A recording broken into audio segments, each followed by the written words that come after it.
At Providence Bank, when we set out to do banking, we didn't just want to do the usual. We wanted to be different. From our ambience, which is warm and welcoming, to our operations tailored to suit you at every touch point, we wanted to make you feel special, so we put lifestyle into banking. Open a Providence Bank account today and let's get you started on an exciting future-forward banking experience. Choose Providence Bank, future-forward banking.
In this country, and she's doing the Lord's work.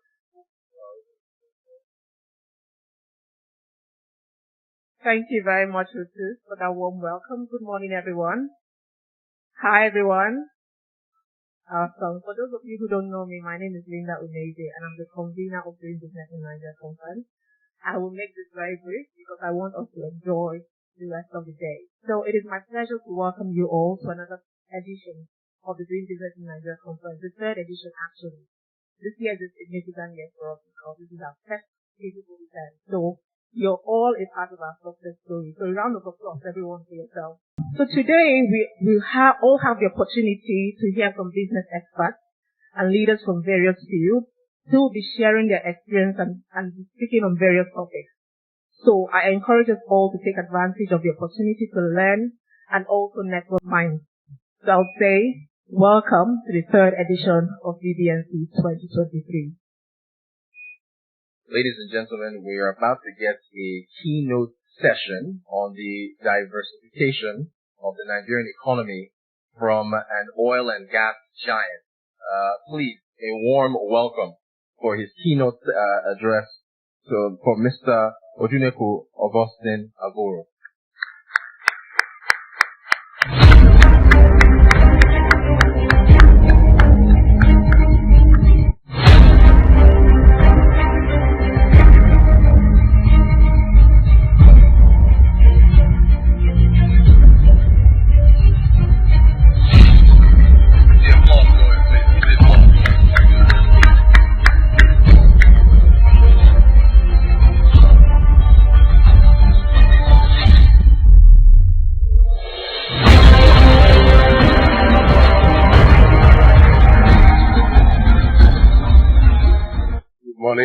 Distinguished ladies and gentlemen, I am speaking on diversification of the Nigerian economy, and I've prepared a little paper here that I will speak through about 20 minutes. And I deliberately made this paper very basic. And the reason I did this was just to illustrate the fact that our failure almost since independence to turn our economy around has not been because running the economy properly is rocket science. You will find out that running the economy properly is ordinarily what any person of average intelligence should be able to do well. So, here the basic economic framework, that is any economy at all, is defined by human resources, people, natural resources, which you may or may not have, and then technology, which you may or may not have. Some countries, a country like Japan, has technology, very high level technology, very poor in natural resources. They have very well educated people. So between people and technology, they can import natural resources and it built a huge economy at some point. Before the Asians came in, Japan, as you know, was the second largest economy in the world for a very long time. In the Nigerian case, of course, we have people, albeit not at the level of education that we want it to be. We have resources, natural resources in abundance. We have limited technology, that is available technology to be purchased. So usually, governance, particularly good governance, simply means organizing your productive capacity, which means organizing these three key elements: people, natural resources, technology, to optimize your competitive advantage. That's what it should be. So what are the key economic sectors? We talk about resources. So there is agriculture. And this is key because agriculture doesn't only produce food, it produces a lot of resources that are convertible to other things. Then, of course, industry, including manufacturing, processing, the mines. Mines, in our own case, includes solid minerals and oil and gas. And then, of course, there's trade, there is commerce, and then services. Services, usually in a country like this, will account for over 30% of our GDP. It goes everywhere from IT to transportation to, in fact, what is happening here, all the services. So these are the key components of any economic sector. Now, next slide, please.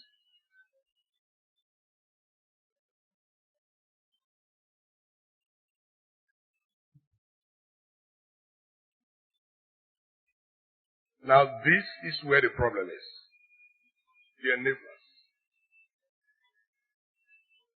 And so this whole business of deploying your human resources and technology to harness your natural resources, including agriculture, to build a vibrant economy must be enabled by these key areas. Infrastructure. And infrastructure in most cases will be power, transportation. Transportation, both rail, roads, and marine transportation. Infrastructure. Education and healthcare will produce a healthy, well-trained workforce. And then, of course, you need security of lives and property to enable all of those activities to happen. And then you need effective regulation. And effective regulation is critical because where the private sector is key in building an economy, somebody has to watch over how they operate. And that's where regulation comes in. Now, these enablers are the key functions of government. That's what governance is all about. Is to provide these enablers so that you can go back and optimize our activities in the areas I mentioned: agriculture, industry, mines, commerce, and services. And I think it is in these enablements that we have failed as a country. The infrastructure deficit here is legendary. We all know about it. I was watching a strip on TV last night, on channels, where we were being reminded that it's less than 48 hours to the day that the federal government promised that the Lagos-Ibadan Expressway will be finished. They said it will be completed at the end of April, which is tomorrow. I'm not sure you can travel from here to Ibadan in 1 hour. I'm not sure you can actually drive through any stretch of 50 kilometers on any federal road that is smooth. Ditto, state roads is worse on rail. We spent 8 years building some very famous rail lines from Abuja to Kaduna and from Lagos to Ibadan. Sometimes it's faster to go by Okeke than to go on those trains. So our infrastructure is so poor that as an enabler, we have failed so woefully, and almost every other thing cannot happen. Our education, not so bad, but not where we should have it. And unfortunately, because of the poor infrastructure and the rollover effects on our economy that has not grown, and because the economy has not grown while population is growing, we have huge unemployment. So even the few educated people we have, most of them are working outside the country and not here.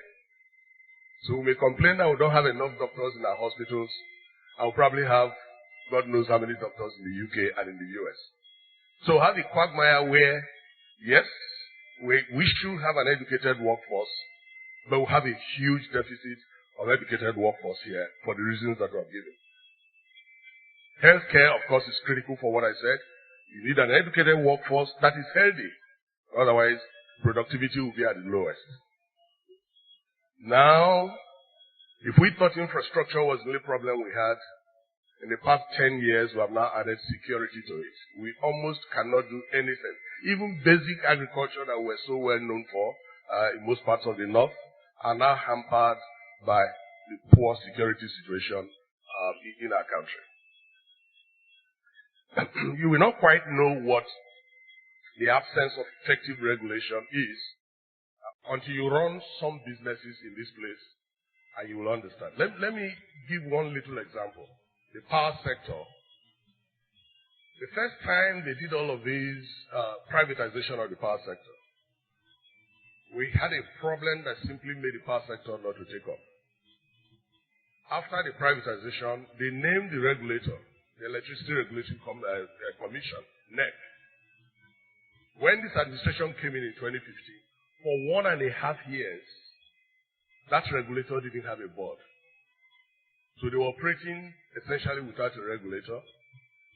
The rule then had said that you generate electricity and put in the grid. There is a central collector, NBET, that should pay you, and then you can pay for your gas.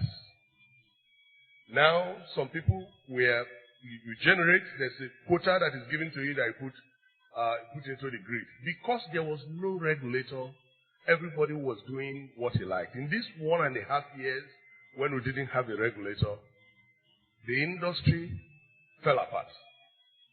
Payments were so irregular. I'm sure somebody's going to talk about power.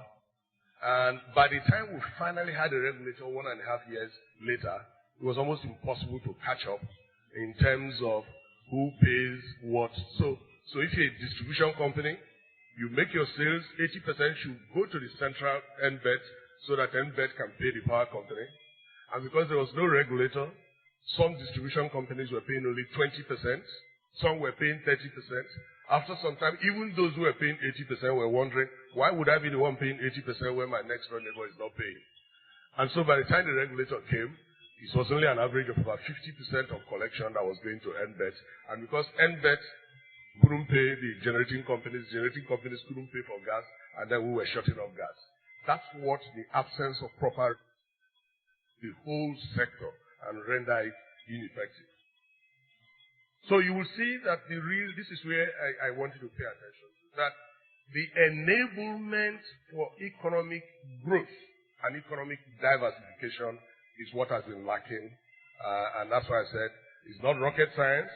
It just takes somebody with the courage and discipline and political will to do these things right. And then before you now start talking about diversification.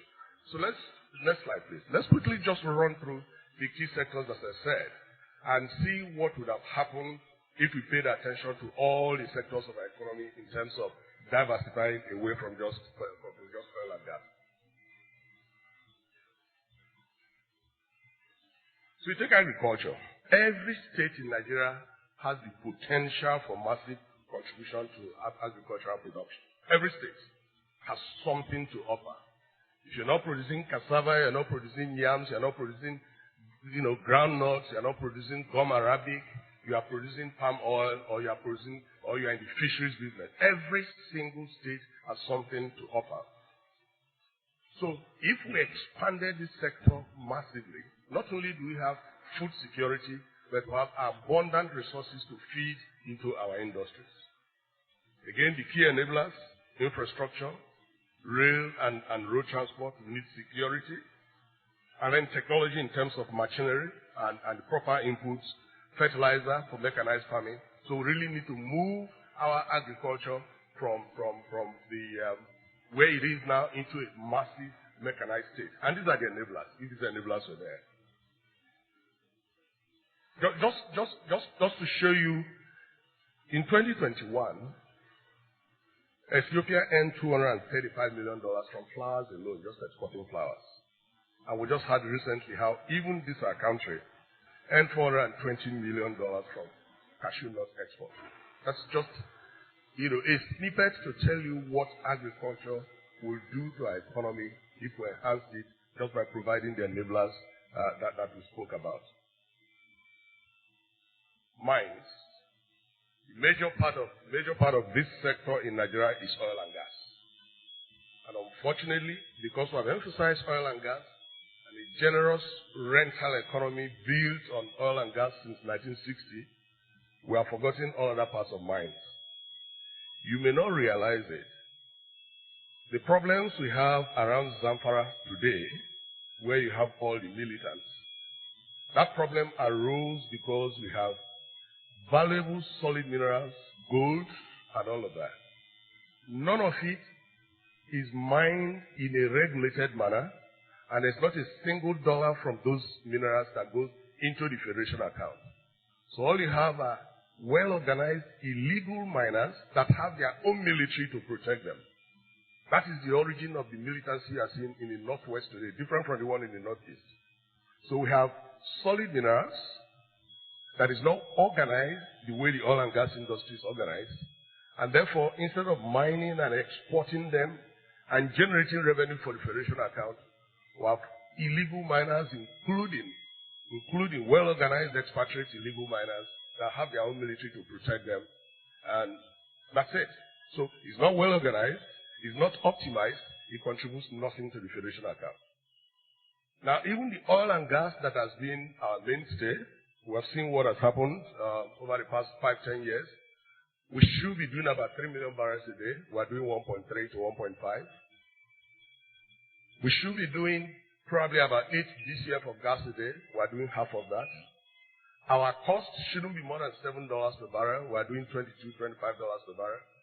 So if you take the low production and the high costs, you will now understand why the revenue to government is so low that we have been borrowing for the past 5 years even to pay salaries. So our mining sector has collapsed totally and almost provides nothing into the Federation account.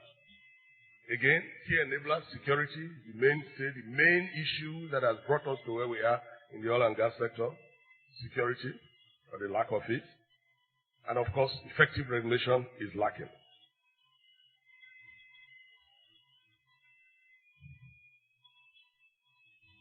Industry. Now again, we don't all have to be, as a country, we don't have to be, to be as advanced as Japan and the UK and the US and France in our industry. But if we just can even process the basic things that we produce, if we can process our crude oil so that we're an exporter of petroleum products and not an exporter of crude oil, if we can process our gas into the domestic market so that it enables electricity and other things, if we can process all our agricultural products so that we're not just exporting raw materials, so we're not really asking for, industry, manufacturing and processing that is out of the space. We're asking of even just basic manufacturing, processing, assembly plants, refineries, petrochemical. Again, poor power, transportation infrastructure that is lacking has made our industrial sector largely uncompetitive. Largely uncompetitive. Especially if you are manufacturing for export, you almost cannot cope because of these enablers that are not there. Commerce, well, a very vibrant commerce in Nigeria, again, hampered by poor transport infrastructure, limited e-commerce penetration, but it's still a very large contributor to our GDP.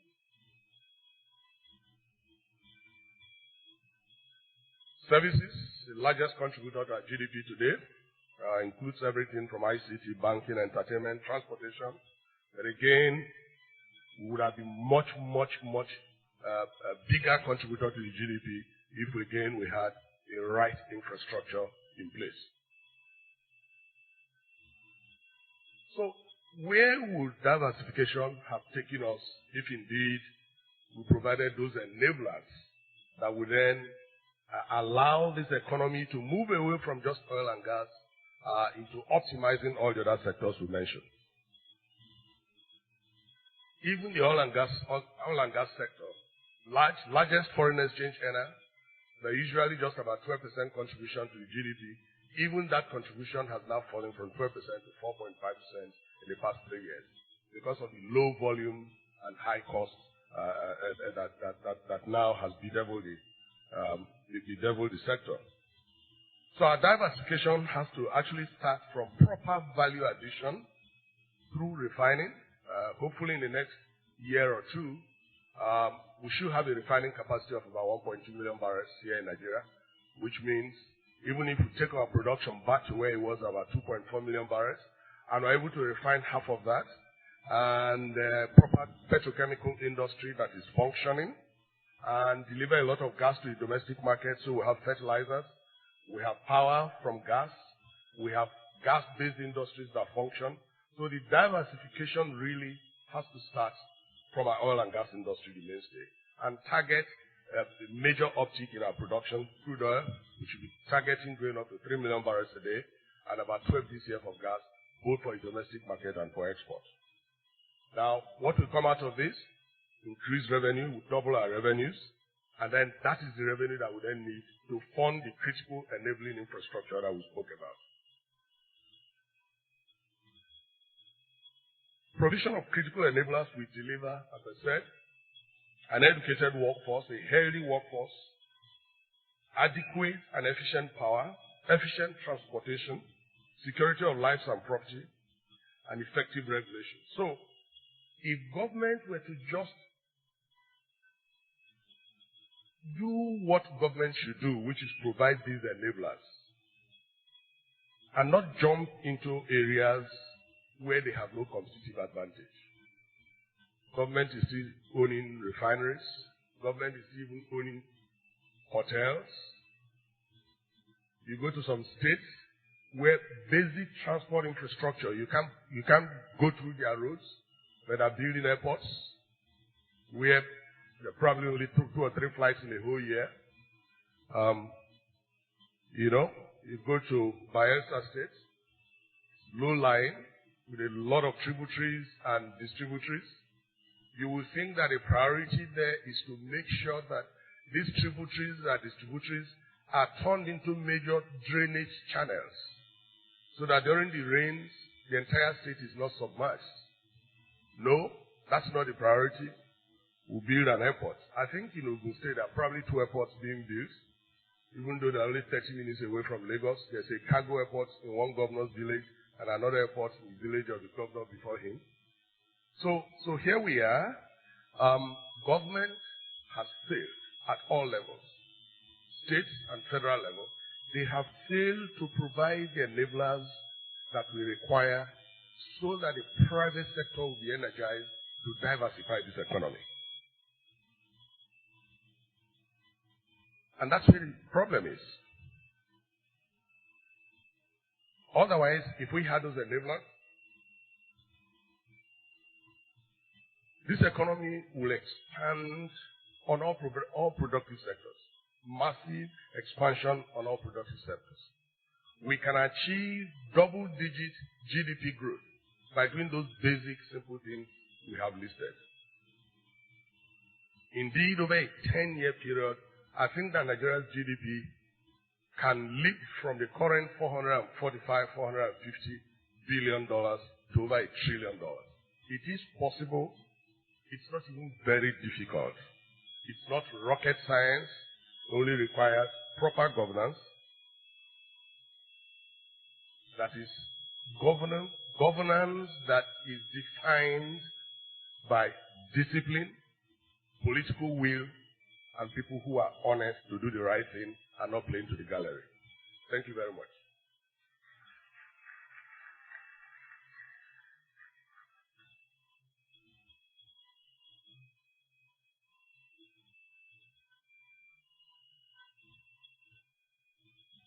Ladies and gentlemen, please keep the applause going for Mr. Avuru. Very honest remarks backed by his slides of what we need to do to get Nigeria's economy going. It's not rocket science at all. All right, we are now going to have Q&A. I'm supposed to have a Q&A. Mr. Avuru, you can't leave yet. We have to have a Q&A. Okay, we'll have the Q&A. I want to ask you some questions. All right. So we have a gentleman here with the microphone. If you have a question for Mr. Avuru, I have a question. I'm going to go first. I'm going first. Mr. Avuru, so you're going to get the microphone to you. You mentioned us getting to 3 million barrels per day in production. Our incoming president wants to get us to 4 million barrels per day. Historically, we've not done more than 2.1, 2.2. How do we get to 3 million or even 4 as the incoming president wants to do?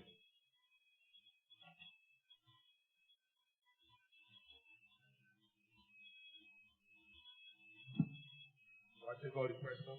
Okay.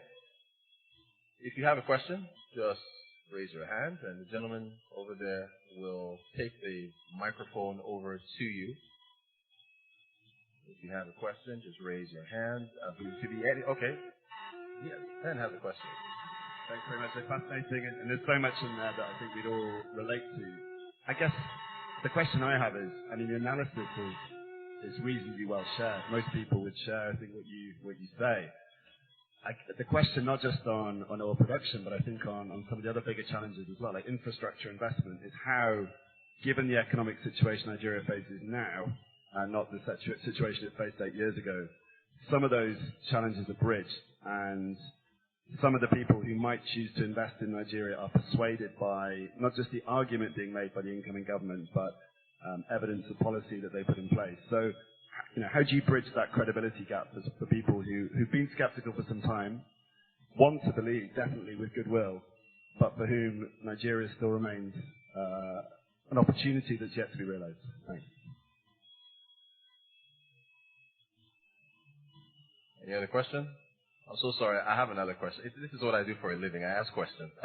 Rail, Mr. Avuru.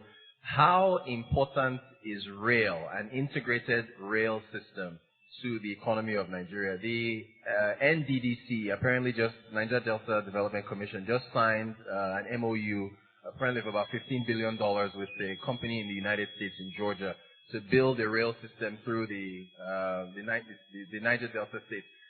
Can you develop without integrated rail? It doesn't seem like we've had plans there. That's another question.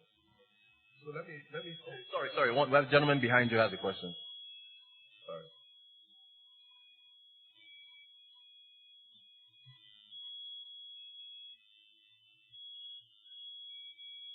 Thank you very much.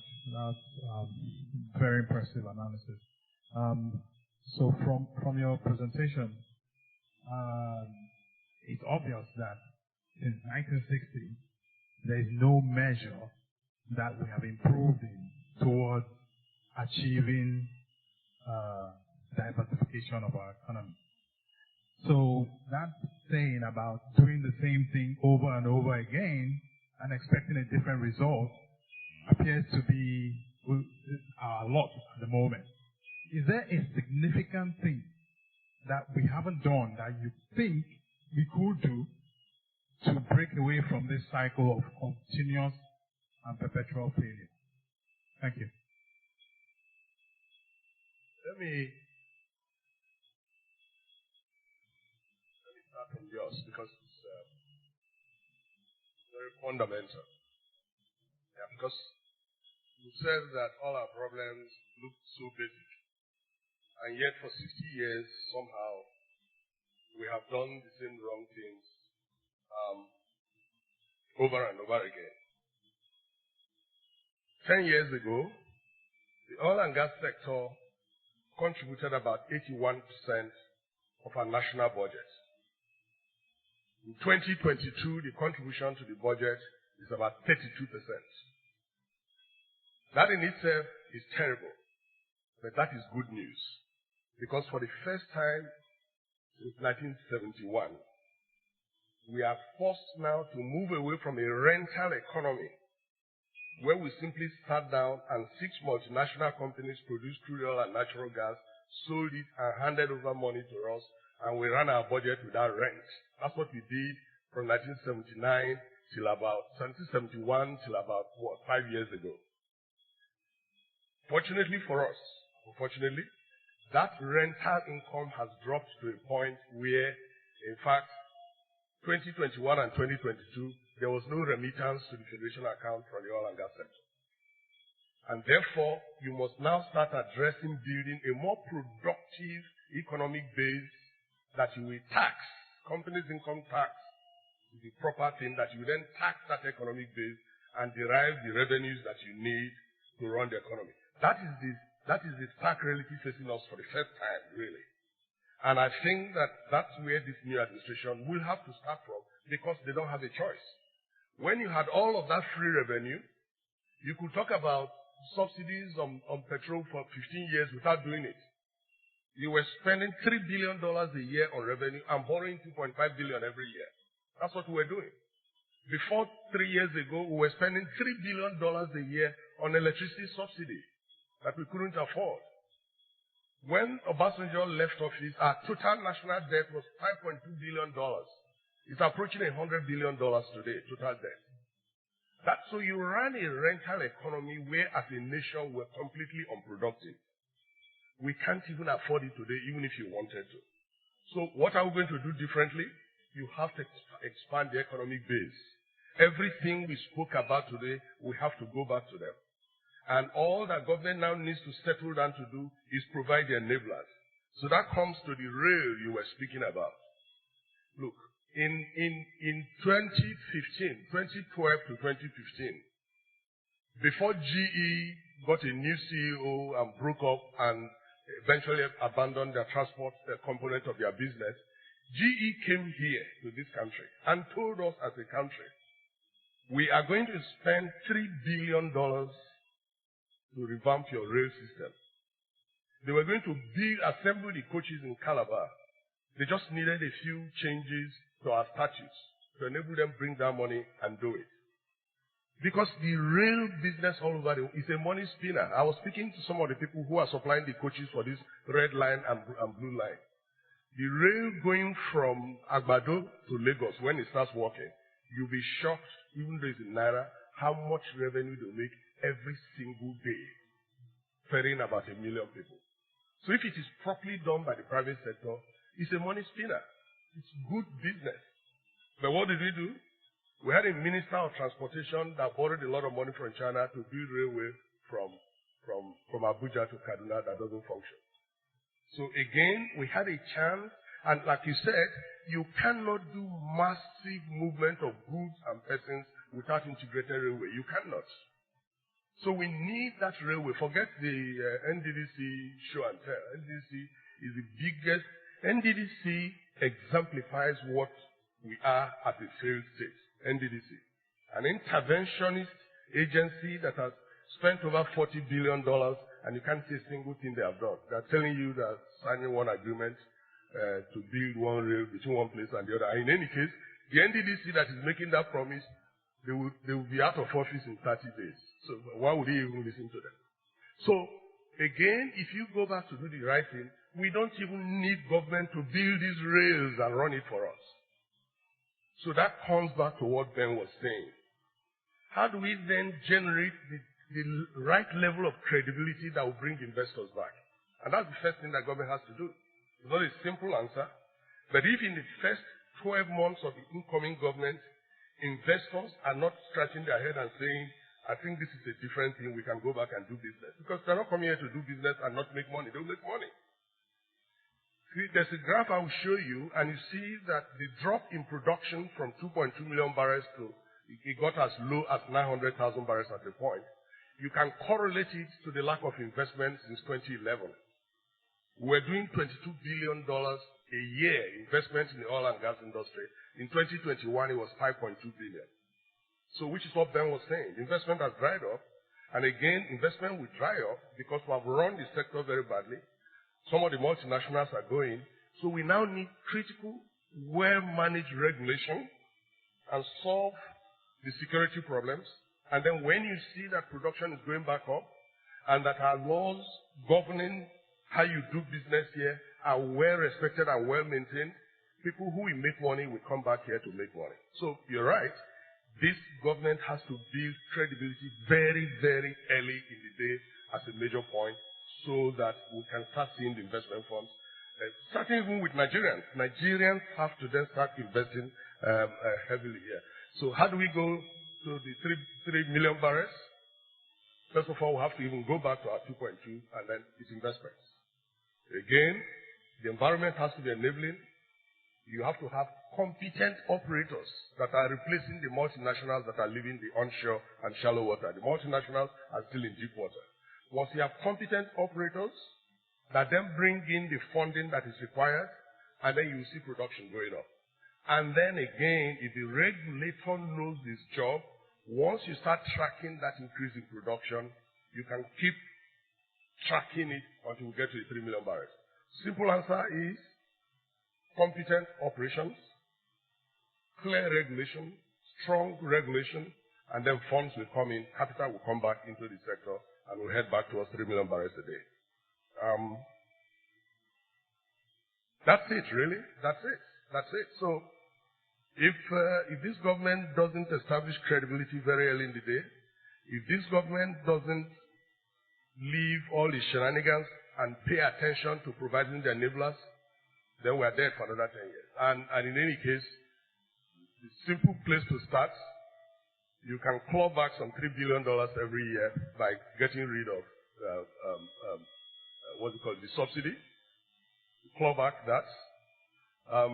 Claw back some. The electricity sector is working very well, and then over the next 5 years, you start seeing regular electricity. Then the small and medium scale enterprises will start picking up, and then manufacturing starts picking up. Then the credibility we're talking about, you start building it, and then more and more inflow of capital. So unless we do that, this whole massive exodus of even the few educated people we have, that will double if we don't do something differently this time.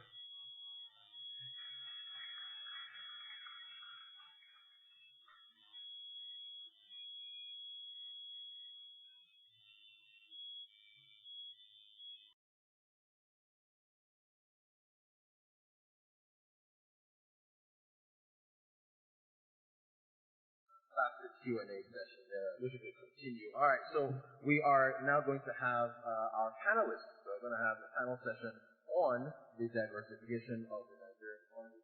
So for our panelists,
can the government build strong partnerships with other countries and organizations to support economic growth and development?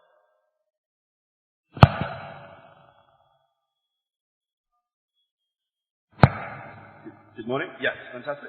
Thank you. I mean, I think much like much of what will be said today, I don't think the question's a good question. I don't think the answer is a particularly novel answer. And I think with so many of the issues around doing business in Nigeria, the challenge we face is to move from our analysis, which is very good, to taking some of the easy to say but difficult steps in themselves. So specifically in relation to this question, I think if you look at the opportunities of the Africa Continental Free Trade Agreement, you look at the opportunities of trade within West Africa, they are obvious. If you look at the barriers to them, they're obvious too. I was in Lome recently, and you look at the ports, you look at the capability of the port and size, and the truth is, the reason that port's doing well is because of Papa and Nigeria are stretched, and because of the barriers around moving the goods along that West African corridor. Now, Nigeria can play a huge part, I would suggest, in dismantling its own internal barriers in respect to that, and also encouraging others to. And I think, again, it comes from credibility, making sensible policies in a well-judged way, in partnership with other countries, looking at that West African trade corridor in partnership and talking about how, for example, putting up border controls and closing the borders in a perhaps more hasty way is not a good idea. There are definitely more nuanced ways of dealing with some of those issues if you have to deal with them. So I don't think the answer is difficult, it's just difficult to do. But I think if we look at the experience of the East African community, it's possible to do too. And we, the UK, have a lot of experience working in that space around how some of those very, what looked like insurmountable barriers to trade were dismantled. And some of the incentives for governments to cooperate were created and made real. And the leadership was found. And I think, again, Nigeria has a real opportunity with a new president coming into office, with the vision that Lagos has had for quite some time, to be honest, in terms of being that centre for trade in West Africa, to take those steps. And just one final thought. I'm fascinated by this concept that others have described called the Lagos to Abidjan route, Lagajan they call it.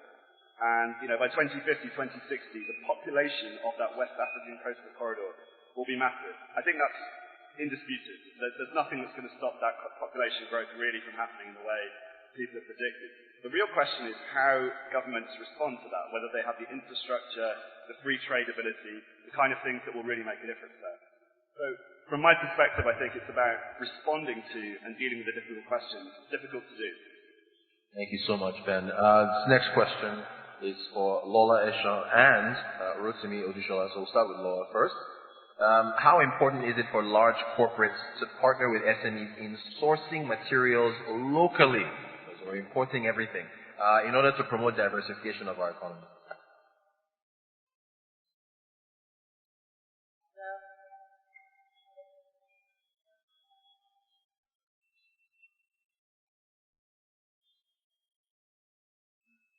Okay.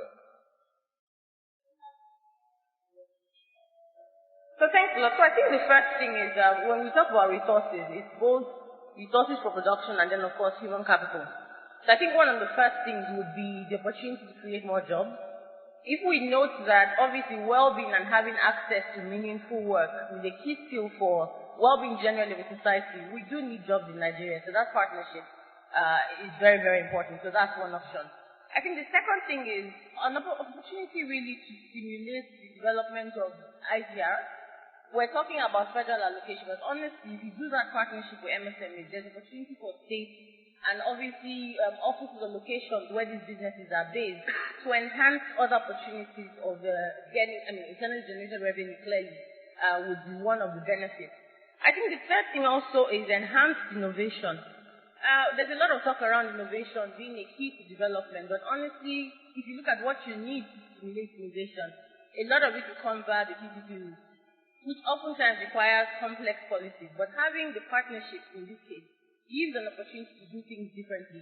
I think a good example would be when wheat suddenly became very, very expensive. We then discovered that you could still get high-quality bread working with cassava, which is something we know quite well. So clearly, innovation, the homegrown type, would also come from that kind of partnership. And then, as you know, climate change is a big issue. So clearly, when you're talking about the challenges on the environment with complex supply chains, having to get your resources locally also means you can manage some of the impact of the carbon footprint that is associated with, obviously, importation and the likes around production. And then I think, again, not to be too cliche, looking at COVID and resilience, building supply chain resilience is key. So obviously staying sustainable as a business. So clearly that partnership would also be very important. Thanks a lot. Thank you. Rotimi, same question to you.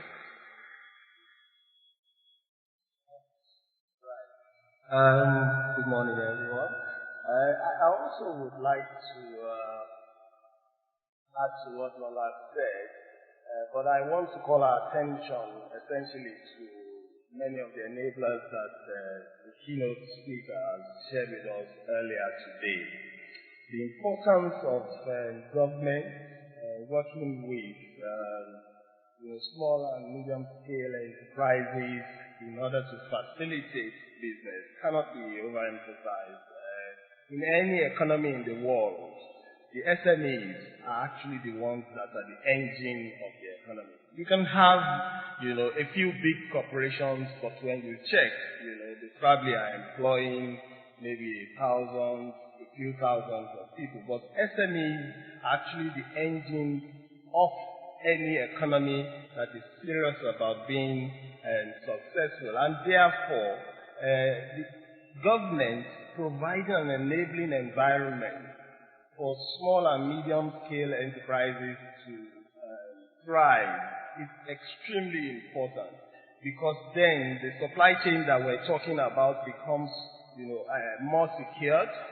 When you have a plethora of, small businesses that can provide the inputs that big businesses need for the economy to run. And those small businesses are the ones that are providing sustainable employment for the larger number of people in the economy. Something that the government itself cannot do. We often hear people talking about, the government providing jobs. That's actually not the job of government. The job of government ought to be, most importantly, providing an enabling environment for businesses to thrive. And if we make the connection that small and medium-scale enterprises are actually the ones that are the engine of the economy, they are the ones that can employ so many people. If you look at the statistics around the rate of unemployment in the country, whether it is skilled labor or unskilled labor, we've been talking about, the fact that a lot of the people who are educated in Nigeria, highly skilled, are migrating out of the country, but yet we still have employment in the range of plus 30% of the employable population of the country. It's a huge problem that then leads to insecurity and leads to all sorts of other social vices. So the importance of government providing an enabling environment, enabling regulatory environment that allows small and medium-scale businesses to thrive cannot be overemphasized. I'll leave it at that. So much. Up next, of course, is engineer Okeke. My next question is for you. What are some of the ways we can diversify our power generation sources to reduce our reliance on fossil fuels and promote renewable energy? Thank you very much. When I hear this, I keep wondering. I know that, first of all, I'm a fan of renewable energy, climate change, and everything. But where we are in Nigeria, is that what we should be talking about? We should be talking about energy access. People still, today in Nigeria, a large population of Nigerians don't have electricity at all, reliable electricity. Most people are underserved, and the hallmark of all this is that we are not competitive in anything. If you check in most countries, the biggest outlay for any business or individual after housing costs is energy costs. Now, Nigeria in particular, because of lack of energy access, we are paying a lot more than we should, and that is feeding into everything that is wrong with the country. Let's start with, we use either, whether you use I better pass my neighbor generator, whether this diesel generator. The reality is that for a business or individual, we are paying 3 to 4 times what we should be paying for energy because there is no reliable electricity on the grid. Now, when you now extrapolate this, what happens is that for a company, something like Guinness, if you check the cost of production for Guinness Nigeria and Guinness somewhere else, it's probably going to be 40% more expensive for them to produce here in Nigeria because of that energy. Is that 40%? Because of that, import now becomes cheaper than export for us. That's why it doesn't matter what you produce in Nigeria. If you allow things to flow, which is what should happen in any country, import is cheaper than what you produce. And that feeds into our reserve. Because import is cheaper, everybody wants to buy foreign made. And that means our foreign exchange is pressurized at all times. So, without going into, even coal, there is a way you can use coal and make sure that it's cleaner. We have coal that you can, if you go to Kogi and Oji River axis, you have coal that you can pick from the, you don't even need to mine it. You can pick it on the surface. What government just needs to do is to put a good atmosphere for companies to do that. And that's what, if I step back, that's what the government tried to do with the Electric Sector Reform Act. Now, what did they? We know that we don't have enough capacity, and that's why there are so much noise coming out in the power sector that it's very easy for us to get confused. What can we do? What we can? Government knew that they didn't have the resources, and it now said, okay, let's allow private companies to come and do this. And until we get to that stage where the market flows, we can guarantee the sector. But all of a sudden, some smart Alexes in government feel that, no, we should be doing it ourselves. And that's why, since after NIPP, the only power plant that has been built in Nigeria is actually the power plant I operate, which is the only one that managed to cross the line before everything now fell apart again. That's the only power plant. And what is now happening? Government cannot find investors because they've modeled it up in everything by over-regulating and bringing policies that don't make sense. All of a sudden, what we are now hearing is that NNPC will build our power plants. NNPC is now going into the market trying to negotiate building power plants. But let's ask ourselves, NNPC. For more than 60 years, NNPC has only one job. Only one. Which is, they are not even excavating the oil. They simply, just like the keynote speaker said, collect the rent from oil companies. Collect the crude that they've actually explored. Feed it into a refinery and produce just refined petrol for us. They haven't been able to do it. Now they want to go and build power plants. That's the basic thing in Nigeria, whereby government will keep bringing policies that private sector look at and feel very bewildered and say, no, we can't participate. Government now muzzles in, we want to be the one doing it. One smart guy sitting in one office in Abuja believes that he can do it. So it's not about renewable energy. It's not about everything. It's about government just allowing the sector to flow so that Nigerians can have stable and reliable electricity first. Engineer, round of applause. When you mentioned coal, I think the climate change advocates had heart palpitations in the crowd. Coal is a dirty fuel. That's true, but let's understand. Let's understand what's happening. What is the percentage of CO2 we emit into the atmosphere? If you look at it, Africa is minor. We are just putting less than 4% in the atmosphere. We don't even have energy. And if you don't use that, what is happening to our gas? We flare it. Is it better to flare the gas or to use firewood and all those things? So yes, I know that we might not like it, but coal is still firing power plants in USA. Coal is still firing power plants in Europe. You understand that kind of thing? Now, while we all understand, we have to manage our environment. I will still tell you that there is that dirty fuel, but there is a way you can also clean things up to make it why it's not exactly where we are going. That kind of thing. But you can get it to a state where it's manageable. But what is more important is energy access for us in Nigeria. That's what we should be fighting for.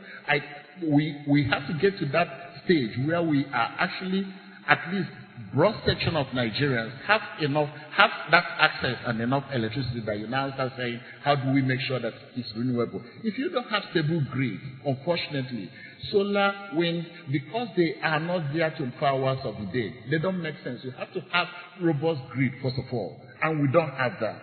You have to have robust grid before you go renewable. Because if you put solar today, in the night, what happens? So we have to use what we have, and we have the resources, and that's why it's painful. We flare gas, but we can't convert it to electricity. All right, round of applause. Rotimi wants to respond to that. I'm really itching to weigh in on something that Okeke has spoken about, and also I think it came out of the keynote address, and Ben also touched on it. I'm in manufacturing. And the manufacturing sector in this country, and indeed in any country of the world, is also a powerhouse. Because if you look at the value chain that is connected to manufacturing, you've got logistics, you've got services, you've got transport. It's huge. So when you talk about manufacturing concerns, you're not actually talking only about the people that they employ or the products that they make, or indeed maybe even the taxes that they pay. You are talking about a massive value chain. Now, cost of energy to manufacturing is prohibitive in this country. And I have an apprehension to manage our ease of doing business issues properly in this country. I am apprehensive that Nigeria may just end up with the short end of the stick on that AFCFTA agreement, because you don't want foreign direct investment saying, with that platform now in place, I can actually stay in a neighboring country where energy is cheaper, ease of doing business is better, cost of production is better, and then there is a 200 million people market in Nigeria that AFCFTA then enables me to bring these things into. And now we will now be a dumping country. We really, really need to address the issues around doing business with ease in this country. Energy is one of them. Regulation, consistency of government policy. And I'm sure Ben knows what I'm talking about when I talk about consistency of government policies. If government tells you as a sector that this is your regulation for this period, you have to be able to take that to the bank and use that in planning. But we don't see that with our government, and it's really, really a cause for concern. Ben, you wanted to weigh in?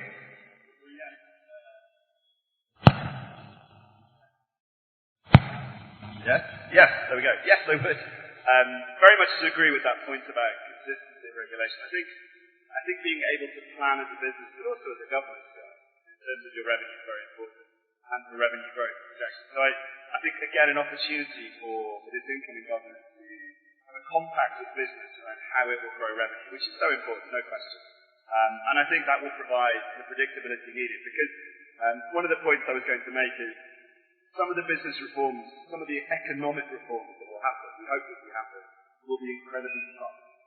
Removing the fuel subsidies is incredibly tough in terms of impact. Adjusting foreign exchange, incredibly tough.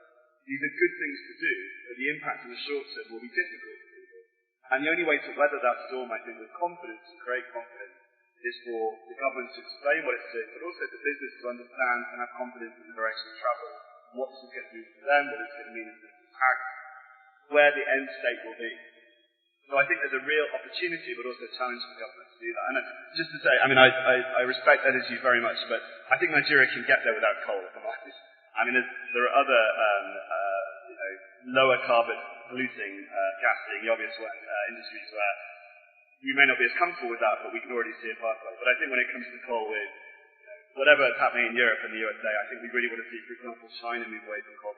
We recognise the impact there that's happening. It's much more important, I think, now today, that we can do this without coal, whatever we do. But nonetheless, I take your point. When we look at energy in Nigeria, we should look at consistency to manufacturing, to industry, but also access to people. How do we do that? And I would be much more persuaded by Nigeria's energy transition path if I could see a way in which on-grid renewable power can get there. I think if I could see that, I could see the argument of gas being much more clear and becoming there. I knew Ben was going to push back on the coal thing. Healthcare. Lola, let me start with you. For anyone who's been to a hospital in Nigeria, there is this incredibly manual process where they ask you for your card and they start flipping through files looking for your information. Lola, how can the Nigerian healthcare industry collaborate with other industries, such as technology or finance, to drive creativity and innovation to reduce the current brain drain that plagues our nation? I'm sure you know about the bill in the House of Reps to force doctors to serve here for 4 years before they can leave. I think the first thing is to recognize that Nigeria is on a journey. So I would be careful not to say whether one particular plan is right or wrong. But you also notice that we're dropping bits of data everywhere, and nobody's talking about what that data all means for us. So I think the biggest opportunity I see is the aggregator potential for all the data we're dropping elsewhere and everywhere. And that's also where opportunities exist for people who want to set up businesses around mining the data and planning with the data as well.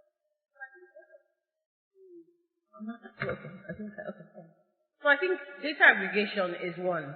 What do we do with the data that is coming for enrollment in schools, the DB and all of that? That gives you an idea of what kind of needs are likely to become important in the healthcare sector. So, for example, we know that by the time you get to certain demographics, you become susceptible to certain lifestyle issues. That gives an opportunity to partner with people who are either in the imaging business or diagnostic businesses, that is well, so that we can have data to plan around those instances. I think the other thing to do with, which nobody's talking about, is the potential, again, that exists in lifestyle management. We're progressing, but we appear to also be progressing in the areas that other countries are weary of. Obesity, the three danger illnesses. It's also an area where Nigeria is beginning to see increasing stats. I think there's also opportunity to collaborate around data in that sense. So in the corporate sector, where we tend to have a lot of the challenges around sedentary work, you know how many people are enrolled, so you know how many people are in the labor sector. Businesses have opportunity to get that insight and plan around it. I think the data, as we say, is the new oil. So data is necessary for all sectors, beyond just healthcare. With respect to the trend going out, I tend to see that I particularly do not think JACBA, as we call it, is a problem. I think it's an opportunity. So Nigeria is blessed with human capital, loads of it. There's opportunity to actually begin to look at other options of accessing healthcare. During COVID, a lot of us got healthcare through telemedicine. That's one area where we can scale. So there's so much we can do with the data, but I think the first biggest opportunity I see is let's aggregate that data, let's actually build real insights. That then creates opportunity for investment or management or planning as well. Thank you. Anybody else want to weigh in on healthcare? All right, then go ahead.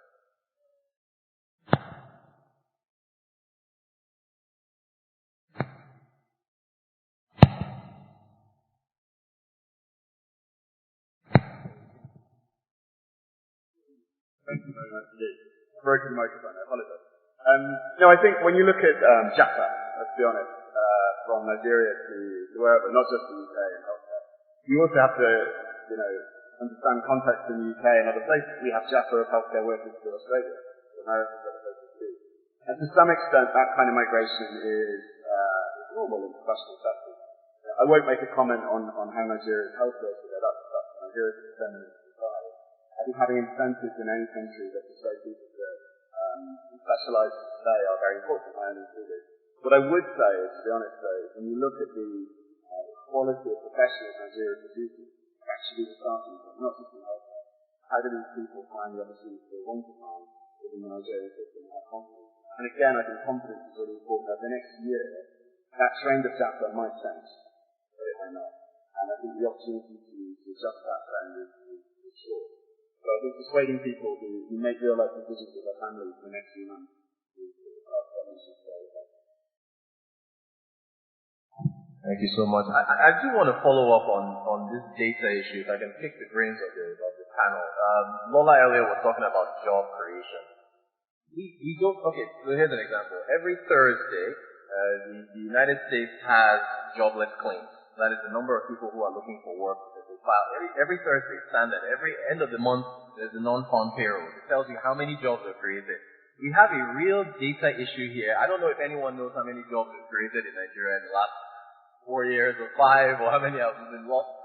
How do we improve our data deficit in this country? Because across different sectors, the lack of data. Who wants to talk? So let me just drop one word, and I think everyone in the room will. Census. You just postponed it, yeah? Exactly. The reason why I'm dropping the word. Something as basic as census, we are struggling to organize it, let alone, maybe do it properly. I mean, it's interesting to say census is not something that government wakes up and say we want to do. You expect that it would have been planned for, it would have been budgeted, and some of the things that we've heard around whether the census will go on, and finally now we know it's been postponed. It was a struggle for us in the manufacturing sector, because if you say that there's going to be a census and therefore there will be a restriction of movement, it translates to people cannot come to work, it translates to, am I going to shut down my plant? If I shut down my plant for one day, it costs a lot of money to restart the plant. But, if we stay on the subject of data, there's no opportunity to plan adequately if we do not have the right data. And so the point around aggregation, let's even talk about the various identity schemes that we have in the country. There's DBS, there is NIN, there is the passport people will take your driver's license, and I'm wondering why the government has not thought about the importance of aggregating all of this. Why do I have to do biometrics every time I go to the bank? For BVN, I go for election, I do biometrics, I go for, I even go to the hospital, sometimes I do biometrics. So it's extremely important that the data that we have, even what we have, should be aggregated and coordinated in a manner that it can translate to an important source of planning for the country. And unfortunately, it doesn't look like we are there yet, but hopefully.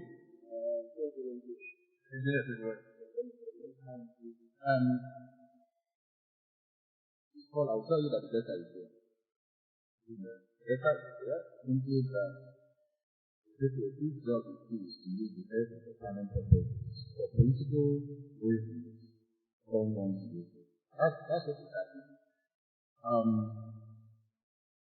And they have to do. That's why when I look at look whatever we want to talk about in the economy, fixing the political space is very important. That's where I look at it, because all these census and everything, what is driving the reliable data is simply the politics. Nigeria is one of the few countries where local government chairman, governor, every month you send your commissioner or whoever to Abuja to sit down and share money. It's very important what is driving us, because it's about sharing money. It's in everybody's interest to, kind of inflate his or her numbers, because the more the numbers, the more you share. One of the good things that came out of this recent election is simply using IREV, and now we are seeing a population. I don't believe that Nigeria is 200 million. Are we big? But I don't think we are 200 million. So, and this is what is driving it. So with all the data, it's simply that the government, whose job it is to use that data to plan. Individuals within government don't see the data the way. If it doesn't rhyme with where their interest lies, you suppress that and you go and manufacture another one. I tell you that if all of a sudden you say that states should actually take their resources and pay tax to the center, population drops immediately. So I think personally that the data is there. Government should use that data, but individuals whose job it is to use that data is not in their interest. Now, private companies, they have quite a lot of data, but it's not the same thing. Government as a center should have a data gathering body that can disseminate it, and then companies can use that data, because I don't have access that government has. But unfortunately for us, because of our politics, what is actually being pushed out a lot of times is not the reality. Ben, did you want to weigh in? Okay. All right. Lola, let me come back to you. According to the International Labour Organization, micro, small, medium-sized enterprises contribute approximately 48% to Nigeria's gross domestic product, accounting for 96% of businesses, 84% of employment in the country. How can these businesses, Lola, identify when to diversify, to scale, and remain relevant? Thanks a lot for that. So I think the first time I saw the data, I was a bit surprised because I think I carried on for years thinking government is the largest employer of labor. That was my thinking until I saw that. But the honest truth is it makes a lot of sense, especially if you look at the insights from our keynote address. So I think moving on from the conversation around data being the new oil is MSMEs actually need to begin to use data. Can you hear me? Begin to use data to plan. Because if you have data-driven, thanks, sir. If you have data-driven insights, then it's easy to know whether or not you are actually still relevant. So that's the first thing. Data should be at the core of how you do business. I think the second thing then is to also have a very clear assessment for how the consumption pattern of whatever products or services you're involved in is changing. And now a lot of people might think that their market is a local one, but looking at the fact that the world is indeed a global village, you do have audiences and needs outside of the market or outside of your immediate environment. So it's important to also look at what your consumption patterns look like from a demand and supply point of view. I think the other thing is to, yes, you might think because you're an MSME, what happens on the international political climate doesn't affect you. But I'll give a simple analogy, and I think the women in the room can resonate. So if you remember in Nigeria, you only had two types of oil. You either had the palm oil and then all the other variants, vegetable oil. Over the years, we're doing avocado oil, all sorts of oils. And then nobody realized that the sunflower oil, which we have recently started consuming, is actually is being done in Ukraine. So the crisis in Ukraine took the price of sunflower oil to about 200%. So it's also important to begin to check what is happening in the international environment, because that obviously determines whether or not there are new opportunities for you as a business. Then I think another one would be the competitor activity. So yes, it's good to be internally focused when it comes to doing your business, but sometimes tracking what the competition is doing is a good insight as to what you could do differently.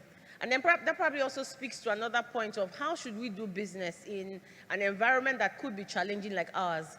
Competition then takes on a new meaning. It should actually be co-petition. So there are instances where you must come together and cooperate to actually enhance your competitive advantage. And I think in the area of skills, that's where we would see that happening automatically. People are leaving. So all of a sudden, especially in skills like tech, healthcare, you do not have the surplus you thought you had.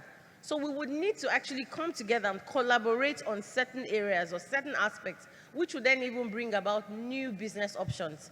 So lots of things to look at when it comes to how MSMEs can really take advantage or know when to divest. And then I think digital. Today, you do not have a pass on whether or not you should be digitally aware, active, or present. So any business, it doesn't even matter if it's food, you have to consider the fact that there's a digital importance in the way you go about doing your business. I'll stop here, but thanks for the questions. All right, thank you so much, Lola. Ben, let me come back to you. Our keynote speaker touched on this earlier. Nigeria heavily dependent on oil exports for revenue, and as such, the country's economy is particularly vulnerable to fluctuations in the global oil market. This has, of course, led to periods of boom and bust, with the country experiencing significant economic challenges during times of low oil prices, like 2015. What incentives can the government put in place to support innovative creation in other sectors such as agriculture, manufacturing, etc.? Thank you very much. I mean, I think, yeah, that boom and bust is something that clearly Nigeria needs to move away from, and our keynote speaker, Austin, was very clear on that, how that cycle has not helped Nigeria. I think when it comes to encouraging innovation, again, predictability is really important, or at the very least, space for companies to grow without being constrained. So to give you some concrete examples, I'm always very encouraged when I see the Central Bank of Nigeria looking at the possibilities for sandbox regulation, for example. We do this in the UK, the Bank of England does this. You've got new disruptive technologies, you allow them some space, some risk, you set some parameters, but you accept that this is a new fintech, a new industry, and you don't quite know yourself how it works, but you give them some flex. And I think that's the approach. You don't set a hard and fast rule on a, let's be honest, Friday afternoon at 5 o'clock, which massively changes their industry. You work with them. That would be the first thing. The second thing for me would be around revenue. Now, this is a very difficult thing in a country where revenue is so low and frankly, so few major companies are paying it. To say we want to give tax breaks to companies seems counterintuitive, and I understand that. But again, it's about the predictability, I think, for those companies. So in the first 3-4 years, if you're starting up and you're not going to make much revenue, give them some space. But be clear about what their path, what their trajectory will be over the period thereafter as they hit a certain point, so that you can, in fact, capture revenue from them and meaningfully make them part of the economy. And not push them to the edge, not push them to the kind of the workaround that means they're not actually keeping their capital in country and paying revenue in that way.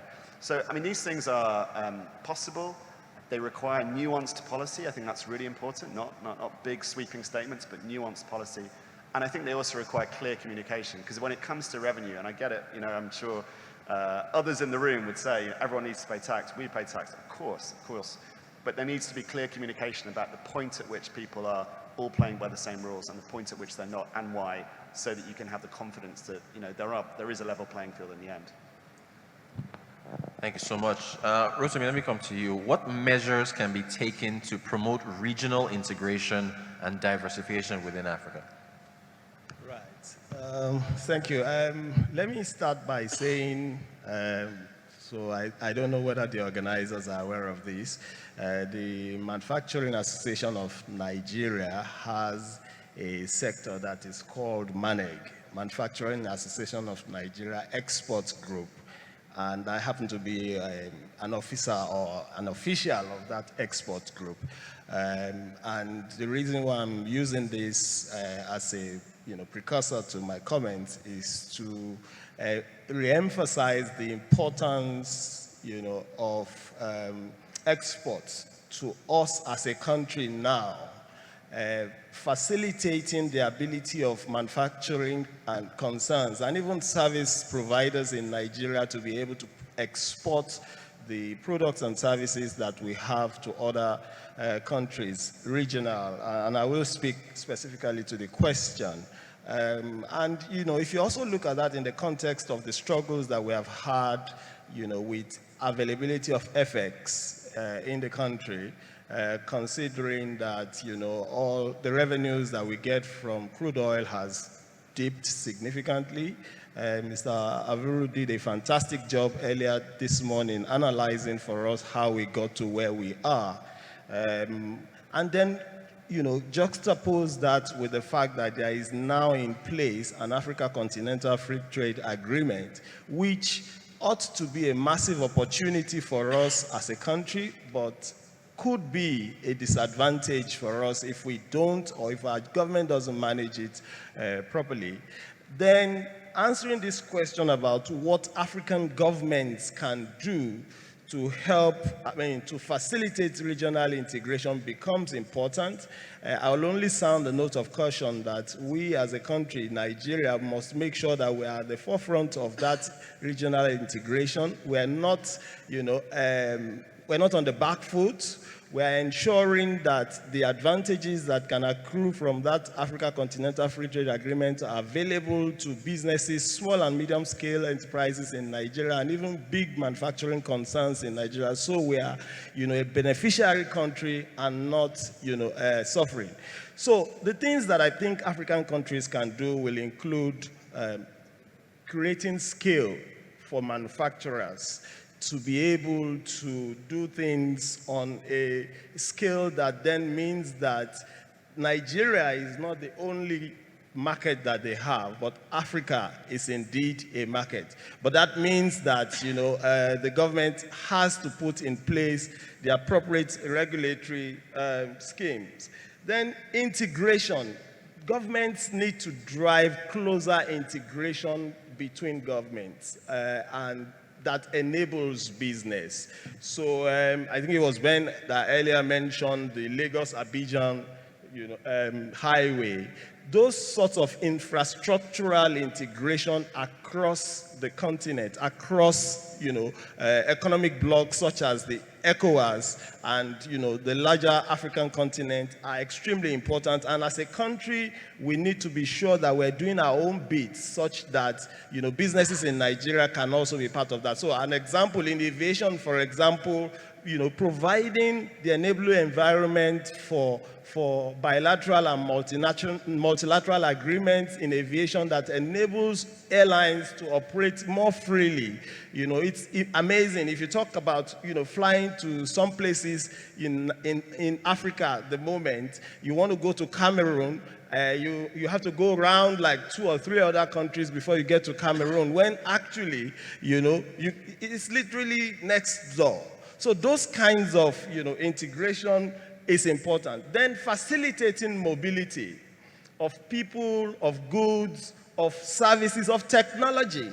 We speak about things like visa on arrival, and, immigration, arrangements, but it doesn't always work. There ought to be adequate bilateral and multilateral arrangements between countries to ensure that if I need to go to Uganda today, for a business that's come up, I'm in a position to do that without thinking about, all sorts of things. There's a colleague of mine was sharing with me yesterday. She needed a visa to go to an African country.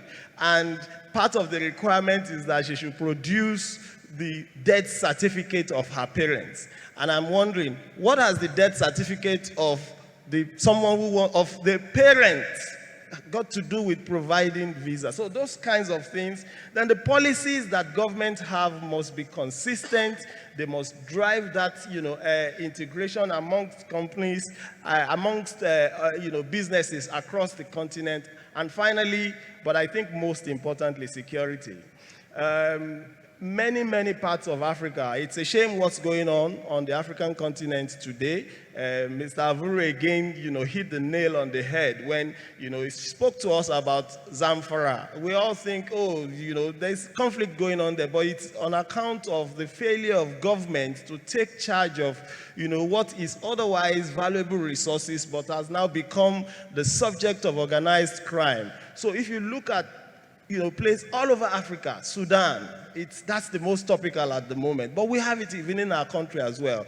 Governments across Africa must provide that secure environment for people to move around, for businesses to thrive.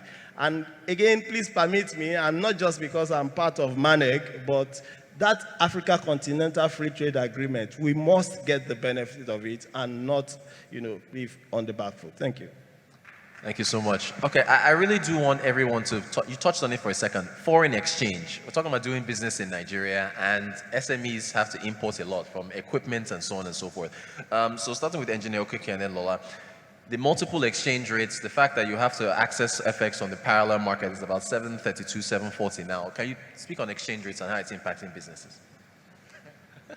Ben is smiling because he knows what we go through on exchange rate. I mean, it's only in this part of the world that everybody is thinking of my reserve. Central bank is more interested in, I have to keep reserve at 30 billion and I have to defend this currency. For some reason, and that's the failure of government, we've come to believe that the higher the exchange rate between us and say US dollar, the better our economy. Japanese yen is in thousands compared to $1, but nobody cares.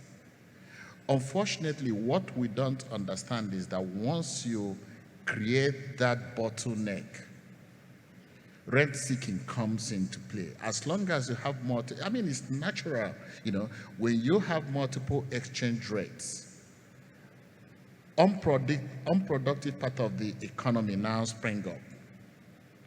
The only thing I need to do is to know somebody at CBN who happens to be a friend, and if you compare where the official exchange rate is and where the parallel market is, if my friends gives me like $10 million today, without standing up from this chair, all of a sudden I'm a multimillionaire, you know. So why should I go to wherever to get raw materials to manufacture something if I can make 40 or 50% by just sitting on my chair? That's the problem, you know. So if you fly into London and whether you have euro or you don't go there and start checking what is the exchange rate for whether I'm going to Hajj, whether I'm doing this. This is the exchange rate, and that's the biggest problem. And we spend time, you know, businesses they spend enormous resources. I know so many businesses that now have an official based in Abuja just for exchange rate. That's extra cost to the business. So until we just have to, we have to allow the Naira to find its level. It's not rocket science. This is something that we've been talking to CBN. We keep hammering about exchange rate, and this, unfortunately, it has crippled the whole economy. Think of it today. If any investor wants to bring in money, if you bring it through the official route, just by asking your bank to transfer that money from anywhere in the world to Nigeria officially, you've lost 40%. That's what it means. Because every one of us, we are trading at the parallel market. But some people in government still believe that the exchange rate is 460. So nobody will invest. And that's what's happening. So looking at what is not working, understanding what is not working and saying, how do I help to make sure it's working? But unfortunately, regulators in Nigeria have taken it among themselves that my job is to create things, model the market, and then forget about the consequences. Everybody is suffering in Nigeria. We are talking of when multinationals cannot get foreign exchange. If you don't have access, definitely. And the funny thing is that they've tightened up everything, that even if you want to buy at the parallel market, you can't even do it. And one of the things we don't also understand is that even the parallel market, if you actually look at money laundering law, parallel market is actually illegal. You can't, if you are doing business with a credible company overseas, you can't go to that company and say, somebody just transferred dollar from his account because I gave him Naira here. I just got to look at you and say, what are you talking about? That's money laundering. But we've taken it in Nigeria as normal. You should be able to, on your desk, log into your account, click transfer to this party, and then it will be one exchange rate. But unfortunately, CBN, they've killed it. Thank you. I will just stop there. There's no point. Lola, do you want to weigh in on that? Thanks a lot. So, I think when it comes to this problem, personally, I actually think the multiple exchange rates is not helping anyone. So we need to obviously take that pain to get to a unified one. But then the question, or really, I think the bigger solution lies in the national orientation. If we want to be honest with ourselves, the average Nigerian, if it's not impacting me directly, then I would kick on the can to the next person, and that's the problem. And so the question then is, how much discomfort are we really willing to accommodate for this change that we're seeking? So official rates is 4 something, black market is 7 something. That 300, who is bearing the burden? It's 2 ways, as Engineer Okeke has described. Some are getting the benefit of having the access. For some people, their businesses are built around that extra. So how willing are we to take the pain that comes with getting to that point? And one solution obviously would be stimulating local consumption. Until Nigerians stop bringing in everything, then there would be no, so we need to go back to that pride in made in Nigeria. We need to go back to that pride in consuming what exists locally. That truly is what would enable MSMEs to continue to produce. That's 1. 2, we also probably need to focus on a lot of the things the keynote speaker has talked about. I think in the last 2 years, a lot of Nigerians did staycation. I didn't realize how nice. There's a golf resort down the road from here. But I've spent the last 2 holidays there because guess what? The ticket prices are not respecting anybody. So how much local consumption, how much discomfort are Nigerians willing to accept to get to that point? I kind of think government can't do it alone. I think it's a foregone conclusion. The government needs our help. But even though we're willing to help the government, we need the support of government with governance and, of course, implementing the punitive measures that comes with breaking the laws. So we need to do our part, stimulating local consumption, supporting the buy in Nigeria, promoting it. But then we need government to come up with the policies or the sanctions that will protect it. Thank you. Good stuff. We've actually come, thank you very much for that. We've actually come to the end, but Ben, go ahead, please. So very briefly, so that Nigeria needs a market reflective exchange rate. No one argues with, I think. How, I think, is a challenge. But what I would say is it's the single most important thing that British businesses say to me about their belief in investing in Nigeria over the next 12 months. If they see evidence that will change and it happens, they will invest. And just to respond, if you are doing a staycation, may I recommend Jara Beach? Excellent. British-Nigerian couple just down the road. Staycations are great if you go there. Fantastic. Awesome. Thanks for that plug. All right, we've pretty much come to the end of the session. Just want to get closing remarks from you all, about less than a minute or so, on policies you want to see that will make ease of doing business, better in Nigeria. Starting with you, Ben. Thanks. I mean, I think it's been said. I think credibility is key. I think that as much as anything, the appointments that are made over the next few months will be really important for the credibility of the policies that come. And then after, I think there's a real opportunity to change things for better. So I'm positive, but I think credibility is really key over the next 12 months. Yes, please allow me to also add credibility is key, and I'm speaking specifically about credibility of government policies, consistency in government policy. I've been itching not to touch on it, but honestly, when, as a government, we've provided a roadmap to businesses to say over the next few years, this is the manner in which your industry is going to be regulated, then we need to stay consistent to that from a policy point of view, because it doesn't help businesses that you cannot rely on what the government has said to plan. And in the context of diversifying the Nigerian economy, I will invite the incoming government to please look very closely into tourism, into agriculture. We have a massive employment problem in this country. And I think those two sectors hold, tremendous opportunities for not just, improving the economy, but helping to mitigate the challenges that we have around unemployment. Thank you. The key to diversifying the economy, as you all know, is about SMEs. It's not the multinationals. That's what a lot of government officials don't get. For the same revenue a multinational makes, SMEs, by the time they come to that level, they've employed quite a lot of people, and that kind of fits in. Just like what everybody has said, the key thing is about government policy and regulation. I was watching TV one day, and the NAFDAC official was being interviewed, and the woman was like that they went out that very day to do some inspection, and she was happy that they closed down 39 bakeries that day. She was happy that she closed 39 bakeries. I don't know what the infraction is, but if you're a government official and you're proud that you probably threw 200 or 300 Nigerians out of employment because of some infractions, then you have a problem. And that's the key thing that a lot of government officials are not getting. That their job is not to make things difficult for Nigerians. Their job is to make it easier. Thank you.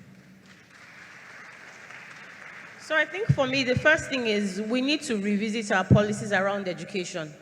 University education is great, but I'm sorry, polytechnics, colleges of education, technical schools are key to unlocking the value we're looking for. So we need to revisit the TVET policies. The second thing is, while I appreciate that we want businesses to support corporate social responsibility, it is becoming almost a popularity club, if you ask me. I think we should have further investments for businesses that are investing in initiatives that support social protection.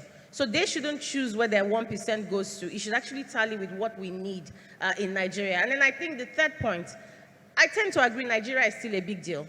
I would like to see our own investor-type visas where people come in, we give them access to citizenship, our resources as it were, in exchange for obviously setting up here. You can get our citizenship. It would happen one day in my time. Amen. Thank you. A round of applause for our panelists, please. Excellent, excellent discussion on diversifying the economy.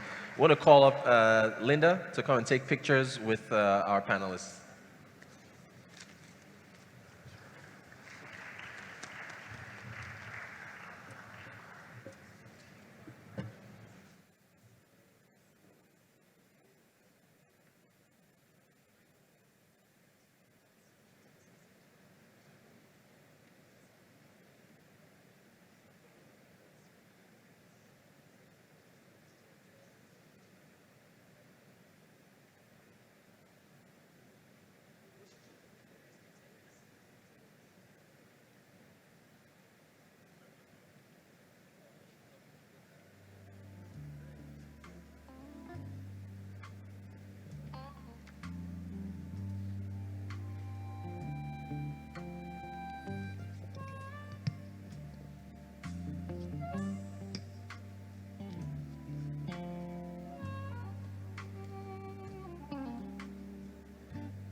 Round of applause, please, for our keynote speaker, our panelists, and our convener.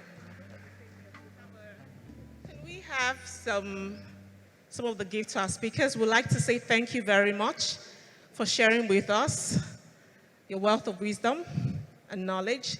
I also run a small business, Morizandra Solutions, so I understand the pain of small businesses here in Nigeria. So thank you for all you have shared with us today. Indeed, SME contributes nearly 50% of the nation's GDP.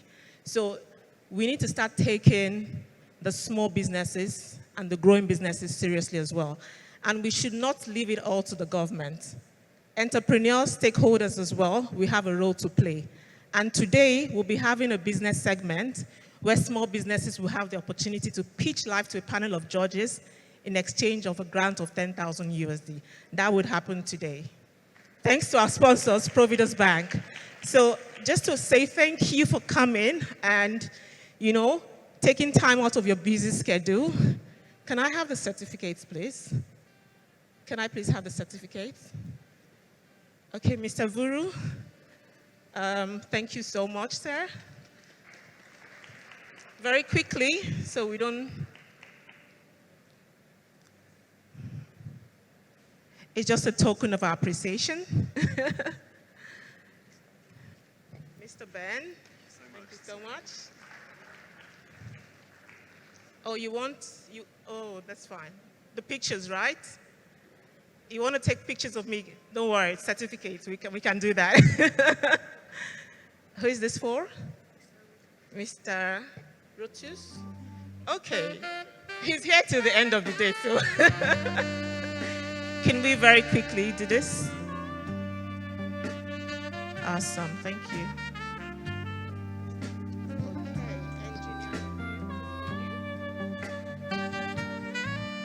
Thank you very much. A round of applause, please. And some nice music from the DJ as well.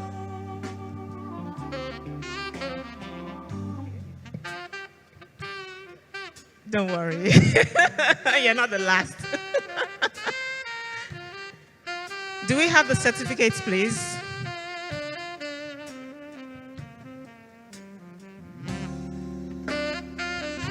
Okay, thank you very much. Okay. So we will take pictures with the certificates, just, for a record purpose, so that when we look back at DBNC 2023, we can smile. Awesome.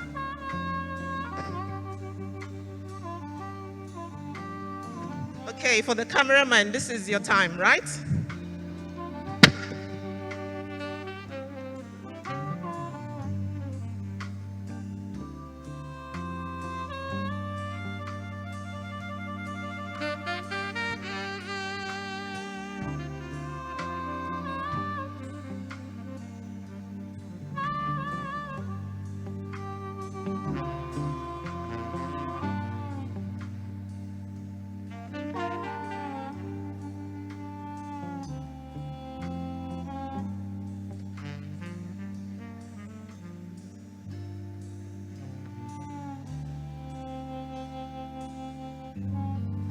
All right, ladies and gentlemen, we have another awesome keynote session on business resilience in turbulent times, and we're going to have a video introducing our next speaker.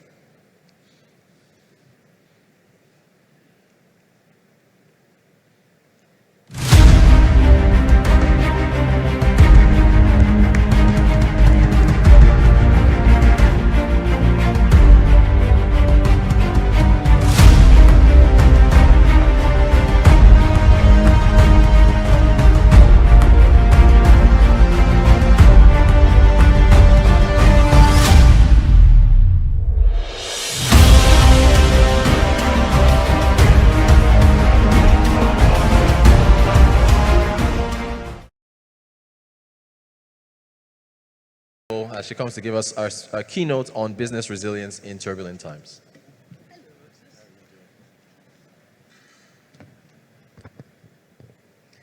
So good afternoon, everyone. Pleasure to be here. Very lovely hall. Thanks, Linda, for the invitation. Wow, this is quite an impressive hall. So I have asked to speak today on a very interesting topic, business resilience in turbulent times. I think we might as well just remove the turbulent times and say business resilience, because it's almost like the turbulent times just keep on reinventing themselves, coming up with new designs, but it's always turbulent, especially when you're doing business within our own climate. I say to people, if you can succeed in business here, you go to the US, UK, what's there? It's in Nigeria that you're running your business. You run security. You run your own power. You run your own water. The things that you normally don't think about.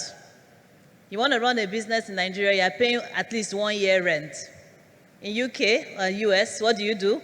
1 month and 1 month deposit. Then you pay your utilities, somebody will just come, switch it on. But those are the normal times. Now we talk about proper turbulent times. And I'm going to try and make this interactive. My name is Owen Omogiafo. I am the President and Group CEO of TransCorp PLC. I had the very beautiful advantage of being appointed. I started work 25th of March 2020. What were you doing March 2020? What was happening?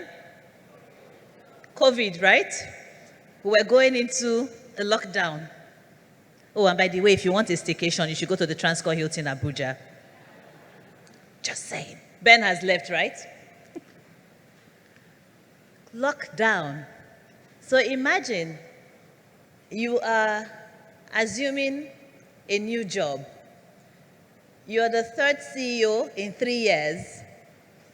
Coming in, you're this 39-year-old female who's been appointed to lead Nigeria's largest listed diversified conglomerate. And there's COVID. Does it get more turbulent than that? Hello? That sounds like turbulence, right? You're coming in at a time where my brother Edu is there. We know what the power sector was like in the Q1 of 2020. You all will also remember what the power situation. We went into lockdown. Things were not looking very great. But you are asked to lead, to transform, to build, and at the same time, those that are working with you have to understand and believe in what you're doing. So that's what I'm just going to try and spend some time to talk about this morning. Then afternoon.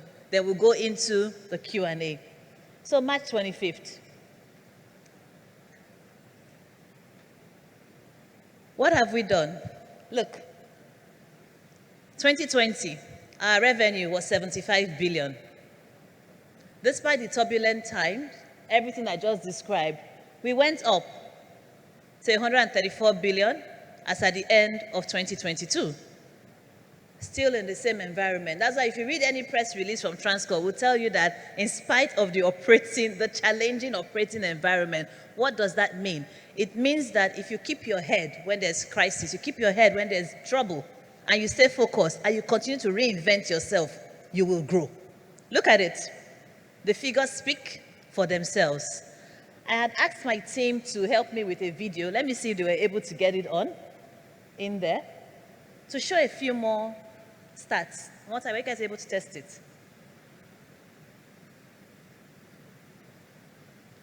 Oh, well, looks like the video doesn't want. Oh, there we are.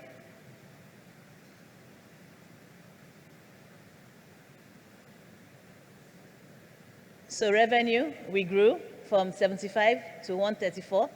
Profits went up from 1.6 billion to 30.3 billion. Our available capacity in our power sector from 520 to 501. We acquired a new power plant and transformed it, or still transforming it. Our hospitality business, which was practically shut down during COVID. Today, we are averaging occupancy of about 80%. We launched some new businesses in there. Employee satisfaction, which is my all-time favorite. This is always my all-time favorite. Went up from the 50s to now in the high 80s. Awards. And the question really is, how? My leadership team, I don't work alone.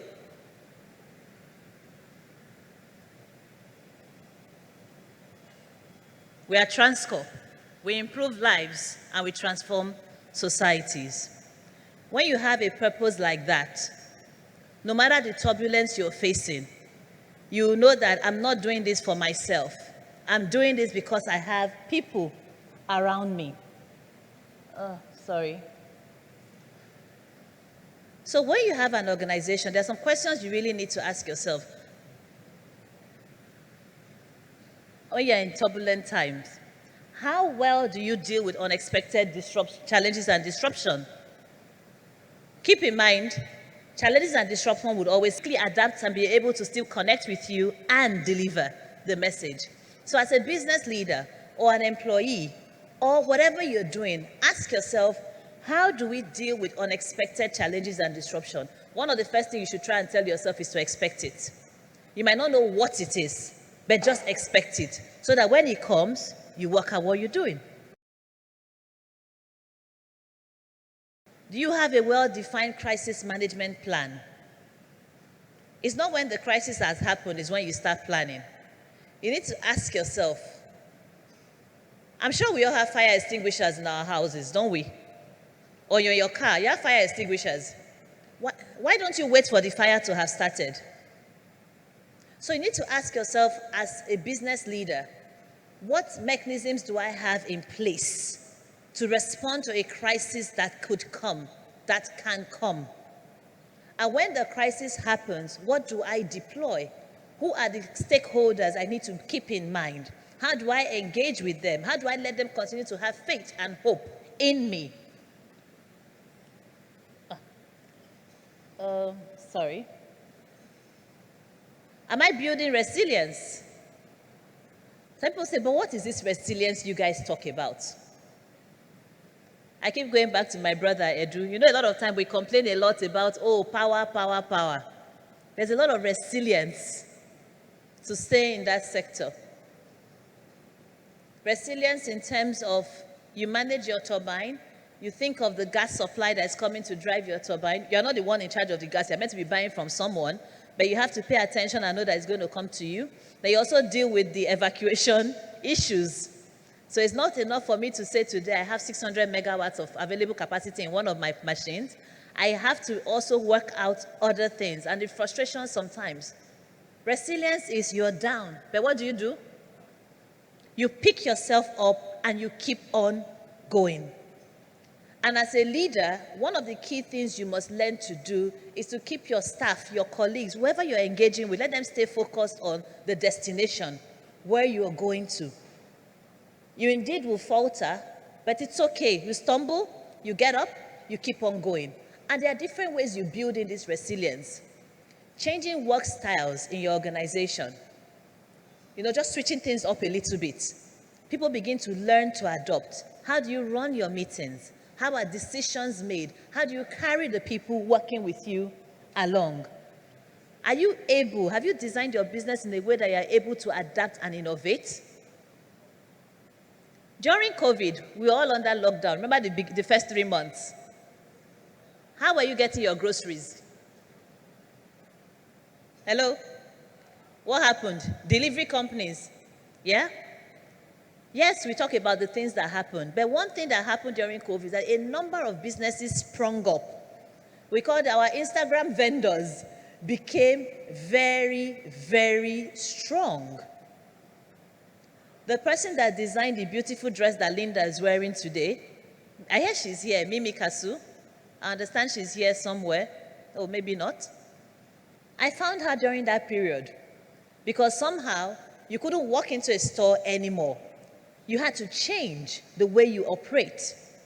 And you will find out there was a lot more digital adoption. Prior to COVID, everything was physical. But I understand that this meeting now, we have people joining us virtually. I came close to be one of those joining virtually, but I was able to find a flight and I got back to be here in person. Have you designed your business? Have you designed your principles? Have you designed your values, your operating model to be able to turn, to adapt, to innovate? Because if you do not innovate, if you do not adapt, what's going to happen? You're dead. We have so many examples. Box office, or our nearest, most recent favorite, BlackBerry. Today we all use WhatsApp. Even our dear Facebook is finding its level. How are you adapting? How are you responding to?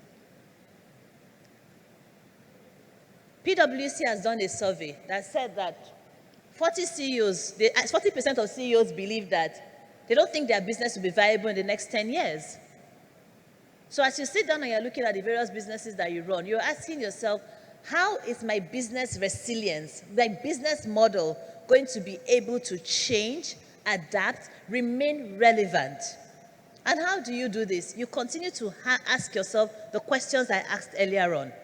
You're checking, you're staying connected with the people you are serving. The product you are delivering, is it creating value? And is that value going to be necessary? Today, we have a very interesting demography. Even if I look around the room that we are in right now, we have the boomers, we have the Gen X, we have what do they call the next one? Millennial, Zillennial, Gen Z. But guess what? Even the Gen Zs will soon be off. But we are interested in terms of you have 4 active generations today. But you might still find that some businesses are still serving what? Only 2 of the generations. Hello? The next batch of generation you need to model yourself to serve is the Gen Z. I know a lot of people keep talking about, oh, all they do is this, all they do is that. Please. There's no generation that did not do this and did not do that. But what you need to ask yourself is, they might not be the spenders today, but they're going to be the spenders in the next 3, 4, 5 years. How are you maintaining top of mind awareness with them? How are you connecting? I just keep on going back to that. Right? I talk to my kids. I have 2 Gen Z children. Then I have my little 5. I say, wait, hang on. Yeah, that's any Gen Z. Please wave. Yeah. They tell me they've taken their Snapchat ID. I say, no, take the phone number. I say, Mom, people can change their phone numbers, but they don't change their social media handles. Is that correct? We change numbers. I will travel to London, you buy SIM card. You travel to America, you buy SIM card. You don't change your social media handle. This is the tip of the iceberg of how these people are different. We have a product called Aura by Transcorp Hotel, which is like a leasing platform. There's a product somewhere in the US or so, where people actually, I kid you not, they rent out their couches. You know your long chair that you sit down at home. We call it in Nigeria a 3-seater. You can actually lease your 3-seater. So students are traveling, they book your 3-seater for a night or 2. They just sleep there and go.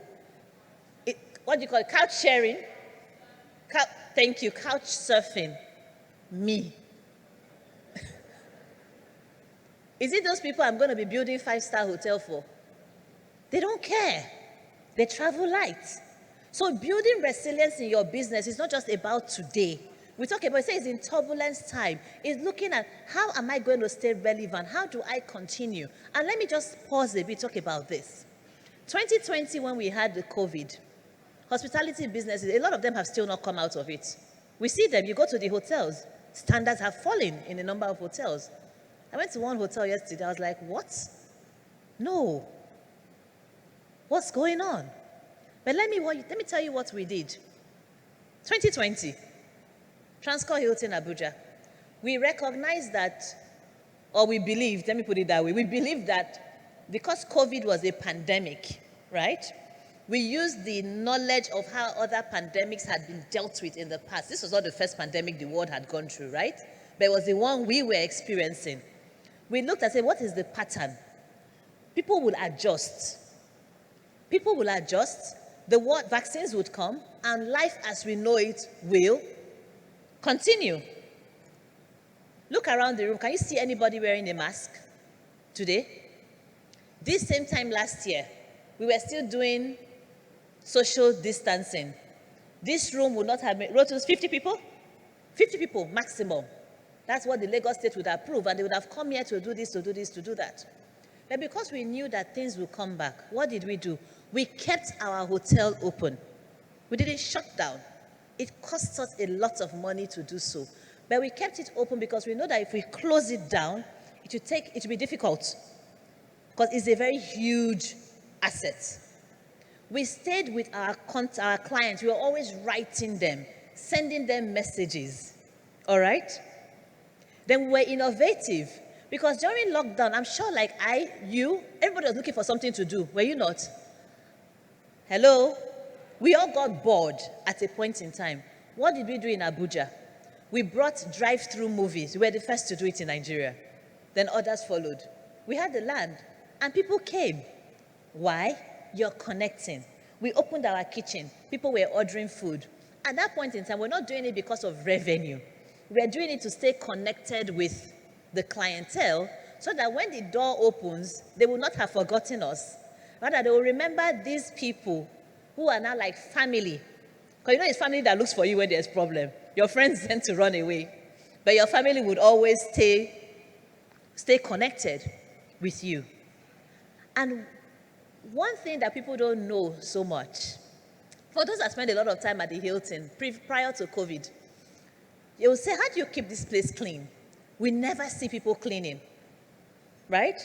You never see people cleaning. That used to be our trademark. We want our place to be clean. You don't even know how it's done. But with COVID, people were now more conscious with hygiene. What did we do? We changed the uniform of our staff.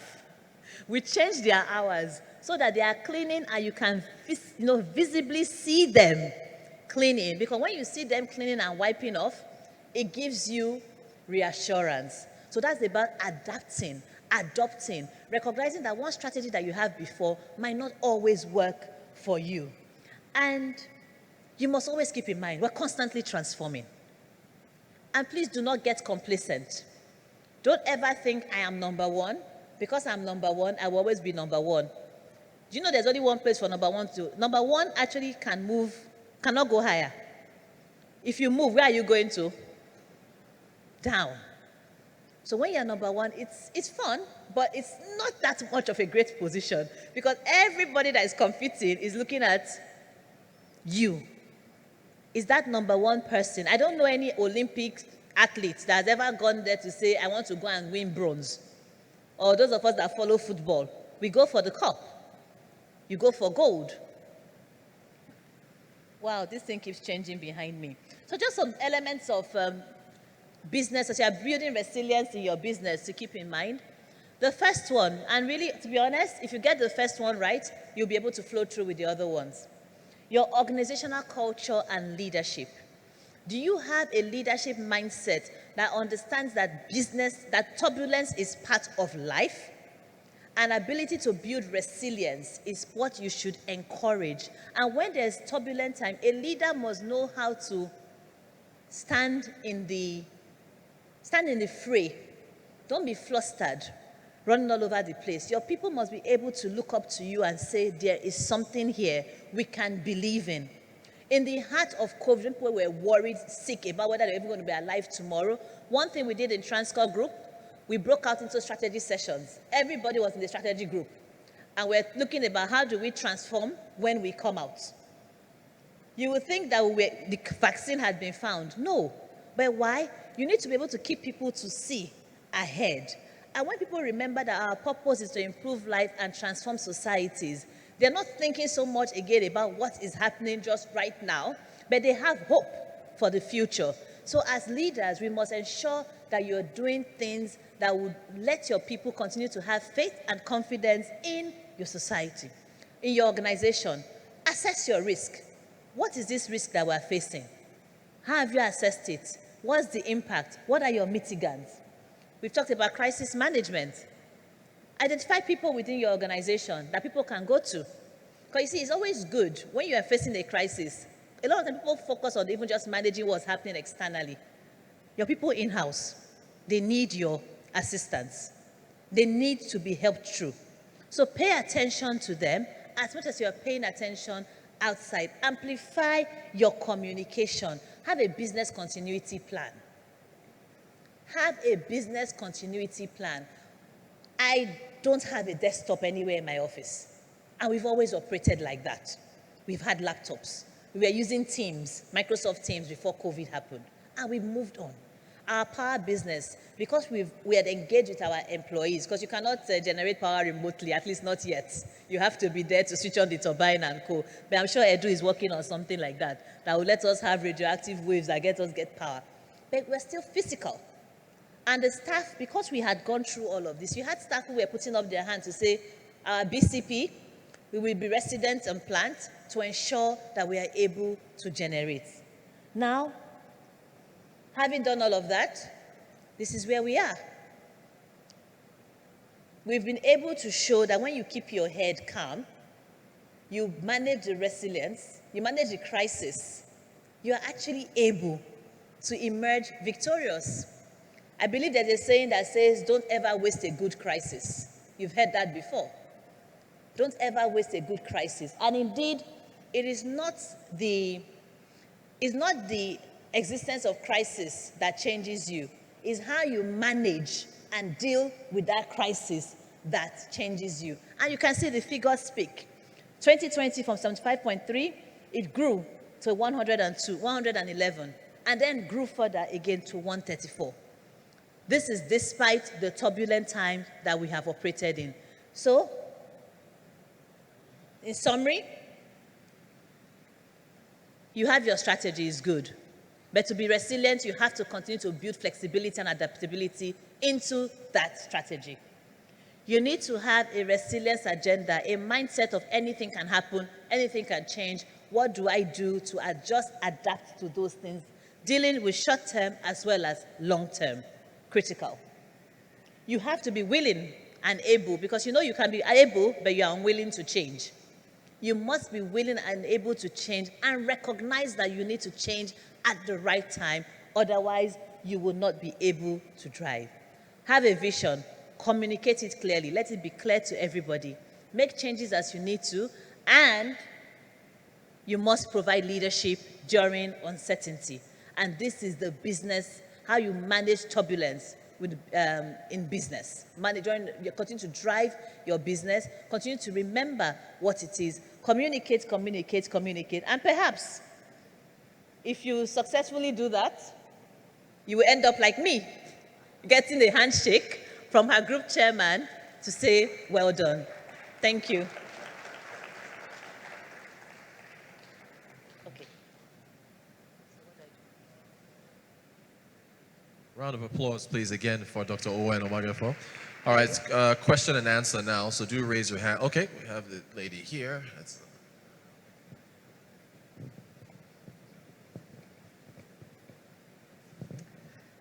Thank you very much, Dr. Owen, for your presentation. It was actually very enlightening and raised a number of questions for me.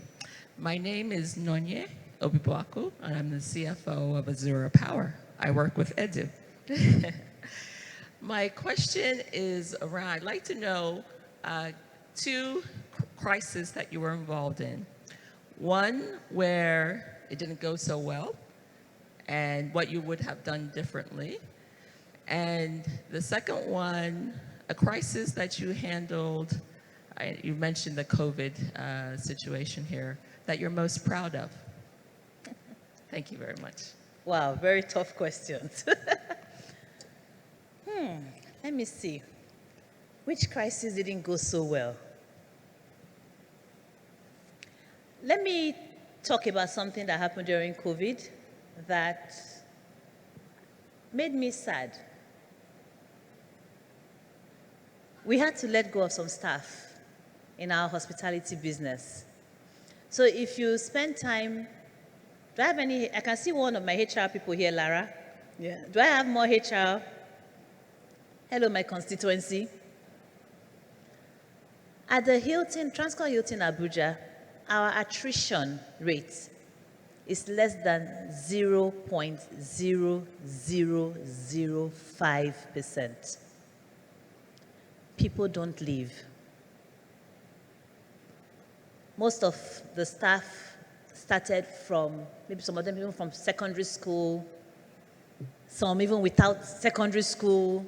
They came in, bus boys, but there's a leadership training. They've grown up in there. They spent 25 years, 30 years. Then COVID came. When COVID happened, we continued paying salaries even though we were at 5% occupancy, 5% occupancy. We were paying salaries. We paid full salaries at first. Then we moved to half salaries. So we had to sit down and ask ourselves, this is a kind of, it's a special crisis. Do we continue to use the pot? You know, some companies are paying 10% salaries. Do we want to continue, bringing it out little by little? Or do we have a staff number that we need for now?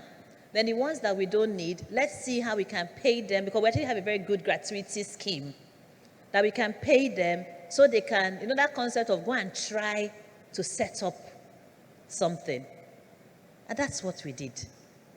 We worked with the unions, we sat down around the table, we had a series of meetings, then we did training for the people that were also going into the world. So whilst the outcome was good, as you can, there was no issue, we're all here, there was no placard or anything like that. It was painful. It's not what you want to do.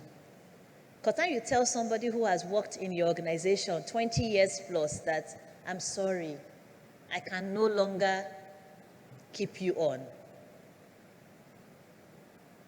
But it was a crisis that we still managed. And today, we are happy because some of those people that left, they have become vendors to the hotel, and the hospitality business has come back up. But it's not something that, it's not really what you want to do. So you wanted to know one that I was really proud of. This one is, again, another hard one.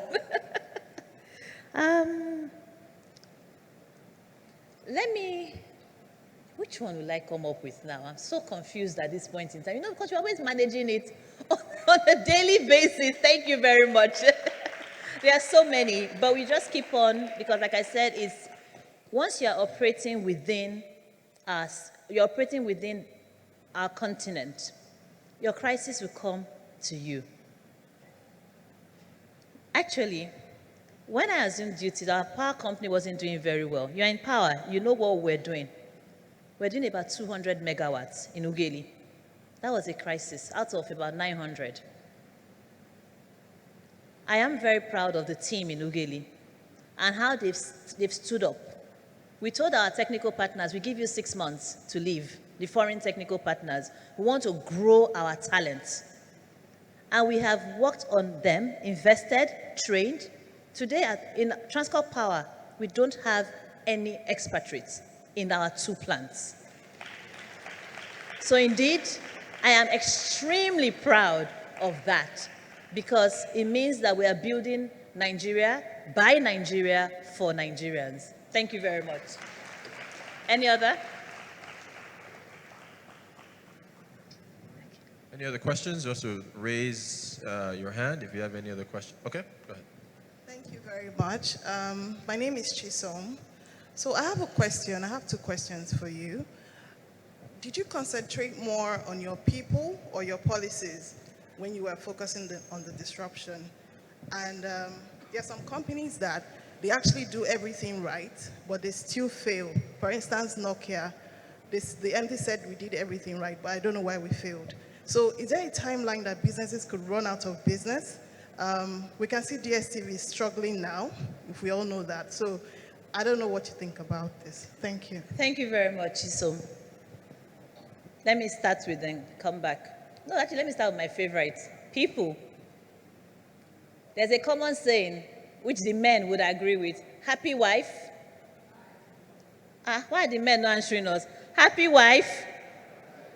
Happy employees, productive companies. God bless you for that question. My dear HR community that is here, sometimes we focus so much on policies, forgetting that the policies were written by people to be implemented by people. Have your policies, no doubt. Your policies are good, because one of the things that quickly kills a business is ambiguity. When people are not sure of what to do, there's uncertainty. You can't be confused inside your house and also trying to deal with confusion outside. But your people, look, if you asked me to say, Owen, what has been the secret of what you guys have done, I'm going to tell you that it's my people. I am part of those people. I have a strong board that engages with me in a supportive, respectful, constructive, encouraging manner. And when I don't do the right thing, I will also collect. Normal. That environment has enabled me and my fellow CEOs and executive management to be able to grow, to come up with ideas, implement the ideas with that assurance of they have my back. And it's the same thing that we do for our people. I really cannot overemphasize. When people are like, oh, if I train this staff now, they will not be poached, they will leave. I say, but what if they don't leave? What if they don't leave? You are afraid that if I train this person, the person will leave. But what if the person does not leave? You will now have a lemon, someone that is unskilled, untrained, running your business. So for me, anytime you wake me up, I'm going to tell you about people. Because yes, there's AI and everything that they're doing right now. But I think someone still sort of has to instruct the AI on what to do. So you must continue to focus on your people, because they are the ones that manage everything. So whether you say you're optimizing costs, you're driving efficiency and co, otherwise you're just going to be taking a walk on your own. Then to businesses, indeed some businesses would fail, right? It's a norm of life. Like sometimes no matter what you do, you will not succeed. However, the two businesses you mentioned, let's start with DSTV. It's being disrupted, right?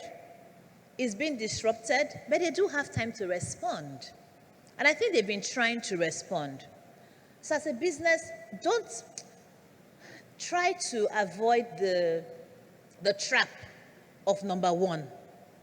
The trap of number one makes you complacent. There's no crisis. When DSTV was number one, there's no GoTV, there was no, I think, was it Start? There was one other one. Start Times also tried to come up, it didn't work, Continue to look inward and ask yourself, stay connected with your customers. What do my customers want? For a long time, a number of people actually were writing to DSTV, you charge us so much money because of your Premier League, but I don't watch football. I only want to watch Africa Magic or Cartoon Channel for my children. Break it up, this, that. I'm traveling, I'm only going to be around, but you want to charge me for the full month? Listen to your customers. You mentioned Nokia. Yes, the CEO said that, and I'm not going to argue with him. That's his own perspective. But are there things they could have done? Is there a way to take the strength that you have today and stretch it through and connect? I talked about the Gen Zs and co earlier on, right? How do you take your strength of today and extend it to the changing world, as opposed to sitting down and thinking that the world would adapt to suit you. I'm sorry, it's only Steve Jobs that has done that. We don't have any other person that has yet created Steve Jobs created a product, then customers followed. No other person, to the best of my knowledge, has been able to do that. But one thing I say to entrepreneurs, when I was the Chief Operating Officer of the Tony Llewelyn Foundation, you must learn to pivot. You have an idea, it's moving, and it's not working anymore. Madam, you're not cement block. Turn and find something else to do. But for you to be able to do that, you have to stay connected. You have to understand what you're doing and know when it's not delivering the right result. And you must also know when to stop throwing money at a problem just because you have money. So thank you very much. I think I'm out of time. Yes, well, we're going to have Linda take a picture with you. Oh, sure. And also give you your gift and your certificate as well. Thank you so much. A round of applause again, Thank please. you. Fantastic conversation. Thank you. So in presenting your gift, I would like to invite some of the past speakers from the last 2 editions. We have Lara here, someone you know, so I'd like to have her on stage. Lara, can we please have you on stage? Awesome. And let's also have Amobi as well, Oleka, who is part of the advisory board as well for DBNC.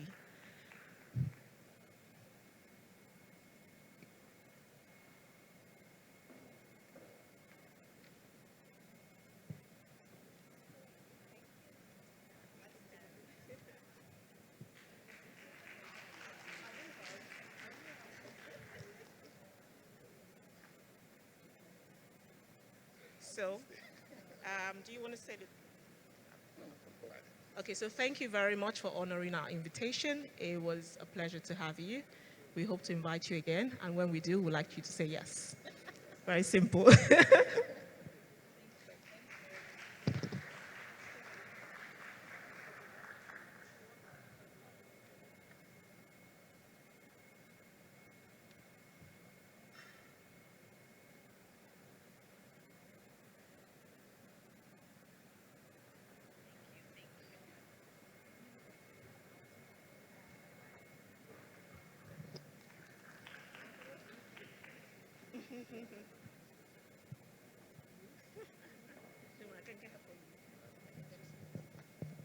Round of applause, please, again for our fantastic keynote speaker. All right, we will be moving right along with another keynote session, and this one is just as important as all the other ones. This is on security as a yardstick of a nation's attractiveness for business, and it's already been discussed and mentioned here. Let's have a video for our next keynote speaker.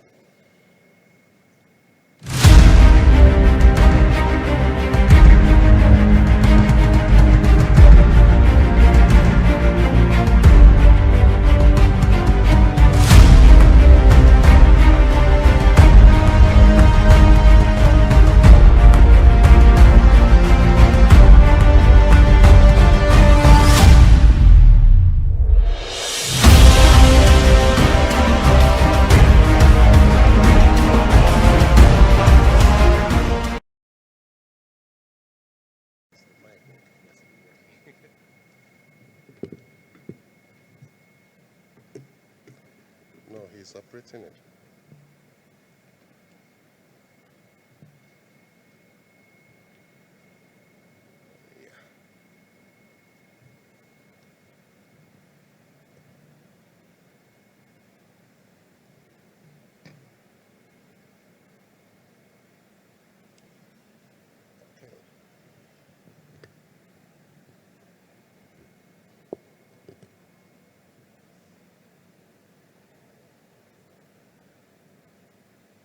Good afternoon, distinguished ladies and gentlemen. I am Rear Admiral Ezekobe, and I'll be speaking to you on security as a yardstick of a nation's attractiveness for business. By way of introduction, the concept of security is intertwined with the constitution of most nations of the world. These constitutions make the protection of life and property as well as the well-being of citizens, an overarching objective. The United Nations Charter also refers to global peace and security as its primary objective. These security objectives are also enshrined in the Charter of the African Union as well as the Economic Community of the West African States. This basic security requirement is the platform upon which economic and political stability stand, and by extension, development thrives. Thus, the economic and political stability emplaced by basic security echoes the attractiveness or ease of doing business for both local and international participation, which culminates in national development in a particular country. The Singaporean model for national security and ease of doing business is known as a total defense strategy. It is a comprehensive and integrated approach to national security and involves all sectors of society, including government agencies, the business community, and individual citizens. The United Arab Emirates model for national security and ease of doing business is also based on a comprehensive strategy that aims to balance security measures with promoting economic growth and development. These are important considerations for foreign direct investors who are interested in the macroeconomic policies, existing regulatory framework, and security. Nigeria is a mixed economy and an emerging market with expanding sectors in manufacturing, financial services and communications, and technology as well as entertainment, all of which serve as attractions for investors. However, Nigeria is currently confronted by a plethora of security challenges, prominent among which are the Boko Haram terrorists in the northeast, farmer herders conflict in the north central and southern parts of Kaduna, kidnapping by militiamen for ransom in the northwest and southwest, separatist agitation in the southeast, as well as crude oil theft and pipeline vandalism, including piracy and sea robbery emanating from the South-South. These groups have leveraged on globalization and technology to develop transnational networks that give mutual benefits, including conducting successful operations while evading apprehension, thus impinging directly or indirectly on the ease of doing business and thus making its attraction far from desirable. At this juncture, permit me to make a few conceptual clarifications. We often tend to conceive of national security as being almost solely a state of armed readiness and an excessive inventory of arsenals. It is often misunderstood that this alone is responsible for national security.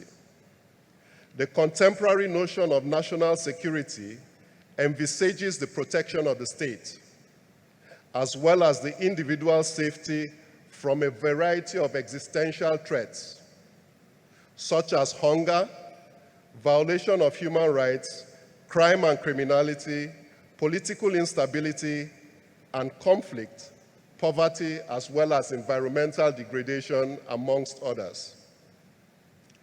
The National Security Strategy identifies Nigeria's national security interest to include strengthening the Federal Republic of Nigeria, advancing her interests and objectives, containing instability, controlling crime, eliminating corruption, enhancing development, progress and growth, as well as improving the quality of life of every citizen.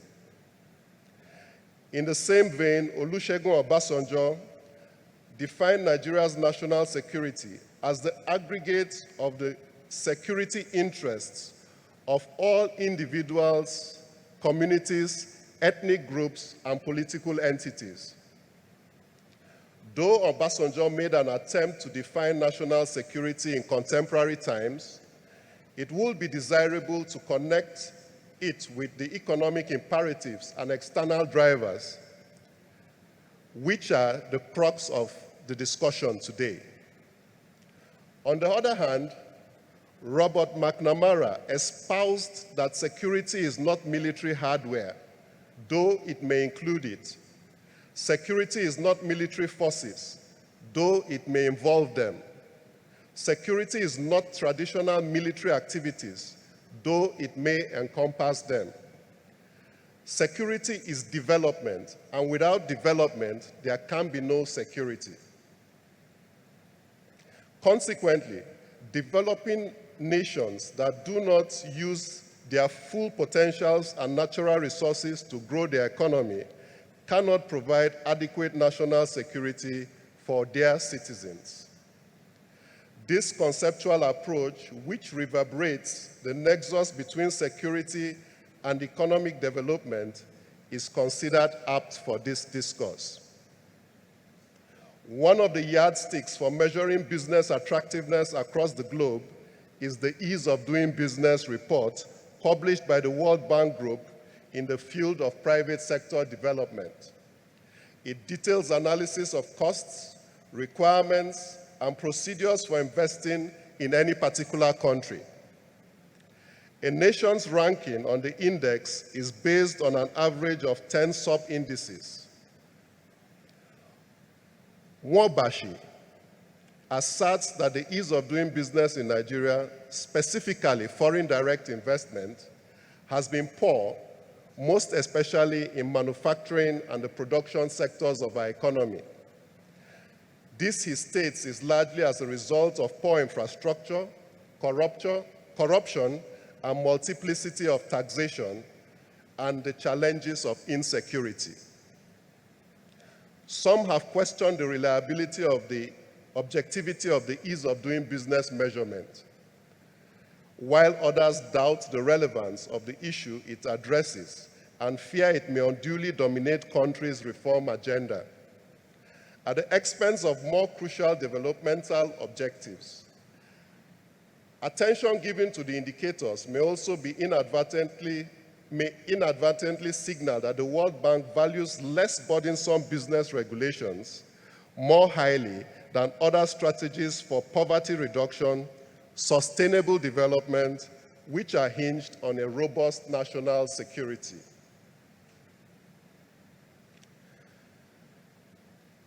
Let's take an overview of security threats in Nigeria.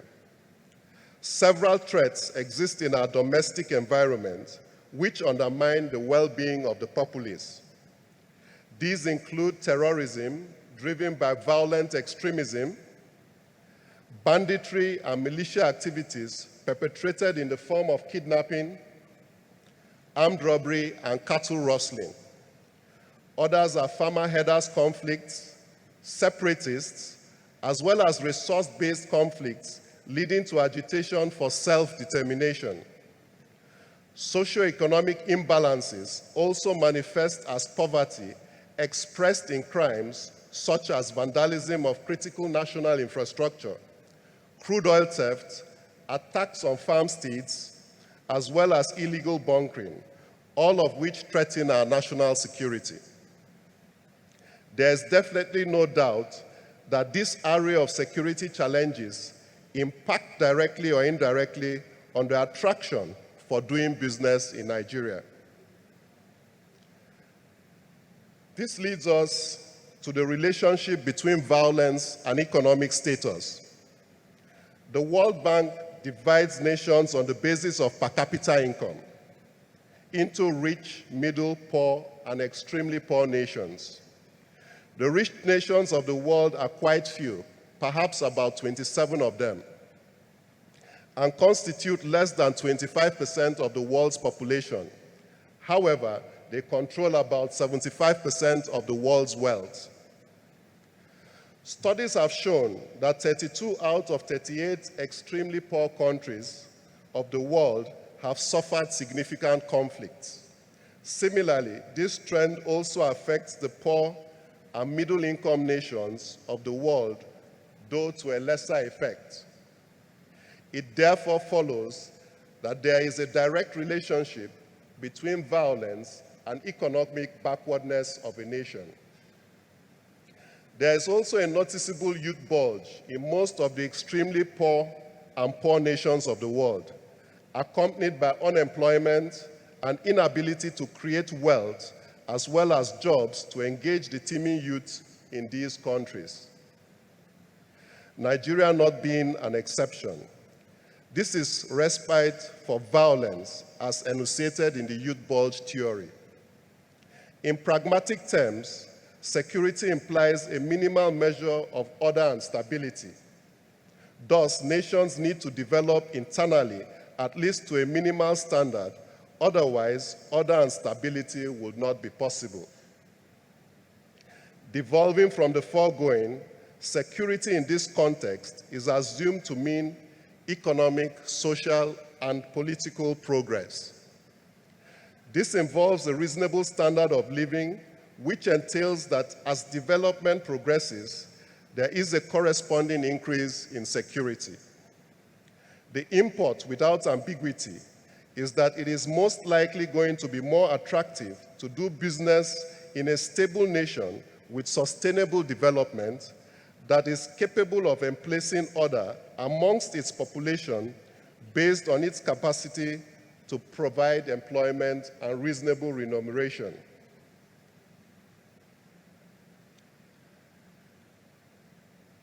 Let's now look at a few security issues that affect our economic development and attraction for doing business in Nigeria. Let's begin with terrorism. The threat of terrorism and violent extremism has continued to challenge security agencies over the last decade. The splitting of the Boko Haram terrorists into two factions has compounded the complicity of the threat environment, particularly in the Northeast. Boko Haram terrorists and the Islamic State in West African province, ISWAP for short, carry out attacks on isolated targets with the ultimate aim of creating an Islamic caliphate. This has led to a large number of internally displaced persons, undermining governance, rule of law, national cohesion, and economic activities. Several NGOs have moved into the theater to assist, and government has tried to prospect for crude to enhance the economy of the general area. However, this has been slow and painful as the insurgents often kidnap for ransom or in extreme cases seize populations and ferry them into the desert or forests. How then do you reconcile the attraction for doing business with an environment that is prone to these security challenges? It therefore portends that the attraction for doing business in any geographical space will be limited by the threat environment and therefore needs to be reappraised in line with the threat analysis of the local environment within which this business is supposed to thrive. Next is armed banditry and kidnapping. The activities of armed bandits and kidnap gangs are currently a major threat across the nation. The perpetrators engage in kidnapping for ransom and cattle rustling due to the high economic payoffs. The elements of fear and surprise are used as twin devils to constitute threats to personal security. Trend analysis suggests a correlation between armed banditry, militia groups, kidnapping, and cattle rustling, which appears to be a convergence of illegal networks. This has led to the loss of life and property and ultimately undermines peace with grave implications for our human security. As a result, most Nigerians who can afford it no longer travel by road. How then do we expect foreign investors to reach their target environment amidst these challenges? separatist agitations. Separatist agitations have come up now and again, but perhaps the most lingering has been that of the independent peoples of Biafra, which continues to bedevil the economic activities of the Southeast. The agitation, which gradually started as a protest against marginalization of people of the region, has grown into a hydra-headed monster that prevents the people from going about their legitimate business during particular days of the week. And in some cases, assassinations have been carried out against persons who are opposed to their leadership style and ideology.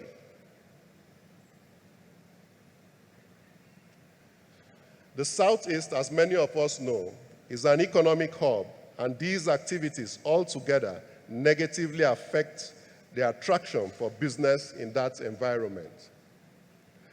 How about sea robbery and piracy? The Gulf of Guinea is endowed with enormous resources, and Nigeria is one of the leading nations in that environment. As in most cases where there is wealth, crime is always not far away. Crimes at sea are perpetuated on land, and in this regard, Nigeria has had its fair share of crimes of sea robbery and piracy attributed to it. Sea robbery and piracy are geared at attacking shipping and offshore installations. Innocent persons are held hostage on their vessels and sometimes abducted to unknown destinations on land. These incidences have resulted in a negative global assessment of Nigeria's maritime environment. It also brings about an attendant cost of freight and insurance for ships and their cargo, and ultimately raises the concerns for doing business in our maritime environment. Now to herdsmen and farmer clashes. Environmental changes and population explosion are key factors in the agitation between farmers and herdsmen. Violent conflicts between the two groups are widespread, with severe consequences in terms of loss of life and property. At the heat of these conflicts are the quest for land, grazing routes, water, and other resources. The threats posed by herdsmen and farmers' conflict make it a critical issue that needs to be addressed quickly and comprehensively. Some states of the Federation have had to enact anti-grazing laws.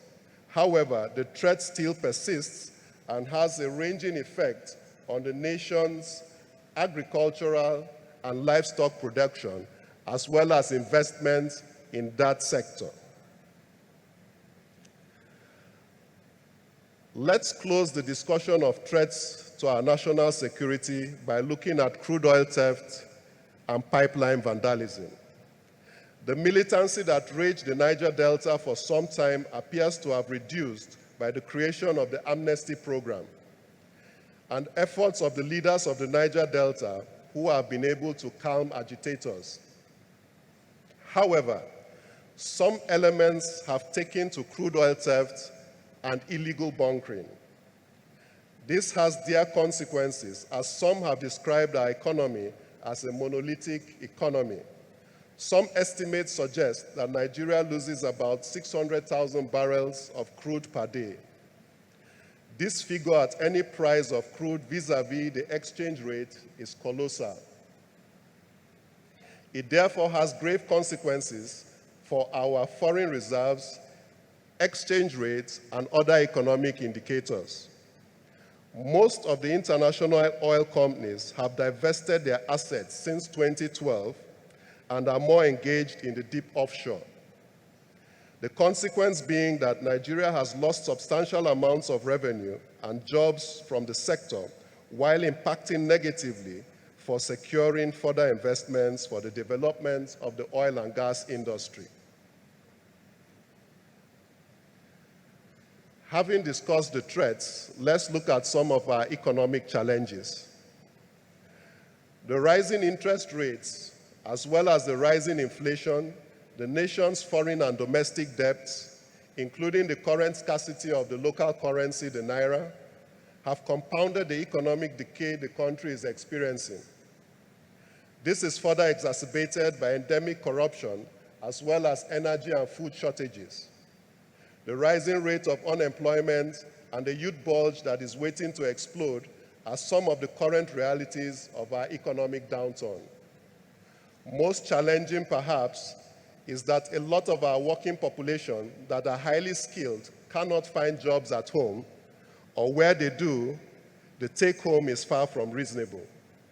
This has raised the Japa syndrome, whereby most of our highly skilled workers are moving to the Western world and Middle East for greener pastures.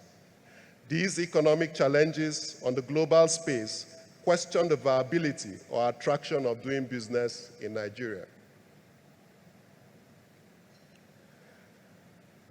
The picture does look gloomy, but it is possible for us to throw posers going forward to chart the best course of our future direction. So, can we hold government at all levels committed to good governance, which would cover issues of transparency and accountability, including strengthening the rule of law and justice delivery, as well as look at the institutional frameworks of our institutions with the political will to allow these institutions to be guided by their laws and guidelines? Would it be possible to declare a state of emergency in the power sector such that the power deficit in electricity can be addressed? Can our refineries be made to work to cater for our domestic consumption and allow for backward and forward integration? Can we call for an economic emergency that is tailored towards creating wealth and jobs to cater for the high rate of unemployment? This would also need to address the growth of agriculture, manufacturing, and our full participation in the tech industry, including artificial intelligence. How do we position our armed forces for greater collaboration with advanced forces, engage in higher levels of training, employ technology, especially those revolving around drones, and grow the strength of our armed forces? Can we carry out police reforms, inclusive of state and community policing, as well as increase the police strength, making it more reflective of our population?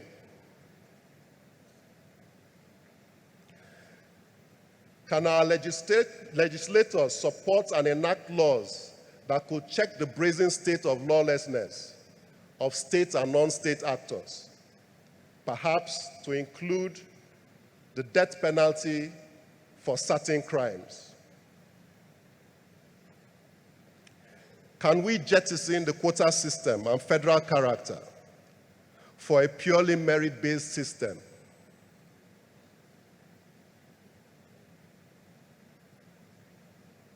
I believe there are no direct answers, but these posers may agitate our minds on the ways of getting out of our murky waters.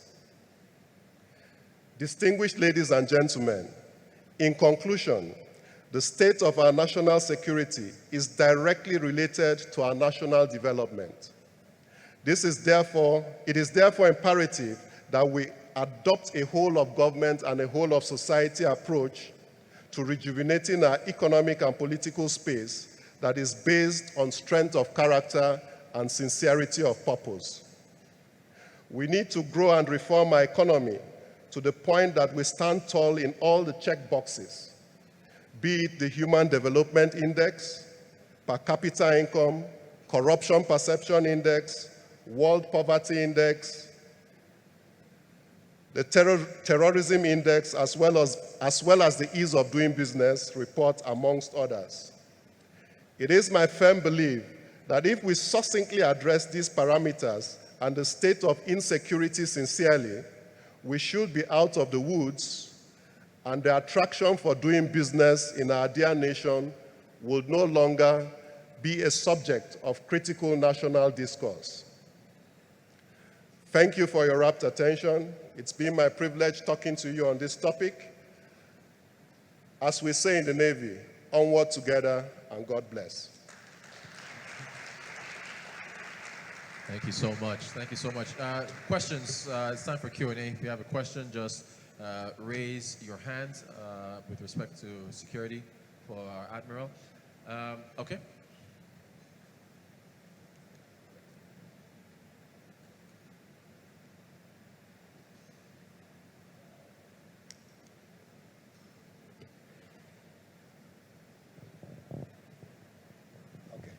Okay, yeah.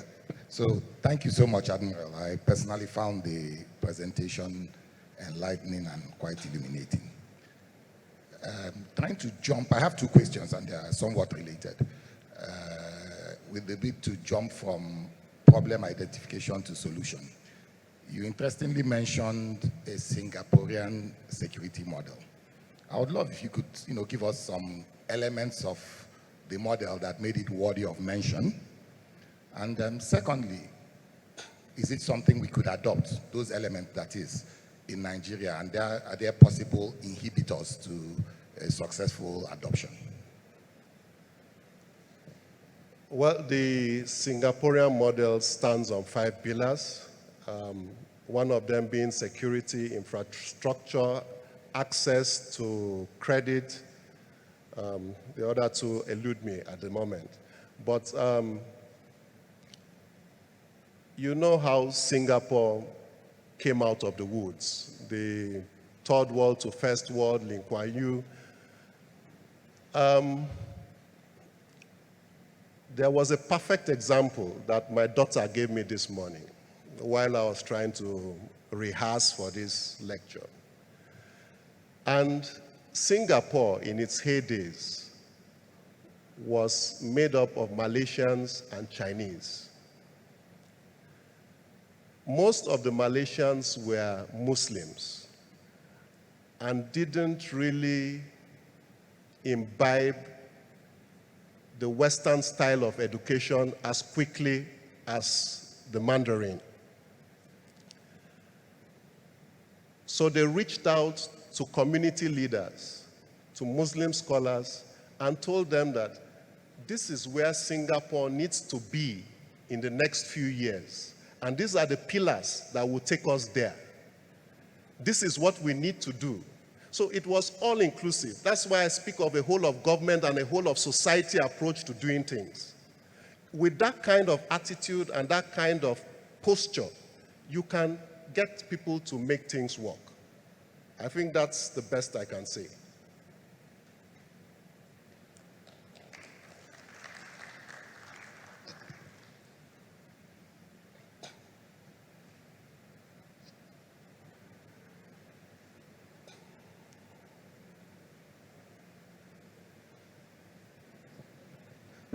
Okay, thank you very much, Admiral, and I'm Dr. Fred Obiajulu.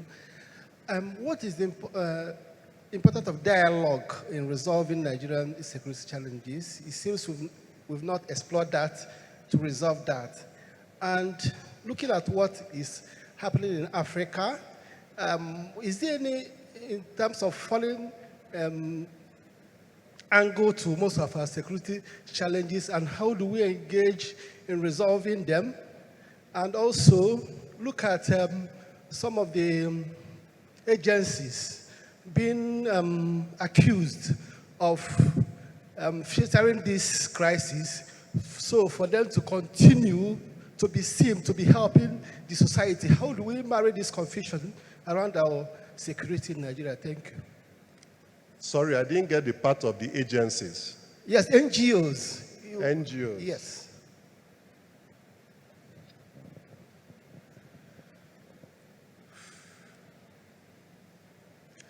Well, I think where we are today, dialogue is good, but we've gone past dialogue.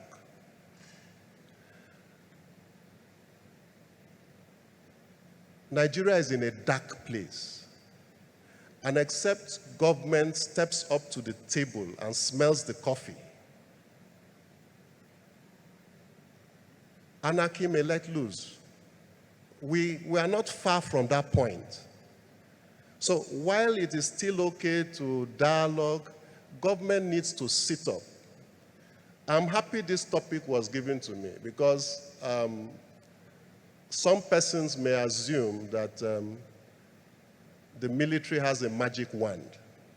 But truly, the military can only do 20%. The other 80% is by the machinery of government to create jobs, to create wealth, to make sure that the necessary infrastructure is available for business to thrive. Without that, just like some speakers before me have said, if the next government comes in and toes the line of what has been going on,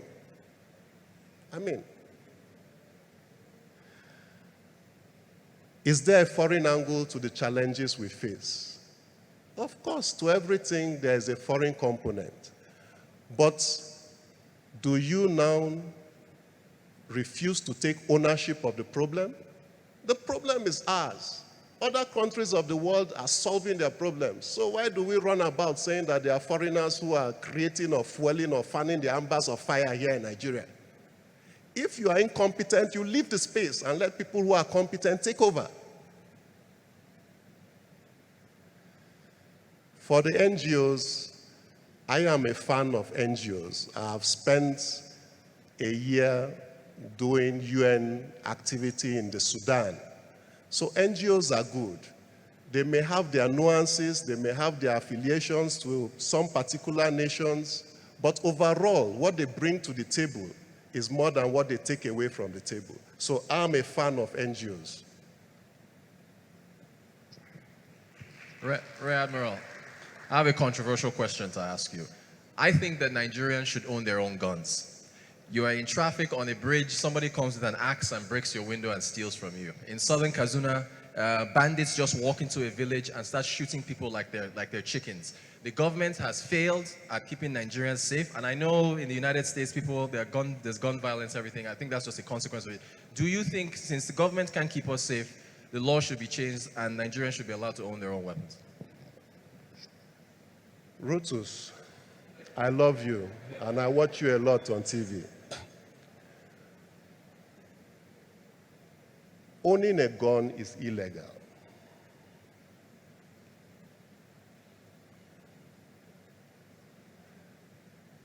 The security situation in our country today is there. So, I live in Victoria Island today. I really don't worry much about people breaking into my house, attacking my wife, who, by the way, is she there? No? Okay, she's there. So, I don't worry about such things. But if I were living in Okokomaiko, I probably would own an illegal gun and keep in the house to make sure that I protect these people. I don't know if, that's the truth of the matter.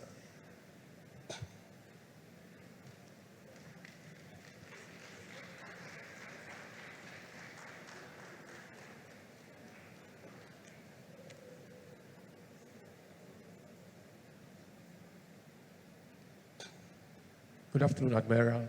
Thank you very much for your presentation. In your presentation, I just want to ask a simple question. How is our culture of celebrating wealth? Is it affecting or aiding insecurity? If yes, what solution will you prefer? Our culture of celebrating wealth, is it aiding insecurity? If yes, what solution do you have? I'm so sorry. I'm so sorry. Rear Admiral, can we actually have the answer after the panel session? I'm so sorry, because we're running out of time. So sorry, I apologize, but we're running behind, so just hold on to those questions. A round of applause for Rear Admiral. Incredible, incredible, incredible, serious topic. So yes, we're going to have a panel session on security, and so please, you can save your questions. All right, it's time to network and enjoy some mocktails. Next door, it's actually on the other side, so everybody just move over there. We're going to do this for about half hour, I think. So please mingle, exchange business cards and so on and so forth. Enjoy the great food, and so we'll be back in a half hour for our panel session on security. Black, it's not dark, it's bright. Black is bold. Black is every color, all together. My thing, your thing, our thing mixed together.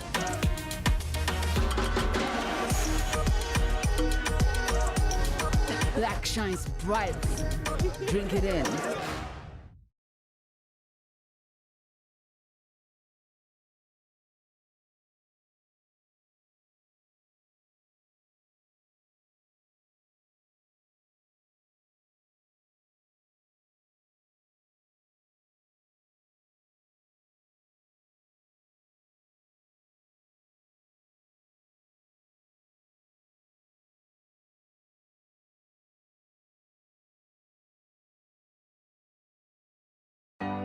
Shine bright like a diamond. Shine bright like a diamond. Fine light in the beautiful sea. I chose to be happy. You and I, we're like diamonds in the sky. You're a shooting star, I see, a vision of ecstasy. When you hold me, I'm alive. We're like diamonds in the sky. I knew that we'd become one right away. Oh, right away. At first sight, I felt the energy of sun rays. I saw the life inside you. Shine bright tonight. You and I, we're beautiful like diamonds in the sky. I too, I'm so alive. We're beautiful like diamonds in the sky. Shine bright like a diamond. Shine bright like a diamond. Shining bright like a diamond. We're beautiful like diamonds in the sky. Shine bright like a diamond. Shine bright like a diamond. Shining bright like a diamond. We're beautiful like diamonds in the sky. Palms rise to the universe as we moonshine and Mali. Feel the warmth, we'll never die. We're like diamonds in the sky. You're a shooting star, I see, a vision of ecstasy. When you hold me, I'm alive.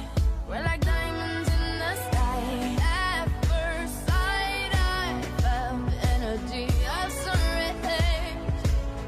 I saw the life inside you. Shine bright tonight. You and I, we're beautiful like diamonds in the sky. I too, I'm so alive. We're beautiful like diamonds in the sky. Shine bright like a diamond. Shine bright like a diamond. Shining bright like a diamond. We're beautiful like diamonds in the sky. Shine bright like a diamond. Shine bright like a diamond. Shining bright like a diamond. We're beautiful like diamonds in the sky. Shine bright like a diamond.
Rear Admiral is joining us as well for our session. We're glad to have him. All right, let's see now. We're about to begin. Do we have our moderator? She's here already. Oh, okay, okay, all right. Well, here we go. We're ready and set to begin. So here's looking forward to a great session. Okay. Thanks for the introduction and to the video person. So we have had Rear Admiral Ezekobe, retired but not tired, talk about security as the yardstick of a nation's attractiveness for business. And we are here again to just discuss the role of security in business exchange. As a seasoned insurance broker myself, I understand the import of security and effective risk management in a business. But what I'd like to get from you, and this question is for everybody, is what is your understanding of the role of security as regards doing business in Nigeria? I'll start with you, Rear Admiral. Well, security is about everything, because if you are not able to secure your business, I think that investment comes to naught. But I think more importantly is being able to study your environment such that you know what risks exist within that specific environment. Like what may be a risk in the Northwest may not be a risk in the South-South. What may be a risk here in Victoria Island may not be a risk in Agege. So you need to understand the environment within which your business is set so that you're able to walk around the security measures, the processes and procedures that will better secure your business and, of course, allow you to make a profit. Tanwa, you? Yeah, thank you. Obviously, security is very important. If you're putting money somewhere, it's important that you get your returns. You get both the money you're putting there and you see the returns in the end. You know, Nigeria has been plagued with a lot of security challenges. I know when Rear Admiral talked about all the security challenges, most of us already know what they are. We see it every day, we read it in the news every day. But it's interesting because earlier this week, for example, I got an email from someone, major global cosmetic industry company, and they're looking to come to Nigeria to do business. And they said, you know, we just have a team that's coming out just for now to gauge sort of the business environment. They're just doing a stakeout of the area. And I sat back and I thought to myself, you know what, despite how challenging it is to do business here, Nigeria still remains a very viable market for a lot of global companies. I think even with the change of government, more than likely, we might even see even more companies wanting to come to do business here. They are aware of the risks. They see the same headlines that we see. And the truth is, it's about how are you going to manage and mitigate those risks. So far, the security challenges in Nigeria have not stopped people from setting up businesses. It hasn't stopped global companies from still seeing Nigeria as a viable market and a target market. But at the end of the day, it's just costing them a little bit more than what it typically would in less, you know, or more secure sort of climes and societies. So I think overall, security is a challenge, but we have the private sector and obviously some arms of the government that are around, and they do what it is that they can to make sure that you can still run your businesses quite safely here in country. So that's all I have. Thanks, Tanwa. Wale? Thank you. Well, at the base, can you hear me? It's working, okay. Well, at the heart of human existence or achievement is peace and a safe environment to thrive, without which you cannot achieve or attain what you want to aspire to be. I will speak from those two experiences I had in the last 3 years. I was at the Nigerian American Business Council in Florida about 2 years ago. Here were a group of Nigerians who were doing very well, plotting and planning to see how they can come back home and put together some investments already to set up some businesses, and they want to come into Nigeria. And at that conference, mostly Nigerians, lots of them were that was at the height of kidnapping, at the height of the issues in the middle belt and northeast. They were resolute that they were not going to come back. They were going to continue those investments. Some of those investments were actually in the middle belt and around Kwara State, and they said they were not going to come back to continue those investments. And I said, look, listen. At the same time, we had an American choosing to invest in tomato plant in Kaduna. I'm talking of tomato juice. And that investment at the heart of where we deemed was not as safe, where it's very risky, it's a risky environment. But she went ahead to set up her business at that time. What's the difference? There will always be conflict. In the midst of the environmental risk that you face, operational risk that you face, are you able to comprehend and design a security program as part of your business process to ensure how you can succeed? The difference is that these two people, the American businesswoman and the Nigerians are afraid. The American took the risk to understand how to mitigate the risk of operating in that environment. 2, in how to also secure her people in that environment. 3, in how to secure the access to her products, of her raw material to her products, to her factory, and also to supply, so to deal with her supply chain. That business was succeeding. At the same time, we're part of a group that was setting up the biggest tomato farm and rice farm in Kebbi State. At the same time, non-Nigerians under the same environment. So what's the difference? Is that no matter what you do in business, in a small business to a big business, you must understand that security is important, without which you cannot succeed, but you can plan for business, no matter how small your business is or how large it is, in an environment that is still unsafe. You can have mitigating plans to still thrive. But overall, speaking about the country itself, we need to deal with these issues to attract investments, but it does not stop us as entrepreneurs from applying into business and from thriving in our field.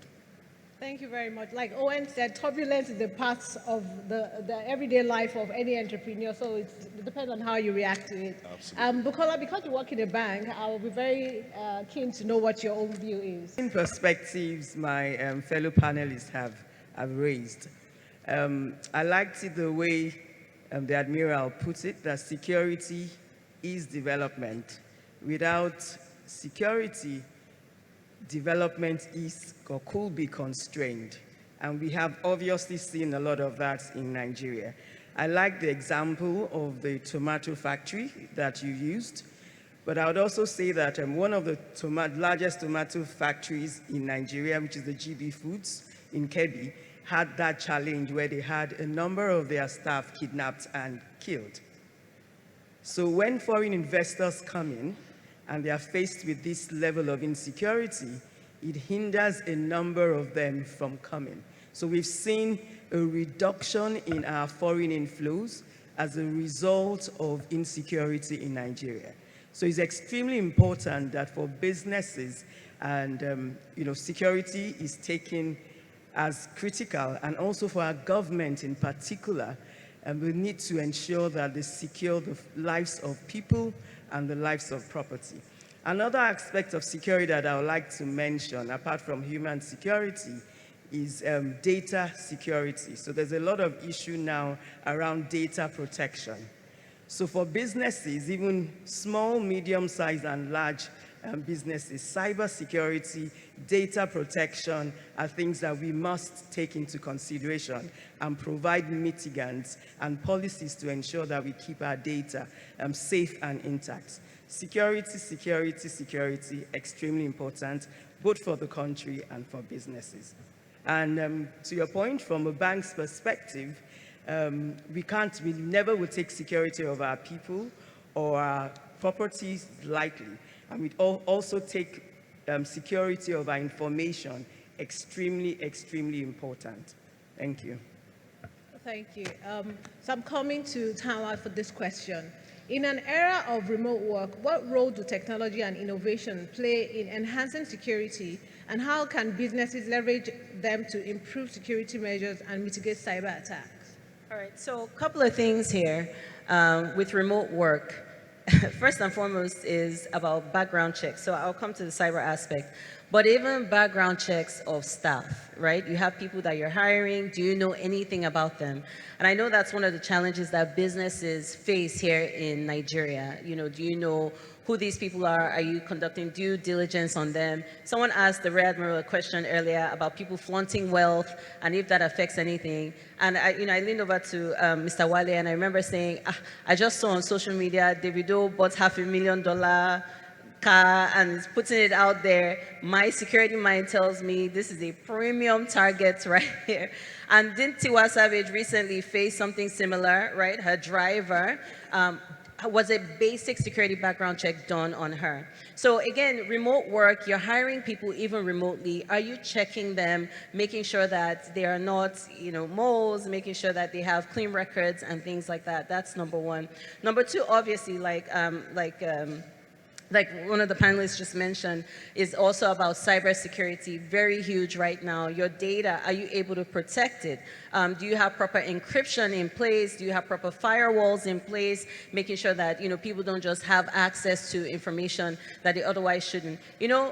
As security service providers, what we're doing now is not just protecting the physical assets of organizations. Within the organization, your reputation as well is an asset, right? You think of companies like Coca-Cola, that name, the brand is an asset, and they don't want anything to happen to that. So you have organizations that are constantly looking out for the mention even of your organization.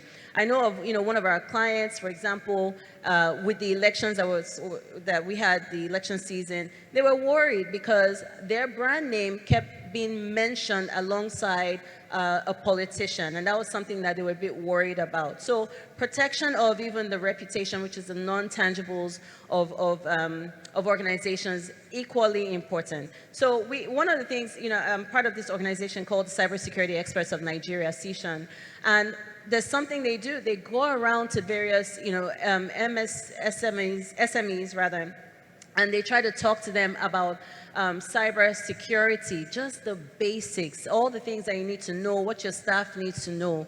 When it comes to cyber, the weakest link is the human being. And I know something we call business email compromise is a major challenge. Just to explain what that is, you have people who are monitoring, for example, how you send emails approving invoices. And so they will go, they can forge an invoice of your company. They will change even the name of the company, everything would be changed. The only difference is the account number is different. And they will send it to a client that's supposed to pay you. The client pays it to that email address, and just like that, the money is gone. We've seen it happen so many times. Why? Because emails were not properly protected. These guys who are monitoring could figure out your style and your tone of writing your email, and they were able to just compromise that, go in between, and get paid instead. So just conducting basic cybersecurity training for your staff is very crucial. It doesn't cost much. There's so many free online trainings, or you can find consultants like within CSHAN who are happy to come and put together a 30-minute presentation, security awareness training for your personnel, so that you at least are seen as putting mitigation measures in place. Thank you. Rear Admiral, I'd like you to speak to the community-based aspect of the question. The question here is, what role do community-based security initiatives play in addressing security challenges in Nigeria? Well, the issue of community policing has been quite topical in the past and even today. But my personal impression is that it's twofold. Sometimes community policing could mean that you have a bunch of Agberos that are trying to secure a neighborhood and leading to extortion and all kinds of, misdemeanors. But I think what community policing should entail is leaders of thought within the community coming together, teachers, the clergy, people of substance within the community, to nominate responsible young men and perhaps women who could come together and form a policing network to work with the police to better secure that environment. I don't think it has been done successfully in any one community, except for communities that are buoyant enough to employ guys like Wale and so. But otherwise, I don't think it has really worked. Well, we'll keep hoping against hope and keeping our fingers crossed, I believe. Okay, Bukola, I'm coming to you for this. How do cultural and social factors impact security challenges in Nigeria? And how can they be better addressed in security policies and initiatives?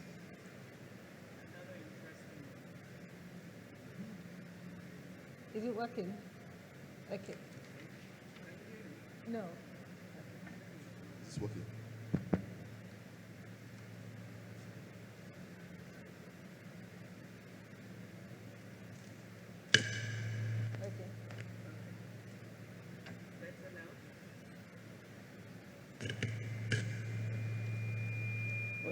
Hello? Okay, excellent. So the question is on how social and cultural, could you take it again, please? Yeah, how social and cultural factors impact security challenges in Nigeria. Okay. I'm sure we all know that Nigeria is a very diverse nation. So we have probably over 300 different ethnic and cultural groups in Nigeria. So we're very diverse in nature. But I think also that in our diversity is also our strength. So we need to just learn to work together as a community, learn to work together as a group of people. And in my own organization, we actually embrace that diversity. And what we do is then develop policies to help each of us learn to work together as a group. So it depends, really. I think policies and procedures can be put in place to actually help that, and that's what we really need to do. We need to continue to play to our strength.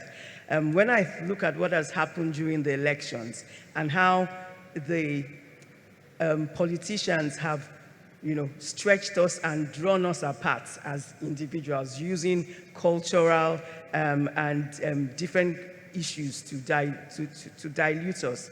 I think that we need to just ensure, as from a government perspective, that we are able to bring the people together and ensure that we see ourselves more as one rather than as diverse as they have made us seem to be all this while.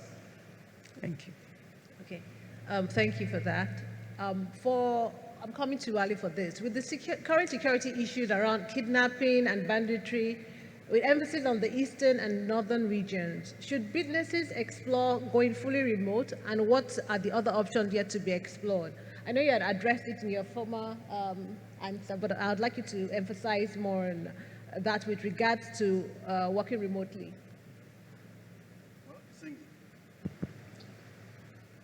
Fortunately, can you hear me?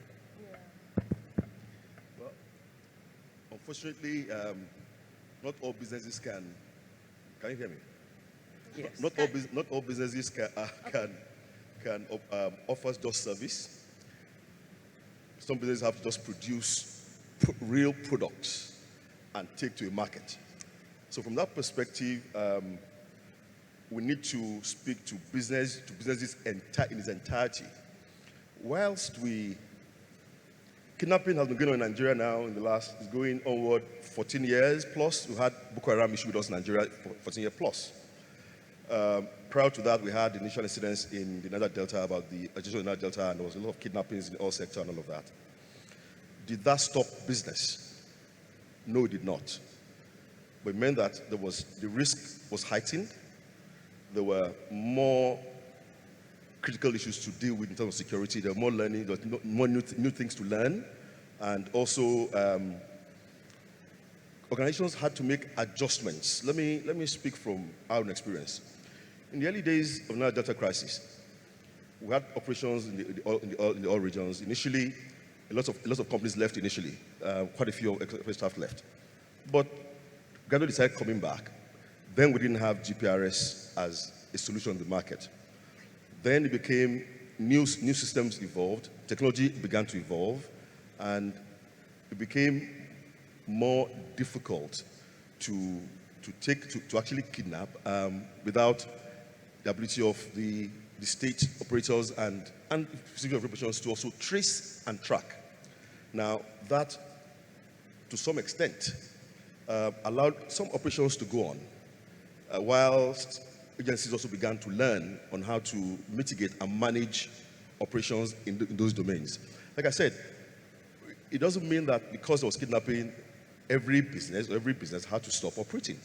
So, as a culturally, or as a because I want to speak from this gathering is for business people, and to also think of business unusual.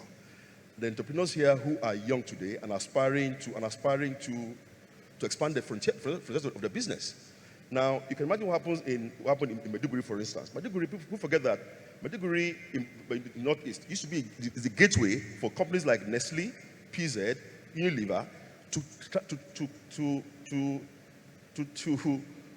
carry the products right through to Chad and Nigeria Republic. And that was a huge market.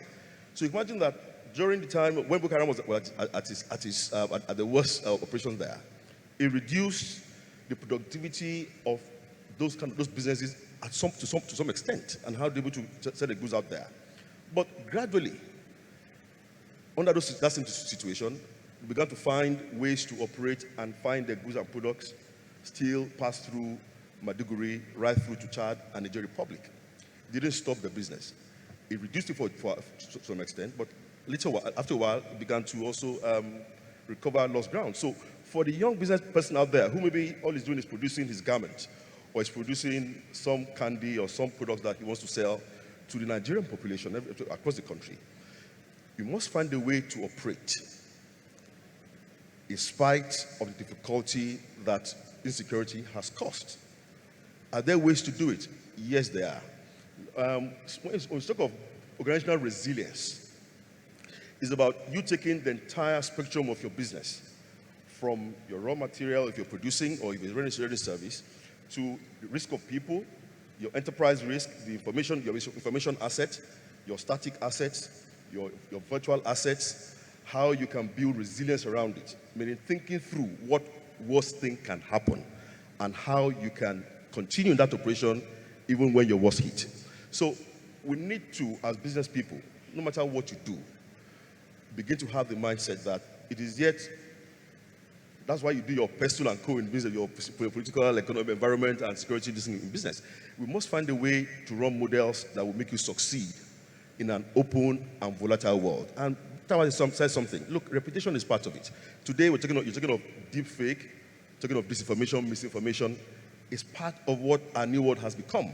And we must find a way to carry on our business with all this in mind. So, to my mind, first, understand what the SRM framework is, as Enterprise Security Risk Management Framework, and determine how to build resilience around that in your business, no matter how small you are. So we can, yes, there's kidnapping, it's still going on. By the way, in the last few days, if you have noticed, it has also, Boko Haram activities has spiked in the Northeast. They started kidnapping again, just to make a point, because new government is coming on board. There will be an increase in activities of Boko Haram.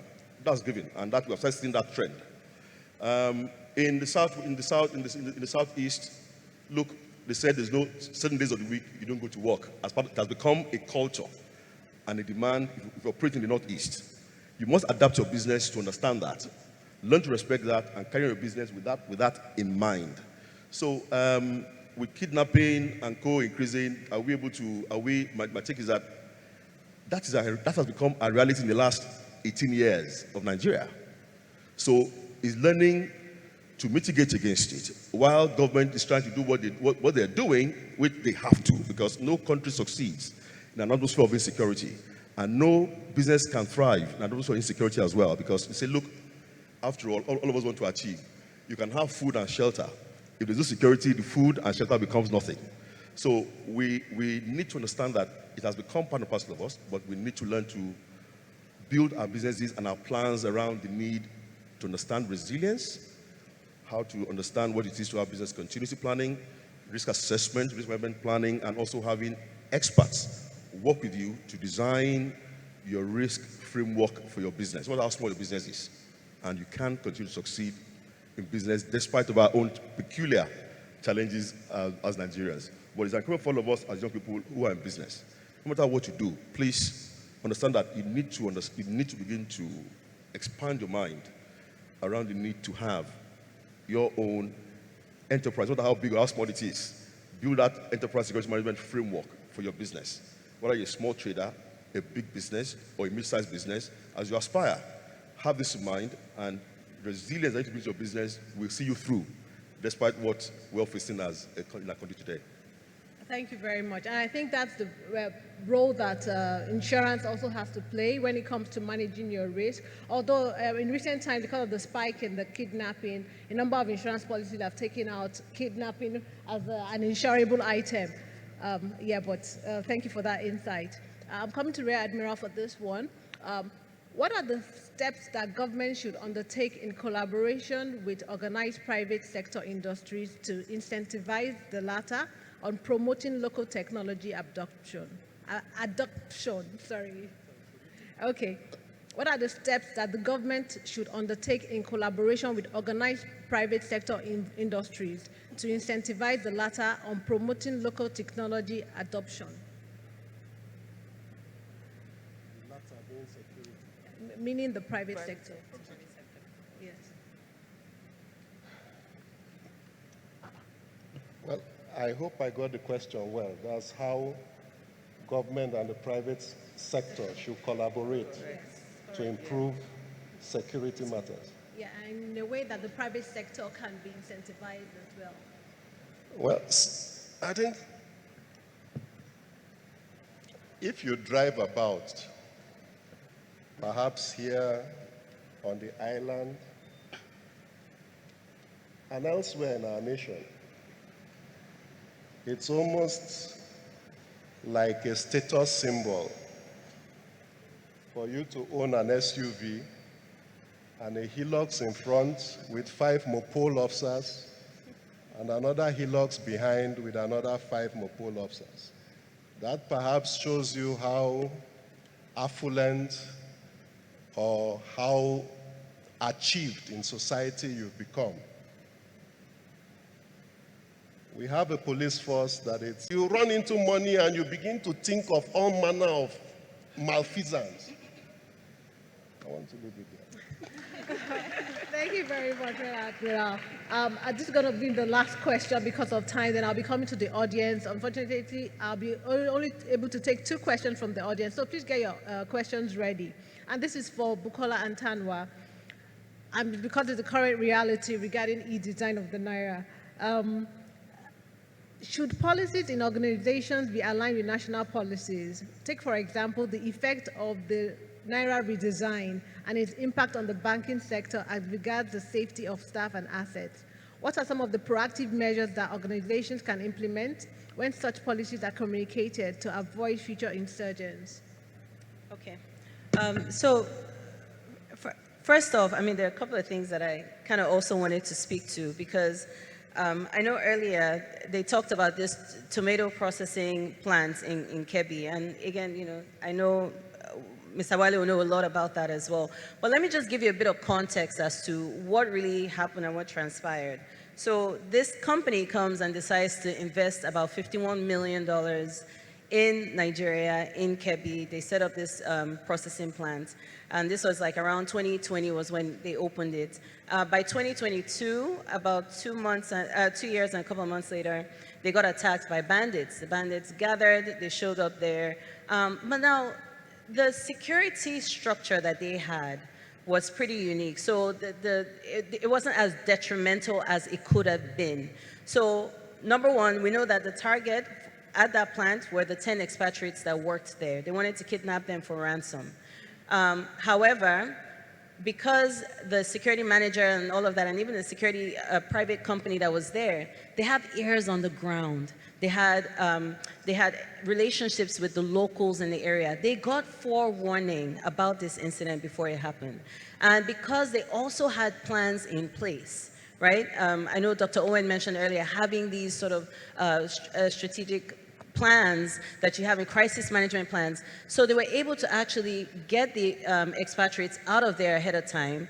The police were in place. They got into a shooting match with the bandits. Some policemen got killed. There was a local guy that was there as well. I think he also was collateral damage, got killed as well. So really the main thing I think I want to pull out of this is the importance of listening to what we call it atmospherics are like out there.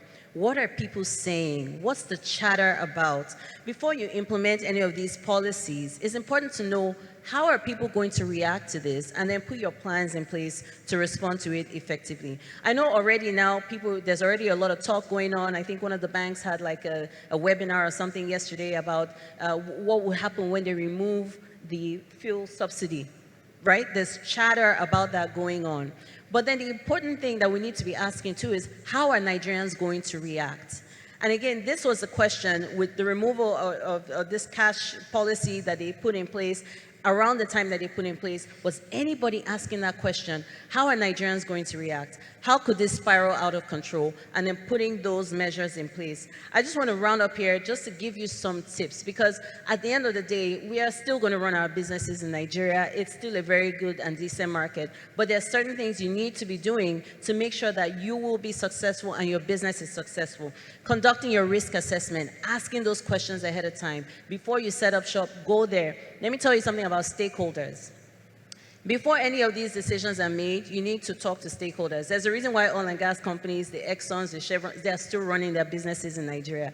First of all, they know the money that they're making. Second of all, they know the people they need to be speaking to within that community. Those people around are the ones that will make or break your business. All right, so making sure that when you conduct these risk assessments, you know the network on the ground, you know who's the person that needs to be spoken to, so that when your bus, when your vehicle, when your supply chain is passing through here, they're the ones that will say, don't worry, allow them go. All right, so these are things you need to know. Engaging local expertise. A lot of companies now are hiring local security managers. It's one of the things that in our industry we've been pushing for as well. All that taking, hiring people from abroad to come and conduct security here. And yes, they come with their knowledge and their background, but Nigeria is such a unique environment. You can find people here, local expertise here, and get them involved. They understand the language on the ground. The other thing is to develop a strong security culture amongst your members, amongst your organization, amongst your team.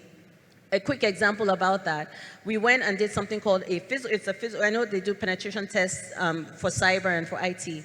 This was a physical penetration test. They had put in all the security measures in this office. The CEO said, you know what, I think we're good. I don't think anything can affect us. Why don't you guys come and try to test our security measures?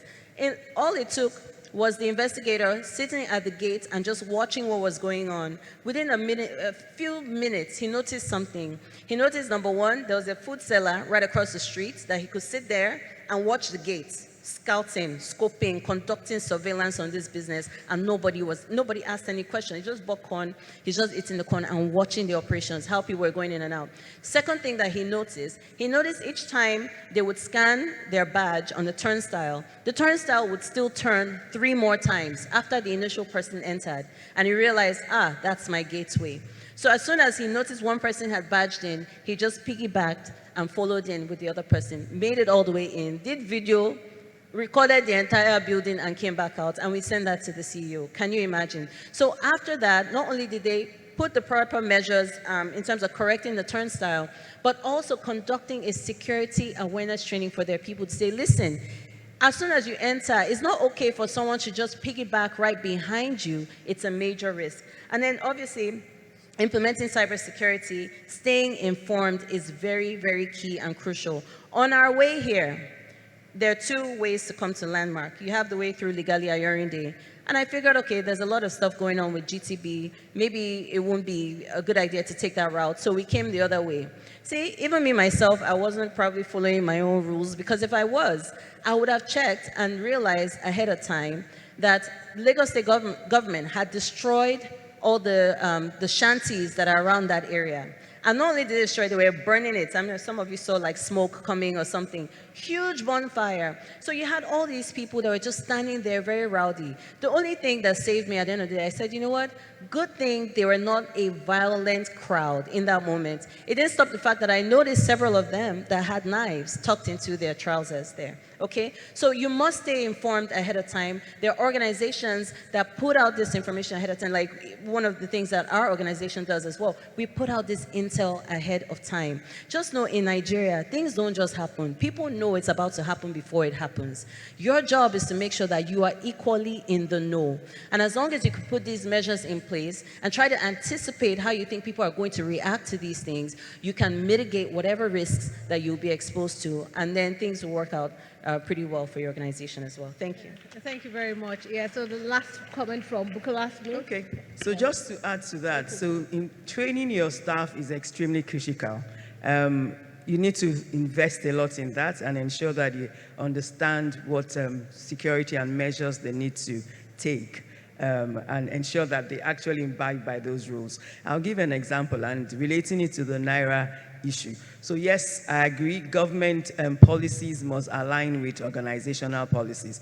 But what we find is that sometimes government is a bit slower in implementing certain policies, and we corporates will just have to then roll and take it on ourselves. And with the Naira situation, yes, so we banks should have been a lot more involved in that process.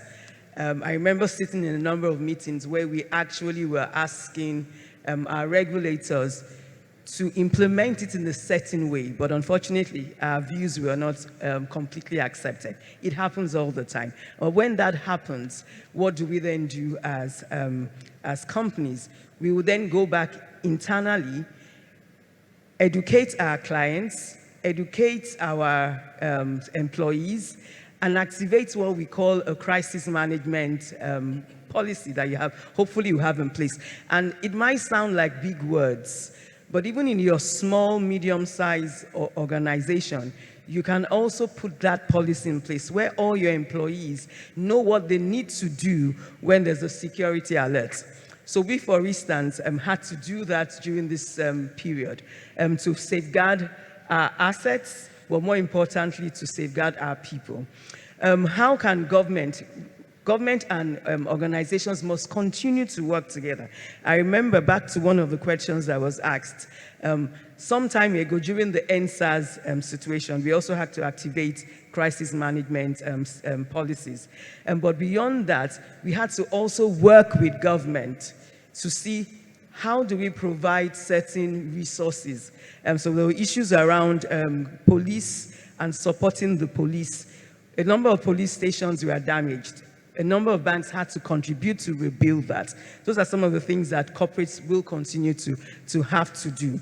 So again, government and private sector must continue to work together to ensure that we're able to safeguard our assets and ensure that our people and our resources are well taken care of. But back to you, small organizations or medium-sized. Again, putting in those risk management processes and ensuring that you walk through all those issues as they arise. I know it's tough, but consistently following some of these things would help us move beyond the circumstances and situations that we're faced with. Again, government would not do all that it should do. We in the private sector would have to ensure that we safeguard our assets to ensure that we're able to continue in our businesses. Thanks. Thank you very much for that, for all the insights and the views. Well, the floor is now open. We can take 2 questions, and I'll take, I think, one from either side. So if you have a question, please raise up your hand, and very quickly, the microphone will come to you. Okay, I think there's somebody there already.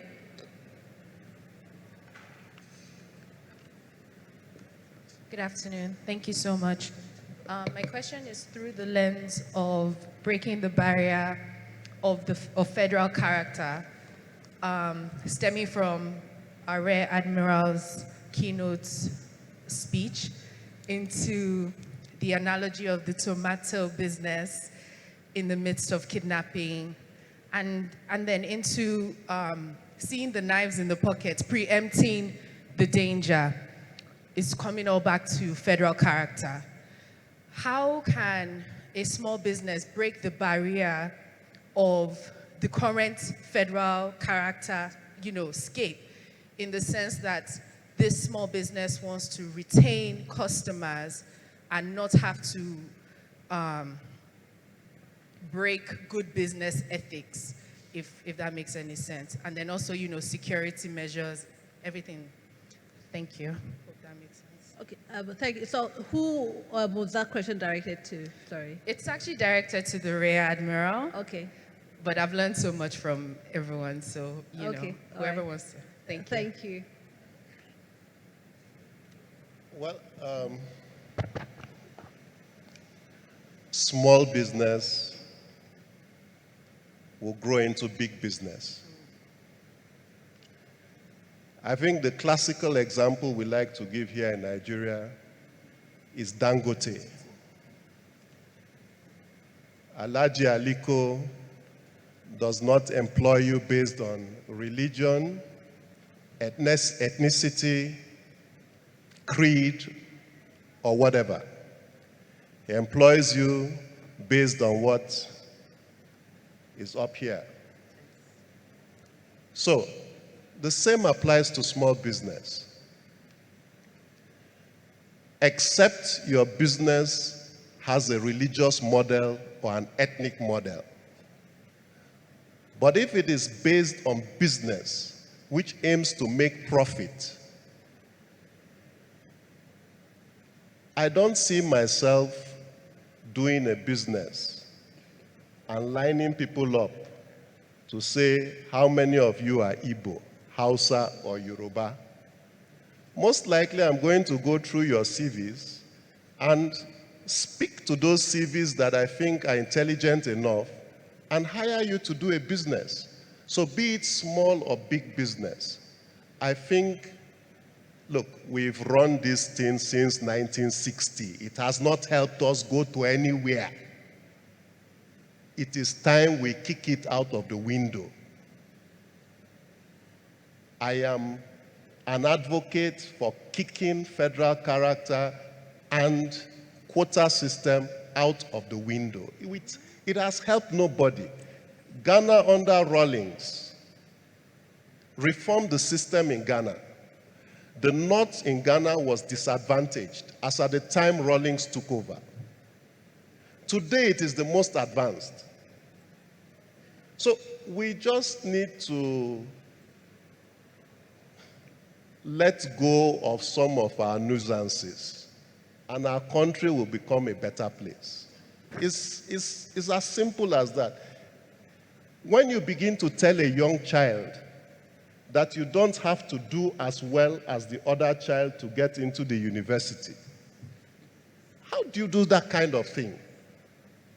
How do you hope to grow as a nation? How do you hope to get the best of the best? How do you hope to compete on the international front? Ah, man. Okay, maybe. Thank you very much. Maybe I can add to. Okay, all right. Okay, all right. to Yeah, that. Okay, just to add, it is tough doing business in Nigeria. I can't deny that, and I give my heart and kudos to everyone that runs business, no matter how small, because I know that it takes a lot. But I'll just share some of the things that are core to me, and when I run my business, things that I consider. So stay true to yourself and to what your business values stand for. So I'm not going to criticize anyone for whatever, but your integrity and what is critical for you in your business. So you could possibly lose some businesses because you're not willing to compromise. But stay true to what you believe in. Eventually, it will work out. And I've seen that happen in my business. So I've lost some businesses because of my stance or my organizational core values. But in the long run, if you have value, people see through, organizations see through the value that you're able to offer. So become an expert in whatever field you have chosen to be in and stay steady at it. Stand by what you believe in.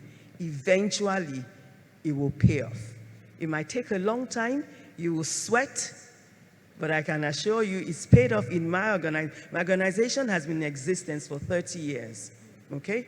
FSDH, tough. We haven't grown as large as a number of other organizations have grown, but it's been steady, consistent growth over the years. So if you want to grow your business to an enduring business that will last to a long run, stay true to the values of your company, and eventually it will work. Okay? Thank you. Yeah, so it's interesting because we literally just had a discussion about federal character here a few minutes ago, and because I talked about it as well just about 2 days ago. So first things first is private sector. The beauty about it is that we can hire purely based on competence, and that's it. So you know, you're not stuck with that quota. However, diversity is a beautiful thing, and that's why even within our industry as security professionals, we've been trying to promote more females even in the industry. Why? Female voices bring a different perspective to problems, to solutions to problems. So diversity is beautiful. Also, because we deal with providing intelligence sort of alerts and reports to our clients, what that means is if there's an incident going on in Kaduna right now or in Zamfara, I need to make sure that the alert has gone out to our clients. I can't do that necessarily by just only hiring specific people from one region of the country. I need to make sure that I have sources on the ground within those areas. So you're going to need that diversity by all means. Now, the issue that I have with federal character, and so I'm so happy you could say, you know, you're a Rear Admiral, nobody can disturb you after retired. You know, sometimes when we private sector people say things, you know, people want to question you, but the truth is the truth. The issue that we have with federal character, I was saying earlier, I've been in almost practically all the intelligence agencies in Nigeria, and you know, we've been teaching them about intel analysis, everything they need to know. Something that broke my heart, I think, when I first saw it, and I've seen it multiple times. You literally go there and it's like, okay, open up your computers, okay, open up Microsoft Word or something, and then you see someone struggling with switching on the computer or struggling with, you know, Microsoft, and I'm thinking, how in the world did you get this job? You realize it's because of, possibly because of federal character. So my thing is, federal character is a beautiful thing, but there's a way that it should work better, which is, fine, I need to hire someone from Ekiti State. That's fine. Don't just say, because I need someone from Ekiti, you just take anybody. Get the most competent person from there. And I think that's how it would work better. So competence, I think, should be the core value in federal character and when you want to include diversity within your organization. Thanks. Thank you very much. Sorry, Rotimi, do we have your permission to take one more question, or we're out of time? We are out of time. We really are. Okay. Well, I think we can call Linda up to. Okay, Linda's giving the go-ahead. Say one more question. You know, she runs this whole operation. All right, so that's fine. Go ahead, one more question. So, who else has a question? Good afternoon, everybody. Okay, so my question is directed to Mr. Wale, right? Yes, sir.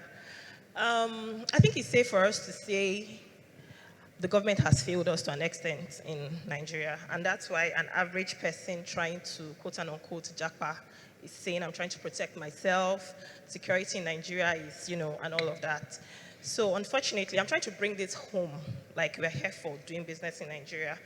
And an average person in Nigeria will buy security, will pay for security. We cannot sit down and wait for the government.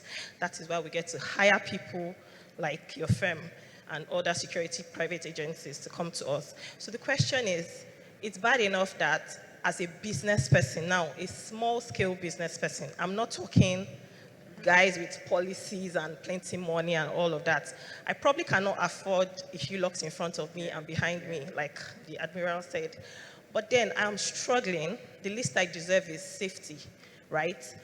For the private guys, we've heard and seen cases where security guys are seen more like gatemen. You just open and close the gate. What security measures, or rather, what measures do you put in place when you're even recruiting these guys? Because Mrs. Tanwa said something about, you need to even check, you're hiring these guys. Do you put any measures in place? Do you check about them? Do you know anything about them? You gave an example of what happened in Tiwa Savage. Obviously, it was an internal information or something. We don't know. So as a private security agencies, what are your measures? What do you do? How do you even penalize these guys? Because sometimes it goes beyond just opening the gate, sitting in front of the CCTV. you know, like you said, getting information before it even happens. So what are the measures you put in place when hiring these guys, when even, you know, posting them to organizations, and what are the consequences, and how do you hold them responsible for matters that happen? Thank you. Thank you very much. First and foremost, it is the responsibility of government to provide security for its people. So government exists to provide security for its people within its territory. So for individuals, for businesses, principally government functions to do that. That's the principal responsibility of government. To now answer what we do, we are a 30-year-old business. We started our business with 20 people as a man-guarded business. Today, we are a 25,000 strong business, having developed competencies with young Nigerians beyond what you see as man-guarded today in strategic areas of safety, risk mitigation, and security for virtual assets, physical assets, marine operations, strategic security, and tactical. So we started by having the first training institution in Nigeria that's privately owned, modeled on the best global standard that you can find to train our people. We're the first to start background check, verification of everyone we employ. That has grown to become a business on its own over 30 years. We provide telematics solutions for organizations and people. We do not just serve only very strategic or big companies.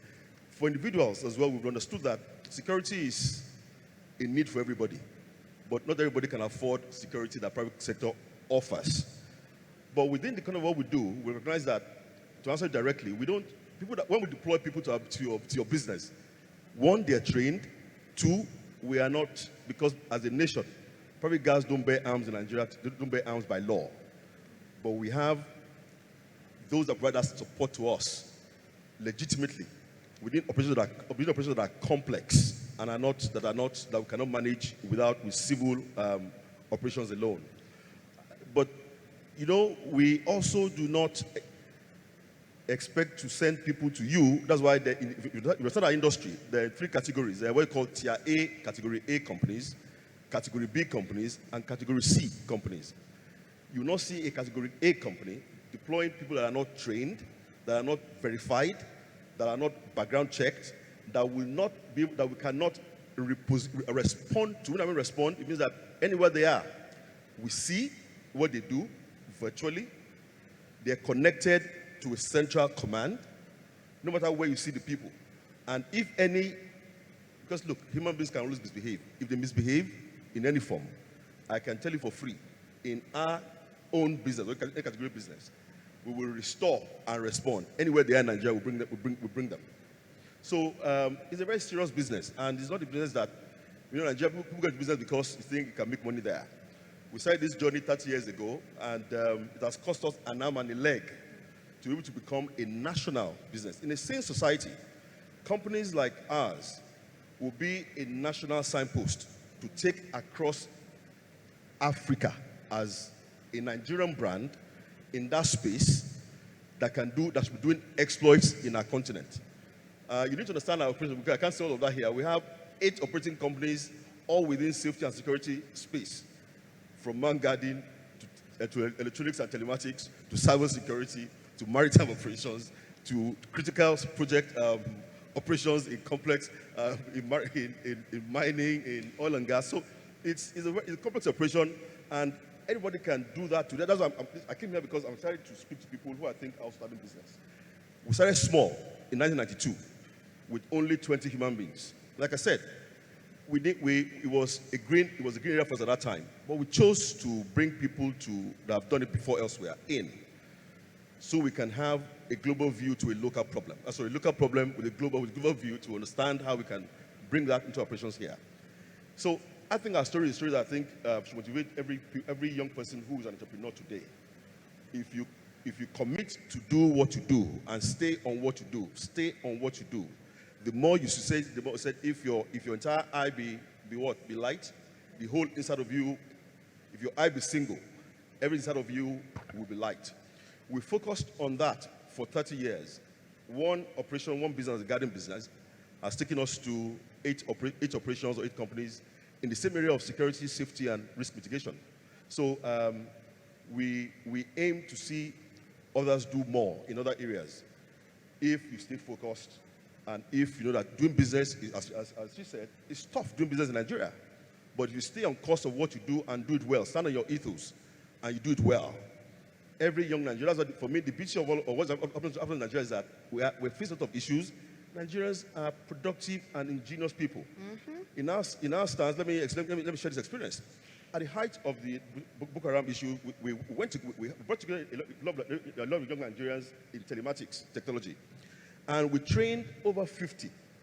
At some point, we went to the military and said, look, listen, we can begin to look at, in the area of Sambisa, use young Nigerians to begin to develop the capacity for the defense industry as supported by private companies. These are things that Nigerians can do. These are things that we tried to experiment, and we saw young Nigerians doing great things. That's why last year we went to Governor and I said, look, we want to begin to involve Nigerians, young Nigerians in cybersecurity. So we countered the measure. When we say Nigerians, on the negative side of our story, that we are very wise, very good on the internet, and we do a lot of things on the internet, but we can flip that as a positive.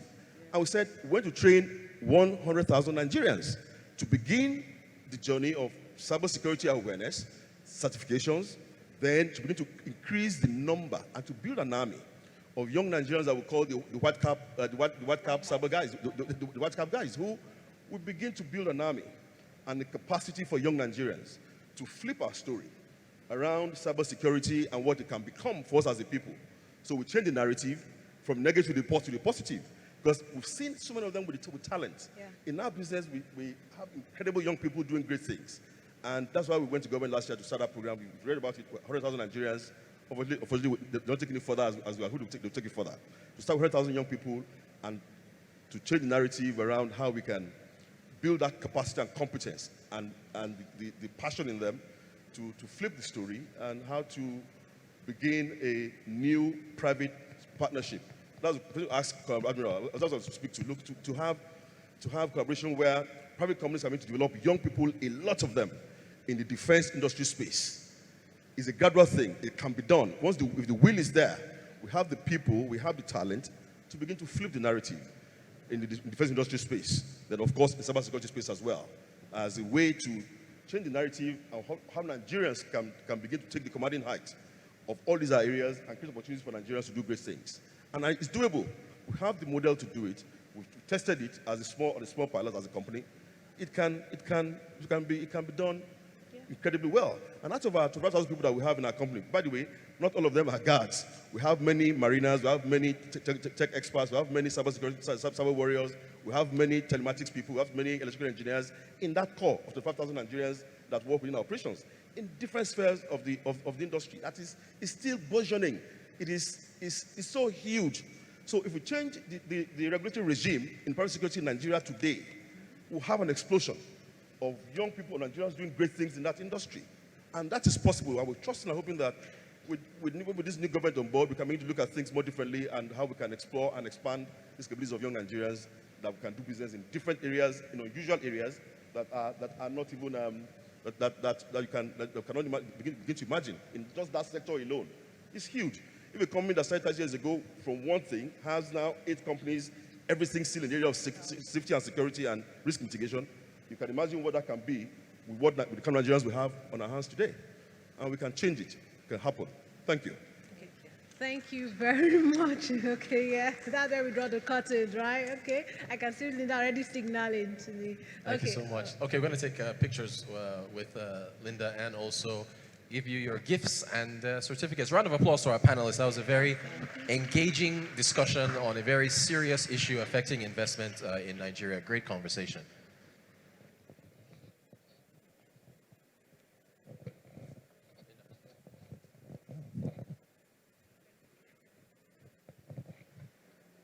That was a very insightful session. So thank you very much. I'd just like to say thank you for honoring our invitation and for sharing the insights you have shared with us today. And we always say this, we hope to see you again next year when we extend an invitation to you. We wish you would say yes. Awesome. So can we have...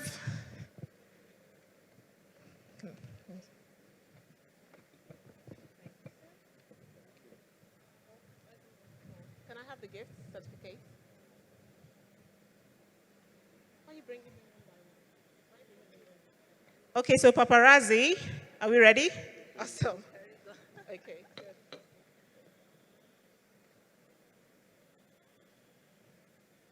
Okay, so I think we have more speakers from last year. Ugo just came in, right? I would like to invite Ugo on stage to take the pictures with us. We've been doing this with our past speakers, so don't worry, you're not the first. I see you looking scared, Ugo. Please join us on stage. Thank you very much.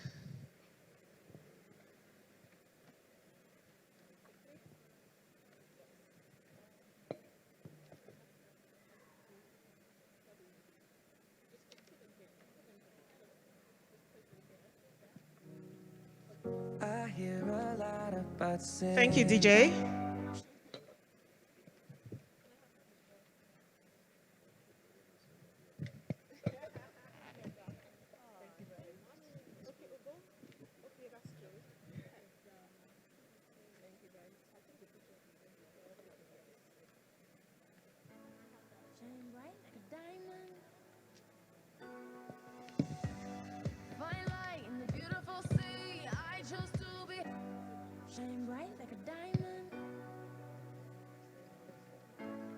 Shine bright like a diamond.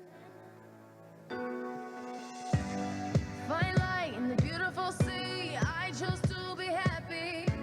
You and I, we're like diamonds in the sky. You're a shooting star, I see, a vision of ecstasy. When you hold me, I'm alive. We're like diamonds in the sky. I knew that we'd become one right away.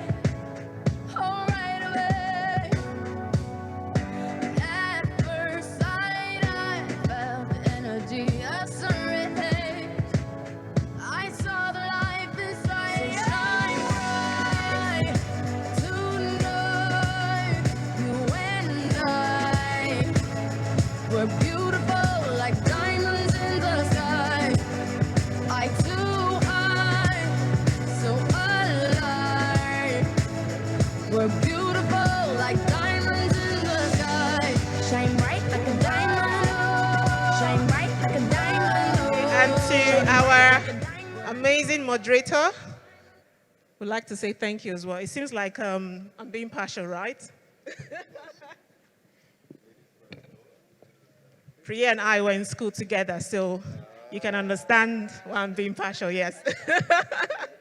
Manchester Business School, yes.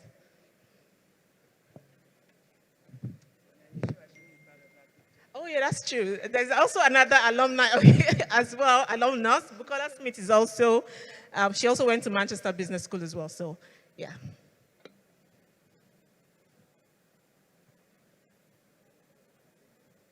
Awesome. So can we have a group picture, please? Yes.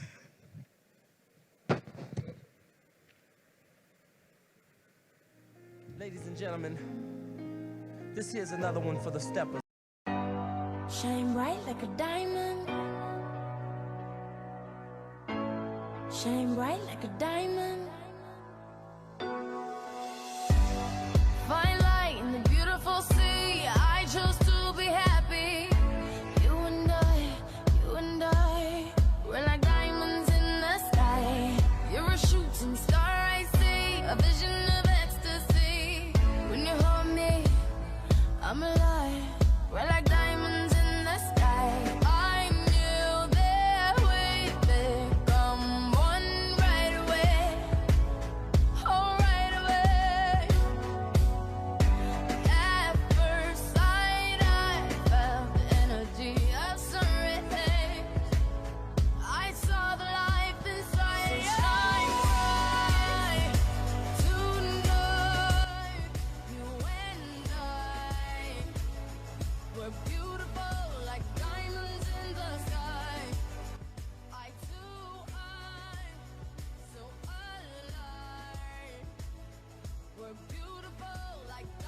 okay, it is time for the business pitch. Linda, remind me, is it $10 million that Providus is giving, or is 10? Did I make a mistake? No, it's 10,000. I'm sorry.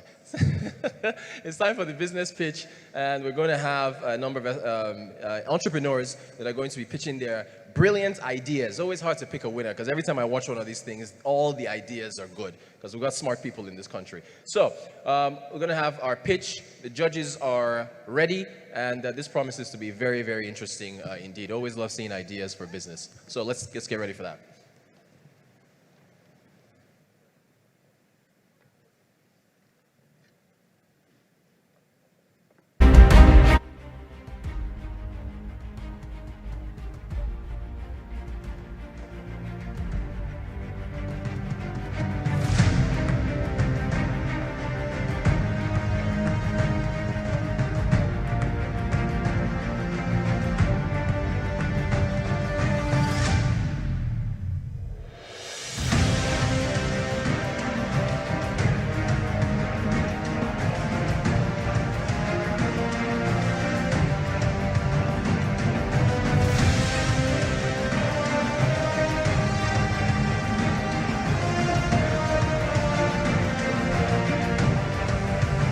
Round of applause for our judges. Round of applause. Thank you so much.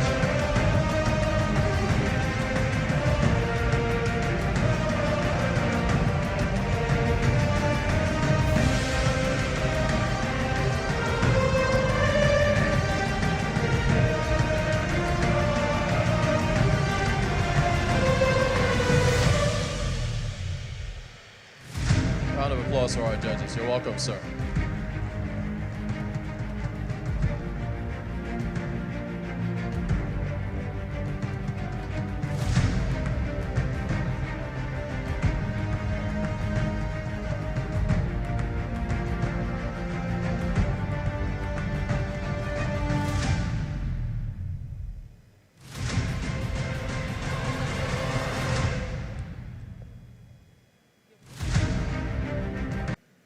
Good afternoon, everyone. I'm back on the stage yet again. I would like to just talk very quickly about this segment. Remember, in the earlier conversations we've had, we did mention that everyone is important when it comes to developing and diversifying the nation, right? It's not just the duties of the government. Everyone, entrepreneurs, all key stakeholders, including yourselves. So this is our own small way of supporting small businesses and to also empower people who are looking for opportunities to showcase their innovative ideas to the world, right? So we received close to 30 applications before the deadline, or as at the deadline, the 31st of March. And we had an independent body review the applications, and that's Angela. Can we please have the logo of Angela on the stage? I'll call the MD of Angela to come on stage. But before I call him, I would like to briefly mention that we have 4 businesses that we're pitching live. And at the end of the pitch, our judges would advise who we should invest in, because we're all partners, correct? You're part of our growth. So the prize, the grant is 10,000 USD, and we're hoping that in subsequent years we can do more. We'd like to have a round of applause just to encourage exactly more sponsorship. So I would like to invite Ifani, yes, to come on stage and talk about how these businesses were selected. Hi, everyone. Just a quick clarification before I go into presenting the framework. We are Angela. Angela is a corporate innovation collective.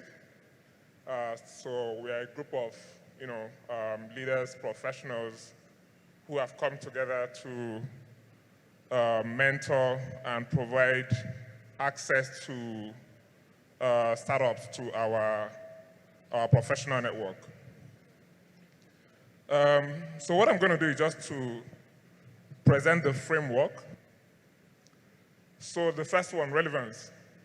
What we're measuring here, or what we measured the submissions that we got against is the degree to which this idea or product is solving a real problem or even probably creating a market. The second one is impact. And in our framework, we measure impact against 3 R's. The first R is the reach, which you can look at as scale. How scalable is this idea or initiative? The second one is the market size. So the second R is the market size in terms of revenues. What potential size of revenue could you actually get at scale? And the third R there is recognition, right? How innovative is this idea? The third component of our evaluation framework is maturity. Here we are looking at the market where this idea or startup is going to be operating in. The external factors, regulatory environment, access to talent, access to knowledge. Is the market mature enough to support the growth of this idea or initiative? The fourth one is, like I said, ease of implementation. This idea, when it gets rolled out and it gets deployed, would it be easy for the startups to be able to scale and implement the idea in a profitable way? The last one is clarity of thought. So how have the startups, the ideas in their pitch deck, how have they presented their idea or the initiative in a very clear way that is easy to grasp? On that note, I will hand over to Rotus. All right, best of luck. A round of applause, please, for breaking it down. Okay, our first entrepreneur up first. Her items are already on stage. Oluwakemi Akorede. She is the Chief Executive Officer of NutraBoom. Stage is yours. Round of applause, please, for her.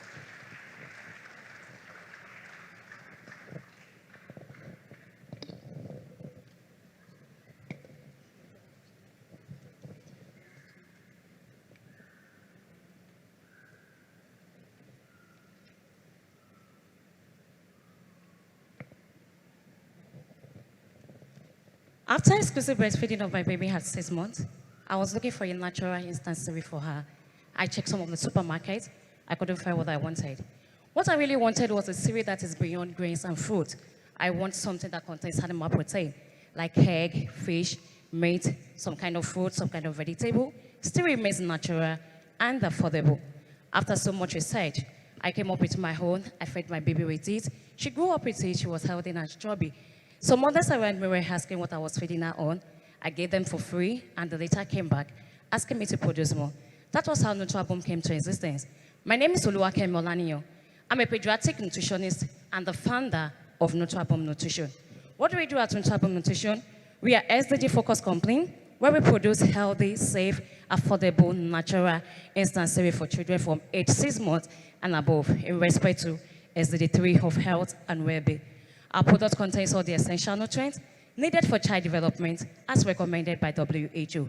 Our ingredients are locally sourced. Some of our ingredients are egg, fish, avocado, green beans, green peas, meat, chicken, oats, and so on. We have 4 varieties, and the prices are 1,650 to 2,200 per 500 grams. Our company addresses the problem of malnutrition by providing a workable solution. And our innovation is in its unique combination of technical science, dietary standard, and the use of poultry foods in formulating our product. Our mission is to be the leader in the preparation, formulation, distribution, and sales of high-quality natural cereal. And our vision is to make our products available to customers in and out of the country. We have 4 team members working with NutraBoom, and our target audience are nursing parents, business people like distributors, wholesalers, pharmacies, supermarkets. With the help of social media platforms, we've been able to reach out to more than 2,000 customers in Nigeria with 13 stable distributors in Nigeria. We intend to make use of TV station, radio station to organize nutritional health talk where our brand can be more visible and continuously advertise our products on the social media platform to reach out to our target audience. We also want to register our products under Standard Organization of Nigeria to avoid restriction while exporting outside the country. Our revenue in the year 2019 was 450,000 naira. In the year 2020 was 750,000. In the year 2021 was 1,500,000 naira.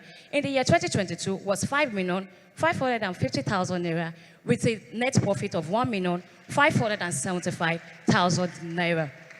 The competitive advantage of NutraBoom is in 500 gram compared to many of the series that are in 350 gram.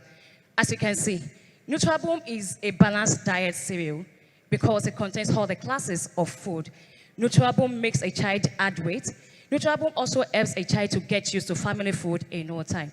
Why do we need this grant? We need this grant in order to purchase machineries that will enable us to produce in large quantities and meet up our customers' demand, as our demand is higher than our supply.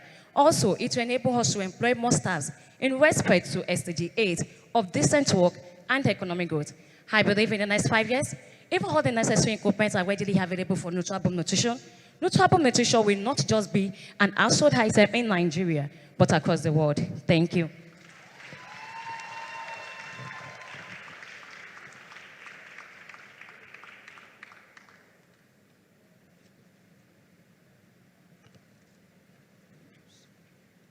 So well done. Is my live? Is the mic live? Well done. Thank you. Great presentation. I can see all the passion. Thank you. So I've got some difficult questions, but very interesting. I like the idea behind it. But you're battling with three things: brand, value, price point, and you're going against some world brands here. What's the unique selling point of this that's going to take this to compete with those world brands when they've already got those three things sorted out? Okay, thank you. Like I said, the unique selling point. Yes, selling point is the use of poultry foods. Many of the series we have in Nigeria, majorly, they are more of grains. And being a nutritionist, we realize that the problem we are having in Nigeria is more of, we see children having anemic due to deficiency of iron and zinc. And also, we discovered that many of the protein that a child needs is from animal protein. But the series we have in Nigeria mostly are of plant protein, which is not highly recommended for children. And the selling point is it contains animal protein. It contains the fish, it contains the egg, it contains the chicken that is needed for child development. We have 1 minute to go. We only have 7 minutes for each entrepreneur. We can take another question, of course. Go right ahead. Yeah, fantastic product, fantastic. But a little bit on Paul's point, how do you convince people, because your product has to be more expensive than some of the products in the market. It brings much higher value. How do you communicate that to your clients, to your distributors? Sorry, I didn't get that. Your product is a better product because it's really based on science, nutrition, compared to some of these global brands like Nestle who've really been damaging in the developing world. But how do you get that communicated to the market? How do they understand that when they look side by side with Nestle and NutraBoom, NutraBoom is really something that will benefit their child and their child's life? Okay, thank you.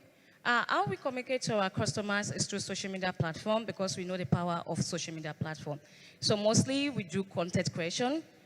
We go online, on live, and then we run more adverts to communicate to our customers. And the content creation, the write-up we put out there makes our customers come to us. And with it, we've been able to reach out to more than 2,000 customers just with social media platform. All right, my apologies. Actually, there's 6 minutes for questions. It was a 7-minute presentation, 6 minutes for questions. So please go right ahead. Thank you. I wanted to ask you a question around by the way, I love your presentation. Thank you. And I think the differentiation strategy for me is very key. As a woman, I understand what you're trying to do, and I know you have potential. But my concern is this, because if you take everything that has been said today into your business consideration, my question will be around that. Okay. I hope you've been able to put together all this session around ease of doing business in Nigeria. So in your business plan, how have you inculcated sustainability of your growth? Products, input sourcing, growing your customer base, or do you have like a 3 to 5 year business plan that covers all this area? Yes, we have a standard business plan. You have a business plan yes. that covers this area. So in the last 2-3 years, have you done any amendments? What had been your major challenge? Okay, so the major challenge we're having is equipment, having a lot of equipment. Presently, I partner with an organization to grant our products. Even though the surprising part of NutraBoom is we don't use dehydrators. We don't use it, we use, there is a technical aspect of it, no dehydrator. So we try to, due to the Nigerian situation, find a way around it. Even if there is no light, it doesn't stop us from producing our product. But we partner with presently partners. So presently, the major challenges we are having is equipment and then more visibility, which we know that is we're just starting up. We started 2019, October. So with the improvements with the winnings we've gotten, the pro bono branding marketing that we've won has enabled us to be more visible to the market, and we are pushing up to, and that is why we are here. Are you done with all your regulatory? Yes, approvals? it's NAFDAC certified. All right, thank you. So what brands do you actually compete with in terms of natural content? In terms of what? The natural content of your... Okay, the natural content. Your USP is your natural content, yes? Yes, presently we have a farmer in Ibadan that we partner with. No, who do you compete with? Who are your competitors? Okay, our competitors, colorful giggles and so on. But what makes us different from them is the use of the poultry foods and the kind of ingredients we make use of. Most of them are not making use of the ingredients we are making use of now. So as a customer, right, out there, and to be fair, I'm not as educated on this as you are. I see Nestle products, and on it, they've spent billions of dollars on research and development. And they say this is the best thing for your kid, right? Then I see your brand, and you have a lovely story, but there's no brand. I mean, I don't know where I'll go. I'm likely to go to Nestle. So the next thing I'll judge is price point. So what's your price point compared to Nestle? Okay, the pricing point is lesser than Nestle. Nestle is quite expensive. And what we are going to now, many mothers actually understand that natural foods are the best. No preservatives, no artificial colors, and that is what the world is going to. We are going back to the basic, and that is what we are trying to do, to provide the basic, to provide it in natural form. So when it comes to all our competitors, most of our competitors, they do preserve their products, and they have artificial colors, and which has some adverse effects in a child, not now, but in the nearest future. So price points. So give me some percentages. The price? Yeah. So it's 1,650. Sorry? 1,650 for distributors. Then for retailers, it's 2,200. And when you see series outside now, mostly for Nestle, they are 3,035. Going upward, we have the one of 7,000 as well. How do you move it around? How do we move around? How do you get it to your customer? My what? How do you get it to your customer? How do you get the product to your customer? Okay, through logistics company, we partner with GIG. We have a dispatch rider within Lagos. We make use of dispatch rider in Lagos. But outside Lagos, we partner with GIG just to, we register on for way-bill, and then, so way-bill or delivery is subsidized. And that's all built into this price? Yes. So are you working with any social group for your advocacy for the advocacy of your product? Yes, we do. We do work with social groups, and majorly sometimes we go into nutrition community. There are nutrition community on social media platforms. They have there's visibility that we partner with as well. So what about pediatric? Yes, we go to hospitals. Consultants? Yes, we sponsor during maybe in health centers. We go to hospitals where they have their annual conference and so on. We sponsor and we showcase our products. Even though there are some restrictions when it comes to baby food, you don't publicly advertise on baby food outside. So in 3 years' time, what is your projection? Okay, so in 3 years' time, our projection is 30 million naira. How much? Profit or sales? Sales. How much? 13 million. How much is the factory to produce it? How much? How much does it cost to build the factory to produce this thing? To build this factory, it will cost us like 20 to 25 million naira because there are some machinery. Now, our project is presently we are projecting producing in sachet form. We are printing it out very soon. Within 1 to 2 months, it will be out. And to print a sachet, it costs a lot. That has been a lot of challenge, but thankfully, we are working towards it, even if it is just 2 varieties for now, just to see how it will be accepted. So just trying to get to the unit economics. If the factory costs you 20 million, Okay. you say 20 million naira for the factory. Okay, the unit cost? No, how much will it cost to make your factory and have this thing going gangbusters? So presently for me, how much it will cost is about 25 to 30 million naira due to the machines will be. So how many of these things do you need to sell to pay for that? How many? How many packages of these do you need to sell to pay for that? To make that one happen, that means we have to sell about 700 to 800 packs in a month. So presently we sell like about 350, minimum of 350 packs now. All right. Our time is up. Does anyone want to add one more question? Yeah, so what's the impact of word of mouth? Advocacy, yeah. What's the impact of word of mouth? Do you have any evidence that you're getting viral marketing because your customers are... Advocacy, what is the impact of word of mouth? People that have used your product. Okay, yeah, the feedbacks. The feedbacks has been so wonderful, and that has been why we are growing. We started 2019.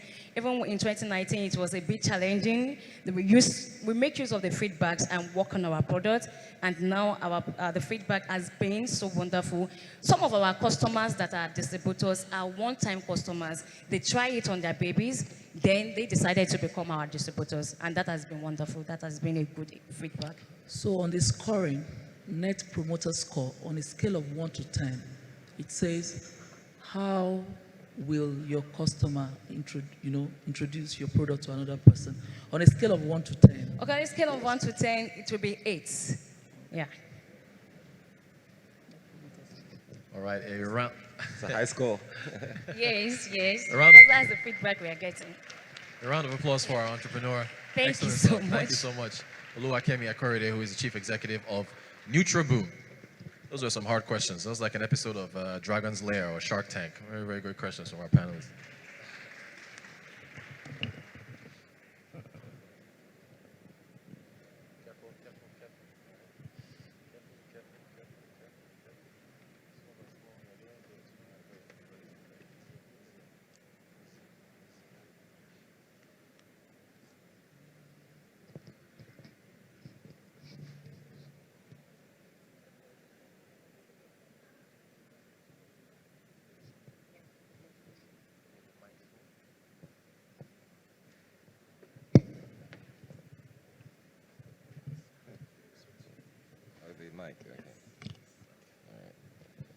Okay, up next, both of them were flipping coins to see who would go first, and they told me to just randomly pick.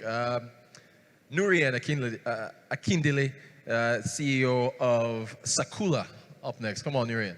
Round of applause for Nurian.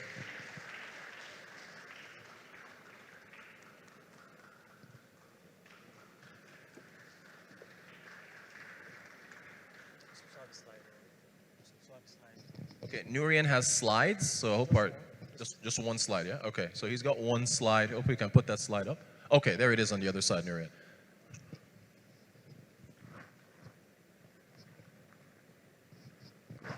Maybe you can stand in front of your slide just to get a little closer.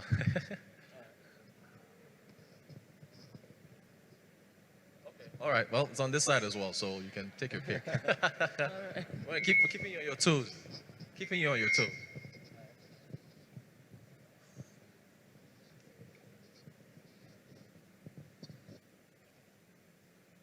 Growing up, my mom had a retail store. She sold soft drinks. There were no plastic bottles back then, just glass bottles. By the time I was in secondary school, plastic bottles had become very popular. And these were petroleum-based plastic bottles. Just recently, I went kayaking with a couple of friends, and we had to paddle through a gigantic debris of plastic, just floating on the ocean. If this trend of plastic pollution continues, my children, our children, might think that plastics are aquatic beings. I don't want that future. Do you? Good evening, everyone. My name is Llewelyn, CEO and co-founder of Circular. Circular is a biopackaging company, and we have created a cleaner and smarter way to address plastic pollution. The cleaner way we developed is bioplastics. Our bioplastics are made from cheap carbon substrates like food waste or bacteria. Our bioplastics are free from petrochemicals, they have a positive environmental impact, they are recyclable, and they decompose 10 times faster than petroleum-based plastics. However, replacing petroleum-based plastics with bioplastics is only half the problem. I mean, what happens to the existing plastic waste or the ones outside our supply chain? Introducing WeCollect, our smart plastic waste aggregator. You see, the way WeCollect works is similar to the agency banking model or the POS outlet that we are familiar with. So we install WeCollect, and our customers get two key benefits in return. One, they get incentive for the plastic waste that they aggregate. Two, they get actionable data to drive their ESG goals.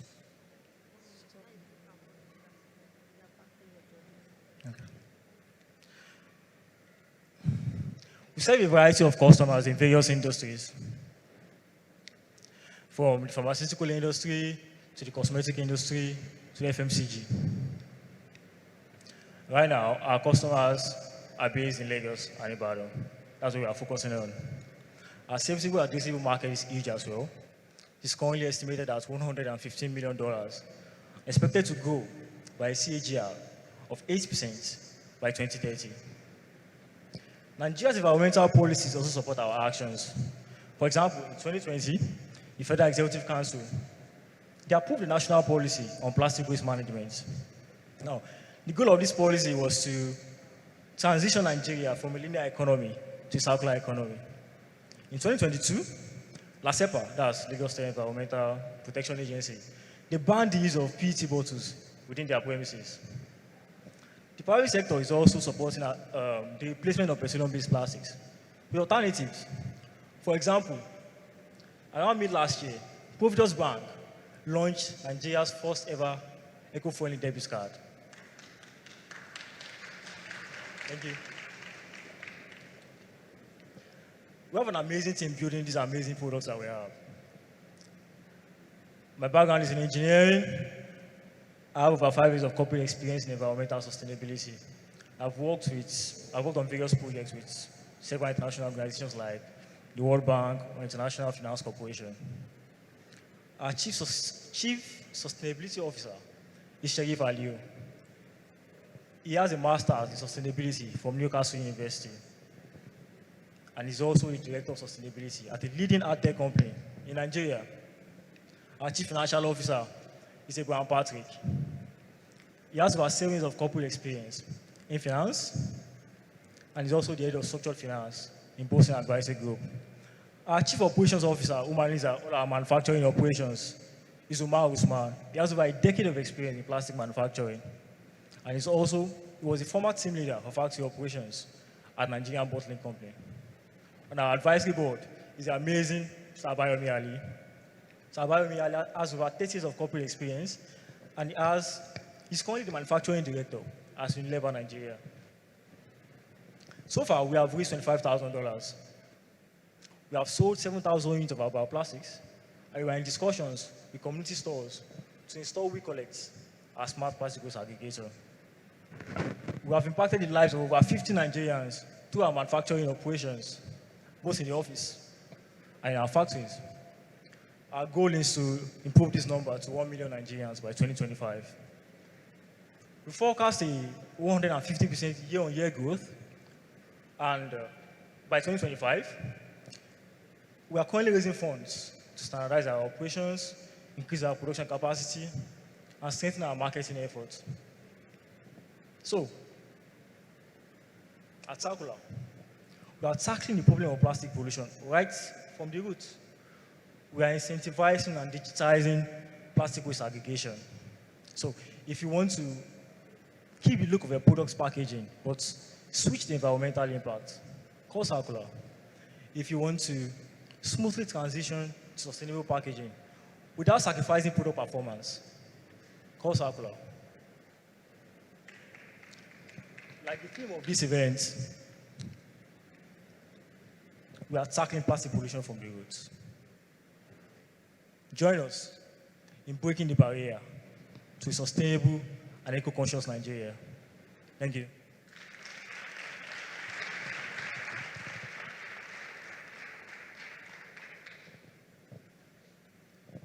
Thank you for that. So what is the unique, you were talking before about this is like agency banking except for plastic collection. So could you just elaborate a bit on that, how the business model actually works and how you, I mean, the big challenge for plastic recycling has always been getting clean plastic without contaminants at a reasonable cost. So how does your model do that uniquely? Do you mean how do we get the plastics cleaner? Yeah, how do you source the plastic? Exactly.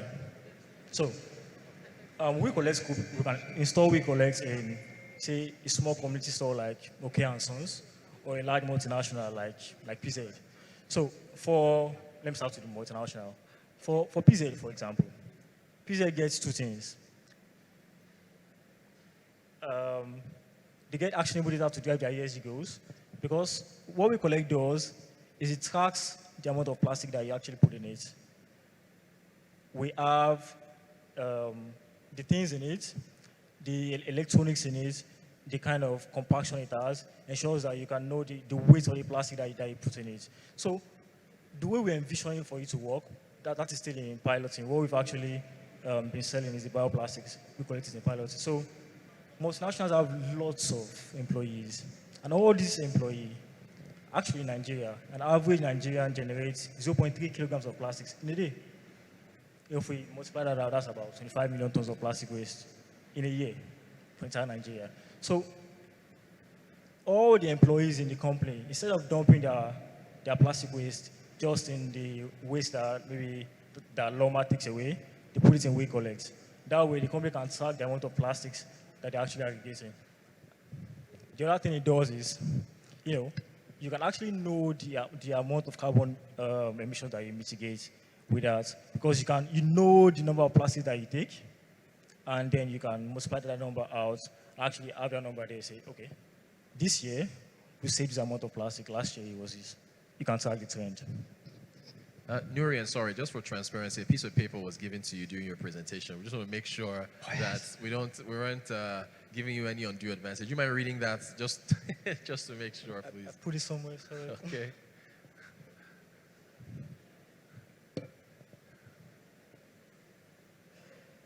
You remember what it said? No, I didn't. Okay. It was your jacket pocket. Okay. I think it's in your suit jacket. Thank you. Aha. Thank you. Go ahead. You actually have to read it, so the folks don't think we were, there's anything funny on the page. It says, present to the judges. Okay, great. All right, carry on. Present to the judges. He was facing the audience, so he wanted you to face you guys. Okay. Okay, thank you very much. I'm not very clear. Okay.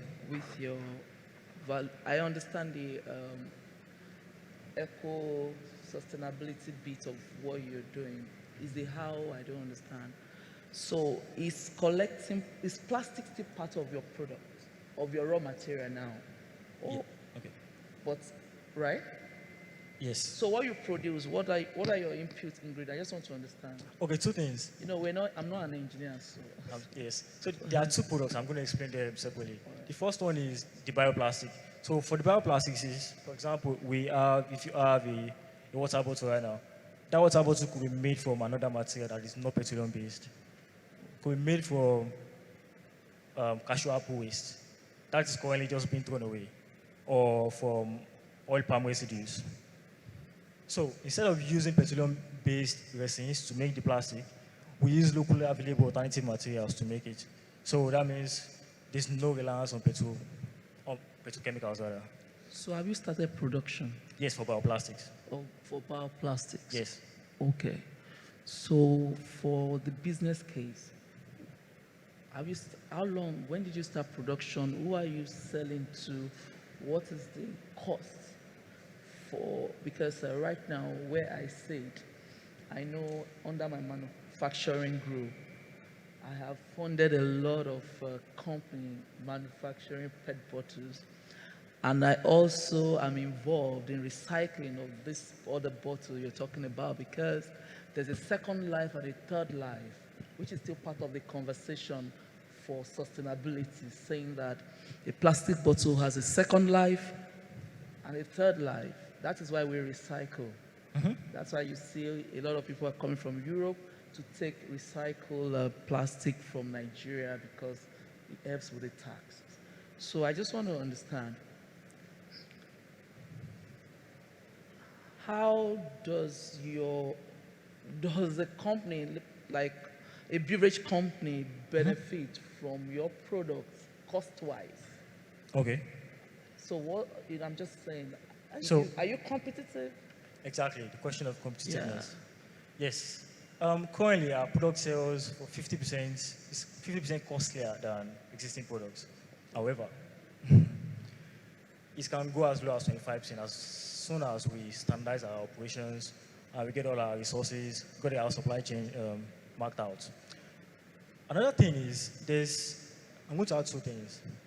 There's a consumer company interplay right now in the sustainability environment. So consumers are becoming increasingly aware of the environmental impact of the plastics that they consume, and are demanding more from companies. I mean, we have climate activists in Nigeria and environmental enthusiasts talking about this. And then companies are beginning to see that we need customers to be loyal to us. In the long run, policies are already supporting it in the country. If we just need more of this to crowd in. So, with this consumer and I think company interplay, that's already something that is happening right now. The other thing is, manufacturing itself is a big thing. Now, Africa contributes just 2% to global manufacturing output. Nigeria contributes just 1% to that. However, manufacturing is the third largest contributor to Nigeria's GDP. So there's a challenge, there's an opportunity. And most economies that grow by force industrializing. I mean, currently everybody's talking about apps and softwares. I don't think Nigeria can skip the industrial revolution. We still need to make things. That's why, of course, we are a manufacturing company, but also a company that has some digital aspect to it. So we cannot see manufacturing. That's there.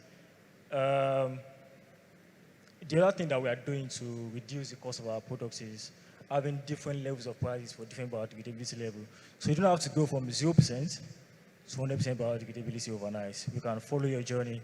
If you need just 50% biodegradability, or in a simpler way, sustainability, then you can get that. That will be cheaper. 50% is the maximum cost for 100% biodegradability.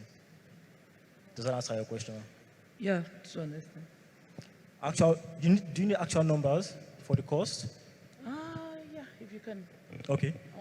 I want to know what your market size, projected market size now for adoption of this. We all know we're all doing sustainability. As a bank, we're supposed to do projects in sustainability. A lot of organizations are looking for how to get carbon credit back based on sustainability. So I understand that it's possible that a large company can decide to say, okay, 20% of our packaging product will come from your company. I understand that, so that they can put it on the map that they are doing something is sustainable. And so I understand that. I'm just looking at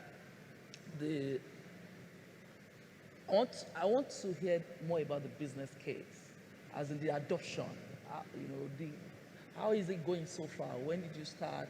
What's the size of your market? So what's your projection for the a little over a year now?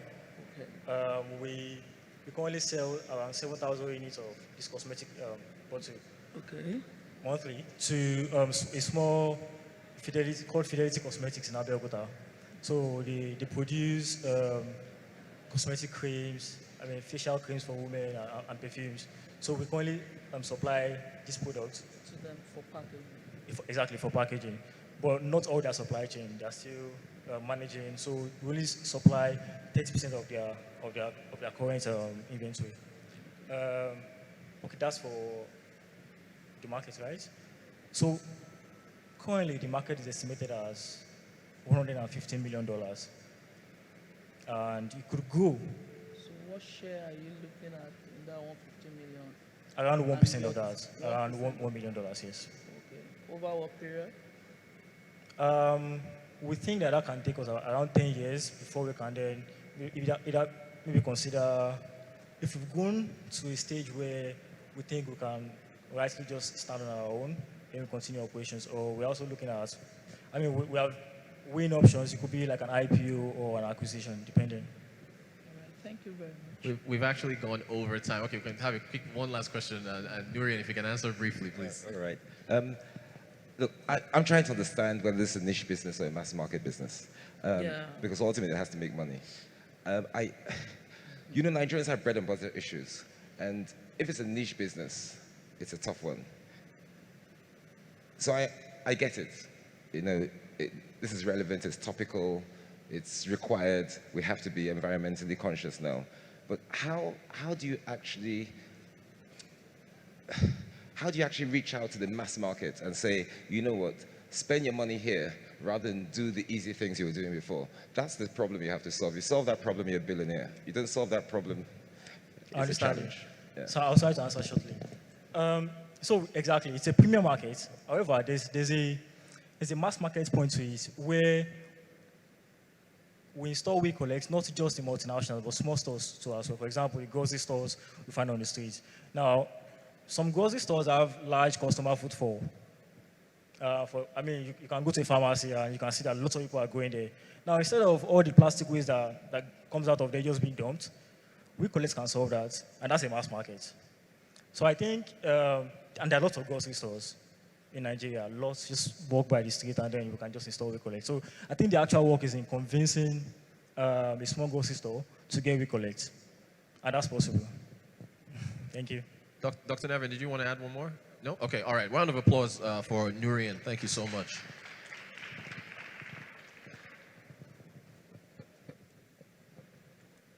CEO of Sakula, well done. All right, up next we have Charles Okala, who is the Chief Executive Officer of Wano. Round of applause for him, please. Wano, okay.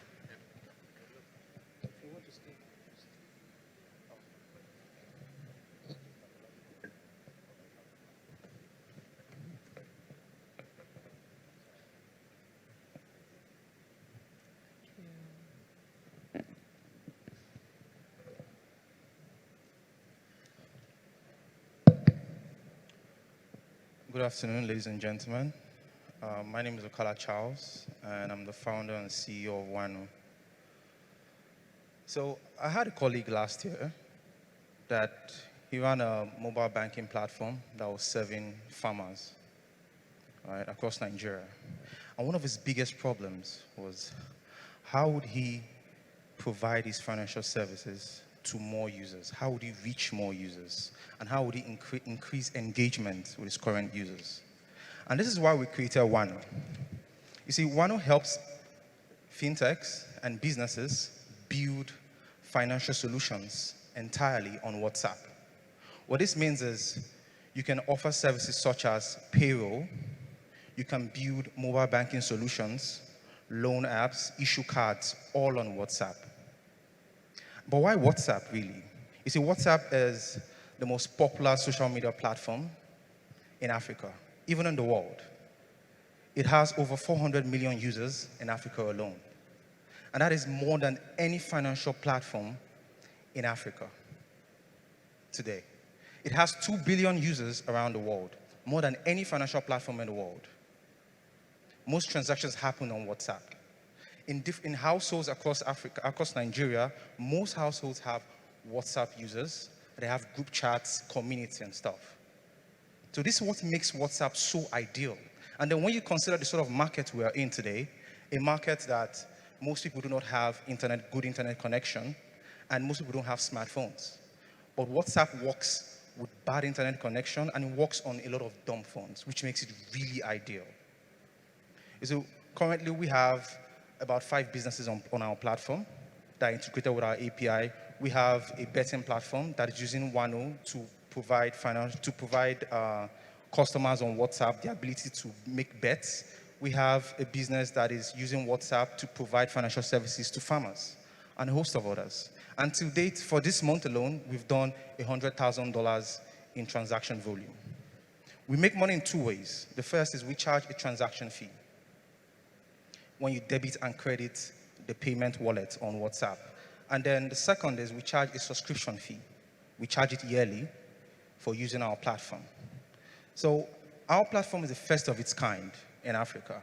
And what makes it so powerful is that we are one of the few platforms in Africa that is directly integrated with WhatsApp. This allows us to be able to build a better user experience on WhatsApp for these businesses. So all they need to do is simply plug in their banking solutions into our API, and that's it. They're good to go. So on this note, I would like to say what we want to do for Africa is basically simplify payments for businesses and Africans. Thank you.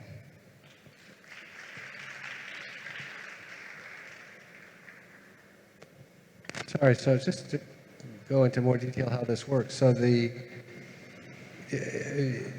this work for the unbanked? Is that the idea? Like I'm a rural farmer, I don't have a bank account. I now want to transfer money. How does it actually work? How does the person get value to wherever it needs to go? Is it a wallet? Yes, it's like a mobile money wallet on WhatsApp. So it allows you to send, you can build it in a way you can send money to bank accounts. You can even have your own bank account on WhatsApp, or you can send money to other WhatsApp numbers. So it's even very ideal for people without bank accounts. And the best part is, if I'm sending to you right now, all I need is your WhatsApp number. You don't need to sign up on a platform, right? You receive it on WhatsApp and you can withdraw it to your bank account or through any POS agent nearby. And your part of the chain is this is B2B. You're not dealing with the end client. You're selling technology or you're giving a platform to the person that has to the fintech. Yes, we're doing both B2B to C. B2B2C. Yeah. So what happens? So someone needs to send me money. They have this app. They send me to my WhatsApp. I don't do WhatsApp banking. How do I get my money? Like I've never on my WhatsApp had anyone show up that said I've just sent you money. But if that happened, what would I do next? So if you're going to receive it as a text message, it's going to be like a WhatsApp message. And then there are buttons. If you check out the demo there are buttons. You just click withdraw, and then you can select the bank, and then you can put in your bank account, and then it goes straight into it. So if you don't have a bank account, there's an option to use a POS agent, and you can go to any POS agent nearby and withdraw. And how fast is it growing? You've already got 5 clients. You did $100,000. So you did like 40 million naira worth of transactions in the last month. $100,000. So 40 million naira. No, that's about 75. Sorry? 75 million. 70, oh, it depends whether we're using the parallel rate or the, Yeah. okay, so 75 million naira worth of, I mean, why do you need us to be here? I mean, this sounds like it's taking off and you're going to be, you're already very successful. Are you profitable? Not yet. Okay. Not yet. So what we need the funding for is we want to also add in other suites of products, right? Because these businesses, they want to provide other kind of financial services such as loans, credits, being able to issue fiscal cards and all of this, right? So we want to be able to enable these businesses to add all of this instantly through our API. So that's where the funding is going to go to. Right. Mostly engineering. Are you, 2 questions for you. Yeah. Who are your competitors? Number 2, are you collaborating with any bank? Are you partnering with any bank? Yes, currently we are collaborating with Bancorp, Microfinance Bank. Yeah, yeah, and our competitors, I would say we have indirect competitors, and you Paystack, Flutterwave, because they are building financial infrastructures for businesses, right? But what truly sets us apart is that we are entirely on WhatsApp, right? None of them are looking at this area, which makes it a really, really unique and profitable venture, right? So we don't have to deal with any of the financial hurdles. We are simply providing the software. You plug in your banking platform into it and it just works, right? So if Paystack is charging a percentage and is probably making just 10% from it, we are basically taking the whole thing. Okay, it would be nice to engage you because all the things you are asking for, yeah, like you want this investment for things like cards and all that.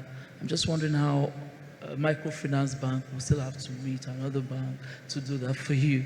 So that can be a separate conversation. Yeah, yeah. But the $100,000, sorry, is it profit or revenue? Transaction volume. So transaction volume. Yeah, right. yeah. So I've got some great news and some bad news. I think the good news is, I think this is a great platform. I think it will do well. I think you have to have conversations with the CBN governor and stuff because you're getting into B2C for people's money. But here's the bad news. You know, WhatsApp themselves, the thing you said, 2 billion users, good platform, they found out themselves they had that. And they're doing exactly this. They've done it in India, they've done it in South America, and next step is Africa. You're going to be competing with them on their platform. Yeah, I agree. They're even doing it in Brazil currently. Doing one in the pilot in Brazil. Yeah, but you know, the great thing about us is, right, we are a platform business first. It's not just going to be on WhatsApp. It's going to cut across Messenger, Telegram, right? We just want people, these businesses, to be able to use instant messaging services to provide financial services to their users, and that is where we are leaning to. No, I agree, and that's why I said it's a great business. Yeah. But if I were WhatsApp and you get into my space, I'll block you. Yeah, but the good thing is, the day WhatsApp comes in and says Wano should, or wants to try and kick Wano out, it means we are really doing something well. Yeah, unless your exit is to WhatsApp. Okay. Yeah, sure. But Sure, I agree. talking about business sustainability in view of his comments, saying that the day WhatsApp wants to kick us out, that means we're doing something well, is not enough. There's some things you can learn on business advisory. What are the contracts or legal documentation you can put together for some time? Because you have to think about sustainability. You can't just wait that, the day they come. You get what I'm trying to say? I get So what if that day is 6 months' time and we have invested in you? But there's, the lady in risk management said earlier, there are some mitigants you can learn, you can take to allow your business to have sustainability. So I think it would be nice for you to look at all those things and put them in the framework. You understand what I'm saying? Maybe totally get a contract that allows you to run on the platform as a sole person for the next 5 years. That way, you are innovating, you have alternative platform, and you would have made a lot of your money back so that we can mitigate this risk. And including key partnerships. Exactly. Yeah, You need to do that. Thank you. Well, Dr. Neve, barriers question? to entry. All right, we're over time. We're over time. Round of applause, please. Thank you. Charles Okala, who is founder, CEO of Wale. Well done. All right, up next we have Olalekan Salami. He is the Chief Executive Officer of OneID. Round of applause for him, please. Olalekan, you've got 7 minutes for your pitch and 6 minutes for questions from the judges. Good afternoon, everyone. Good afternoon, judges. I didn't think wearing a short sleeve was going to be my own doing today. So much cold has entered into my body. I'm literally shivering right now, so pardon me if my voice is shaky. Yeah, my name is Lekon. I'm the co-founder and CEO of OneID. And OneID is a digital ID platform that helps customers to manage their identity and also log into third-party platforms in one click. Sign up, get started. These are like, unique buttons that you find on any financial platform that you need to sign up on, right? And then you feel a lot of, information about yourself. Now, the problem is a lot of businesses are going digital, and there's a more digital way for customers to identify themselves. And for those businesses, there is even a more digital need for them to be able to verify those customers. So let me dig in a bit more into the problem that we're solving. Globally, there's over 1.2 billion people without a form of government-issued ID. Bring that to Africa. Over 50% of that number don't have any form of government-issued ID. That means they don't have any bank account of any type. Bring that number down to Nigeria. More than 60% of Nigerians don't have any government ID. It means they don't have bank accounts as well. So how are we solving this problem? For those with government-issued IDs, they face repetitive KYC verification across multiple government-regulated platforms. So it means if I'm going to create an account with Bank A, I'll do KYC verification. We can take anywhere between 24 hours to 1 week, depending on the third-party KYC platform that the banking service is using. And, customers face bank failures. So, there's many reasons why people want to create multiple accounts, and they face KYC verifications, which can take a lot of time, which can in turn miss opportunities for them or whatever it is that they need that account for. Then, for the people that face KYC verification, they are always looking for an alternative platform, financial platform that doesn't give them that much stress. So they are thinking of convenience. So the alternative platforms are not as secure, right? So it exposes these people to identity theft. After that, you have impersonation. After that, then you have fraud. How are we dealing with this? We've built a mobile ID that helps customers to manage their identity data. CBN recently released a framework for open banking in Nigeria. And it's amazing to say that most of the frameworks that was released is something that we've already implemented. So banks and fintechs can easily plug and play into our service. So we provide a mobile application for customers to manage their ID, and they're able to track what sort of information they're sharing with third-party services, which can be fintechs, banks, airlines, government, and So this application also, we have it on the business side. We provide KYC suite as a service for businesses, right? So you can do customer verification. Recently, we launched meter number lookup for banks. So it means that when your customers upload their utility bills, you can look up the meter number.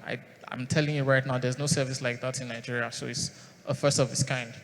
So for customers, they can track the information they are sending, which is a very key thing. Identity, data, privacy, and security is a very key thing for us. So we are championing that cause. Some of the competitors that we have in the space includes Identity Pass, Doja, Verify Me, YouVerify. But YouVerify has another platform called UID, which is mainly for customer management. But we're a cross-platform, right? We are more integrative. So it means that any customer on our platform can cross over their data verified. So we supply you, for instance, if we integrate with Providus Bank, any customer from our platform can easily sign up to your platform using their OneID account. And then we supply you with pre-verified information about that user. And this should be able to get a full tier access in one click. The market that we're operating in is about $65 billion. And in Africa, the serviceable, obtainable market is about $100 million. We raised family and friends round in May 2022, and we launched our mobile app in November last year. Between now and then, we've have over 4,000 customers.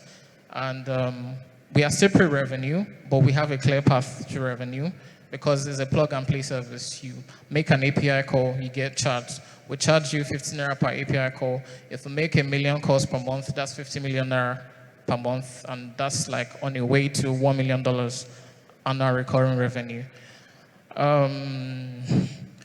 We were top 5 African Rising Challenge this year, so I'll be in Canada in June for International Economic Conference of the Americas. Yeah, thank you. So yeah, that's pretty much it. Thank you very much. Your questions? Well, personally, I love it. I think it's a great idea. I think it's a great service. I think it's topical that it's needed now. In Africa, in Nigeria, in Lagos, we need to verify people. But you have competitors, and you have people that are moving at the same pace as you. What makes you think you'll get there first?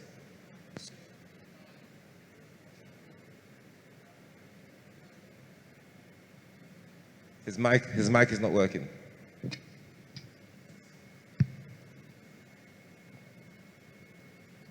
Hello. Okay. So the competitive advantage that we have is that, first off, identity, privacy, data privacy and security is a key issue. And most of the competitors or most of the businesses that we have in this space, they're not considering that. So what they do is that they work with government agencies, Providus banks go to them, and then they help Providus bank to verify the identity. But there's a company called Verify. They're doing exactly that. Yeah, that's why I said Verify Me. Yes, Yeah.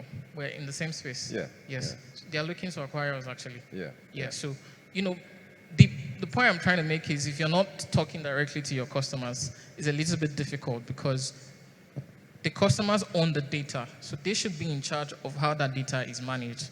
But what we have right now is that NIMC is in charge, and they are looking to implement what we've already implemented. When I started my page, I said CBN recently released a framework for open banking, and most of the things that they want implemented is what we have already implemented before they even released that framework. So that's like a very big competitive advantage for us, and it's not something that you can onboarding your service to now start all over again. So they'd rather just acquire another business doing that already.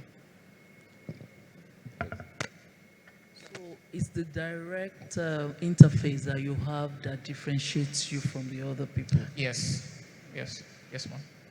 So does that mean that, because KYC is a big issue for a lot of companies, banks especially is a regulatory issue. So my thinking is why all these other people, they've come, verify me, everybody's trying to work with banks to take away the manual process of KYC. So I'm like, up till now, I'm wondering, is there anything, does your initiative, are you guys against corporate collaboration? Does it go, I'm just wondering why, I'm thinking about, 4,000 people, banks have 100,000, 1 million, 500,000 customers. Yeah. So I'm wondering why are you staying in that space? Is it like a special strategy? I just want to understand. How do you plan to grow apart from people trying to acquire you? Okay, convenience. There's nobody that does not want a soft life, right? The headache that customers have to go through to open a bank, to get their accounts regularized. I've been a victim of that on many occasions. And if you ask anybody here, maybe they needed an account for an opportunity, and it's taking them weeks. My account has been on PND on different occasions. It means I can't spend out of it because they are trying to verify something and it's taking weeks. So if you sort of like outsource your verification service, yes, to us. Why are you not working? Because banks are outsourcing verification. Yeah. So I'm like, if you've been working with banks, Yeah. you won't have 4,000 customers. That's my point. Like I said, we launched November last year. Okay, so is it part of your growth plan? Yes, it's part All of our right, growth plan, thank of you. course. And we'll be more than willing to work with you, of course. There's a quick.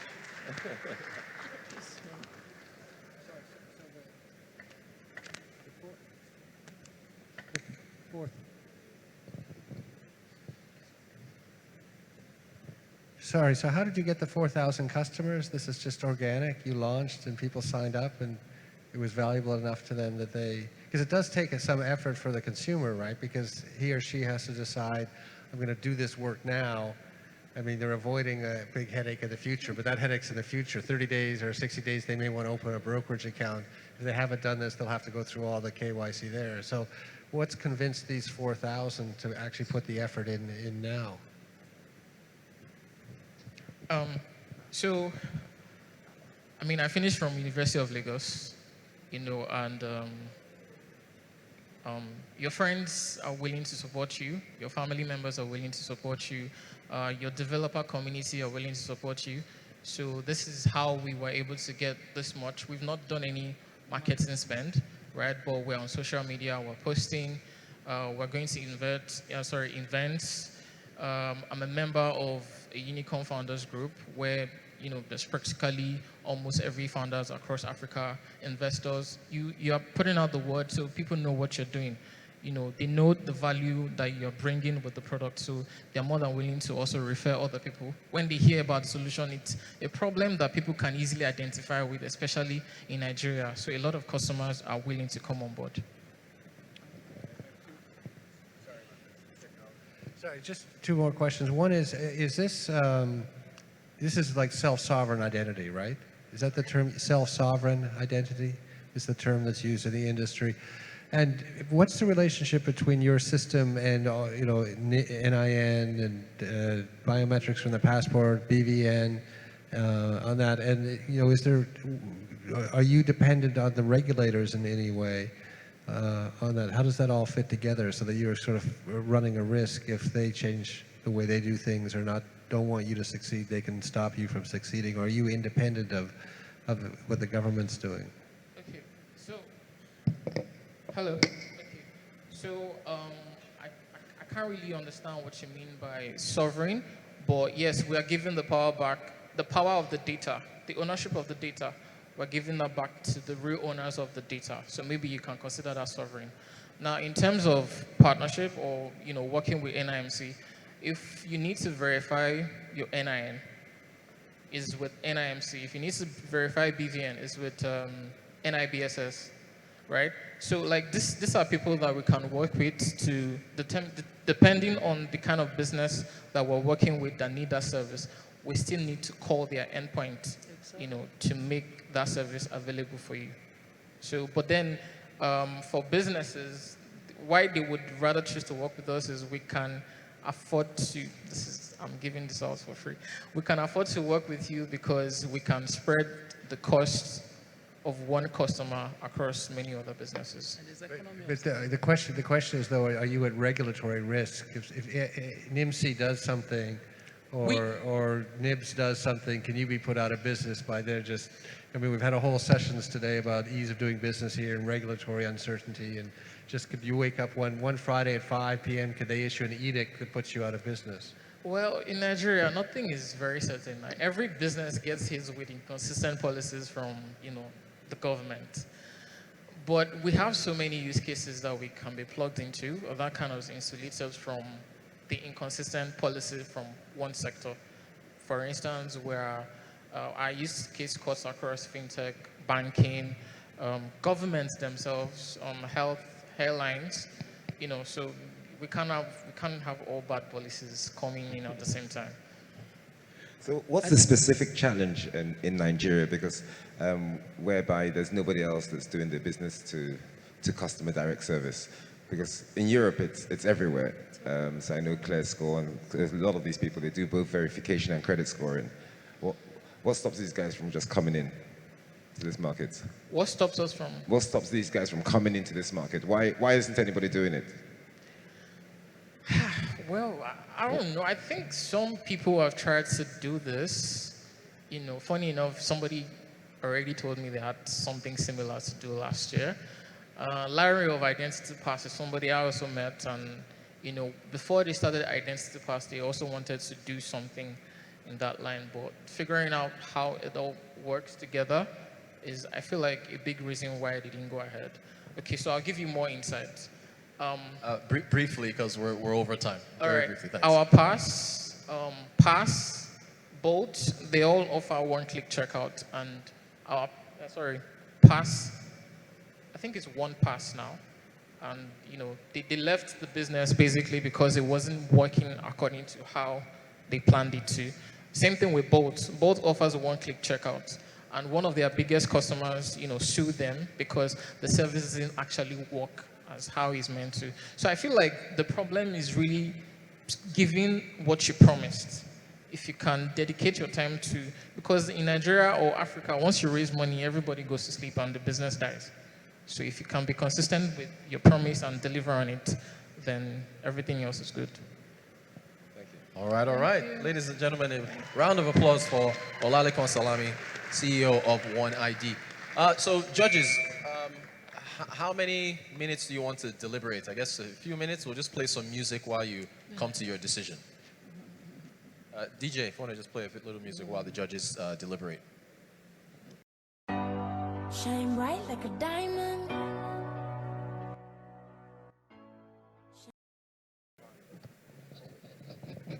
I don't know, I sense some disagreements with the judges. I'm not sure if they're unified. Oh, you're ready? Okay. All right. So, DJ, do you have a drum roll?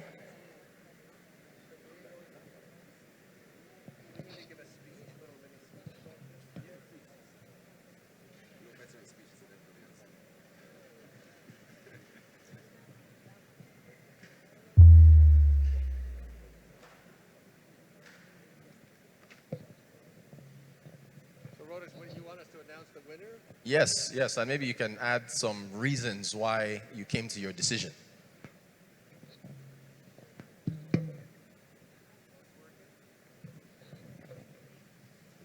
Can you hear me? Okay, thank you. I mean, first let me start out by saying, you know, I've been a lot in the media in the last sort of 6 or 12 months telling very bad economic news. But for those of you who've seen me speak, I always start out and end up by saying I'm actually very optimistic about the future of Nigeria. And there's so many things that are going on. I mean, the thing is, all the bad news is known. All the good news is often unknown. And in fact, a few of us wrote a book we just put out, which there's a book reading tonight at 5 o'clock at Roving Heights about our book on self-organizing Nigeria, which tries to tell stories about, you know, the good news in Nigeria. Nigeria is a self-organizing people. But one of the things that gives me, I mean, people, you know, talk in terms of the companies. I mean, they're all winners. They are, I think, doing amazing things, audacious things. I think that just looking at our notes about that, I mean, I think it would be fair to say that Nutriboom was for us the kind of sentimental favorite. But, you know, it's sort of, it's an incredibly important problem.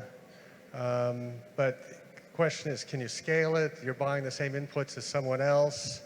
On that, you're buying the same packaging as someone else. You have to deal with distribution. You have all the issues around the ease of doing business in Nigeria. So it was the sentimental favorite, but was not our winner today from the judges. But we do love the company. So very well done on that. So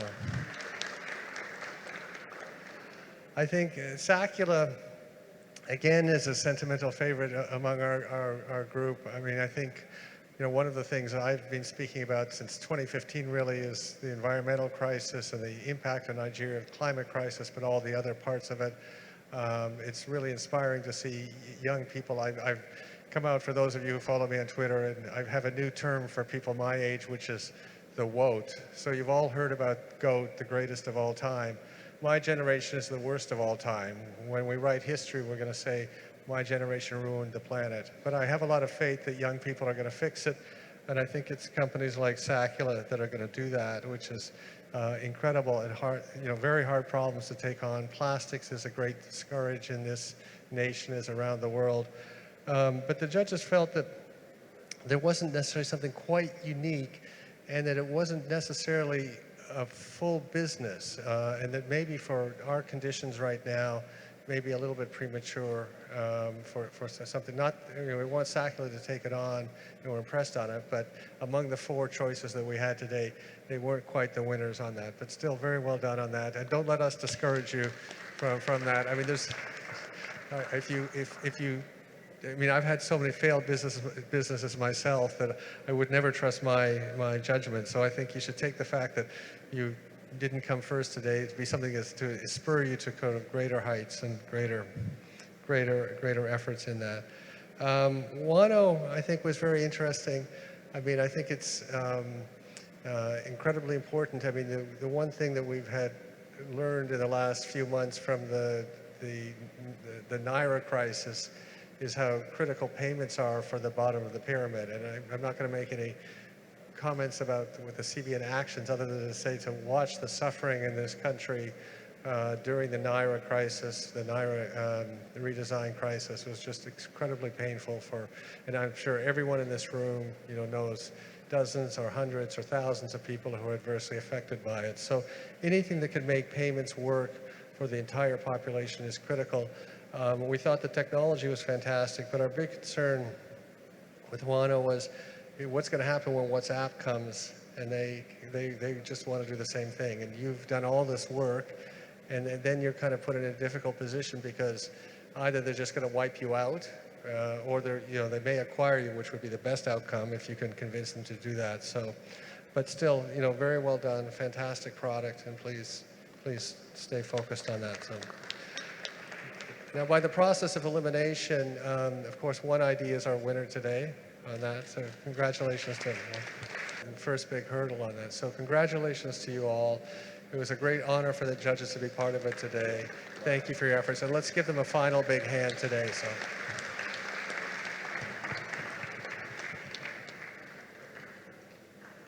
Thank you very much.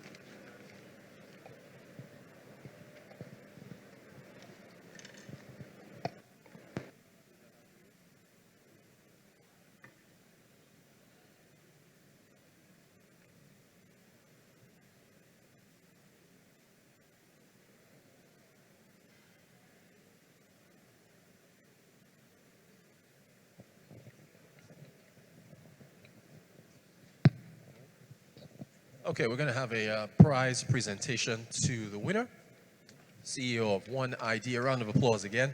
Well done, sir.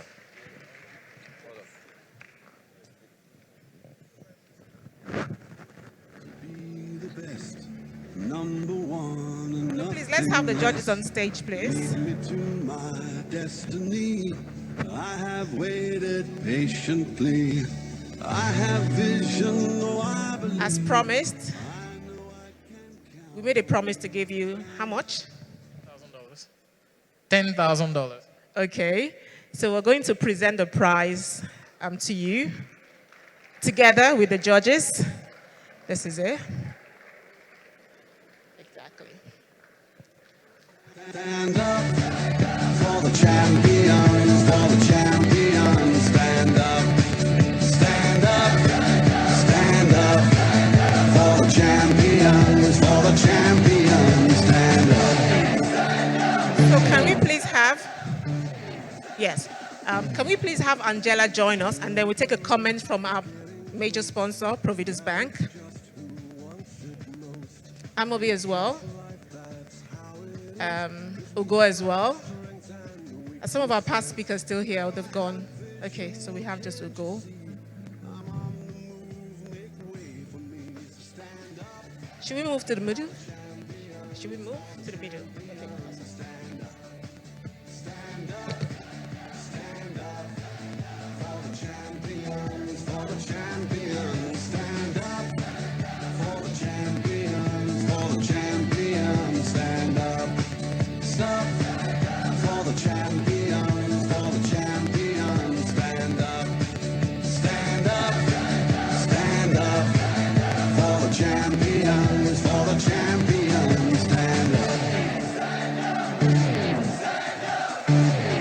Congrats. Okay, thank you, everyone. It's just to encourage the other competitors that the bank is still available to work with you to ensure that you grow this business. So we would work with the convener to get your details and begin to work with you from this week. Thank you very much. I thought maybe you banked to someone else and turned us off. No, Funke convinced me in the few minutes we sat down here. And then when Andrew endorsed the Providence Bank digital technology, we are opening the Providence Bank accounts now. So I encourage everybody to do the same. Thank you very much for having a great product. And now to the prize presentation to the judges, just to appreciate your time and to say thank you for giving an honest feedback to all the businesses. And I'm sure that they will take those feedback and, plug that back into how they operate. So thank you once again.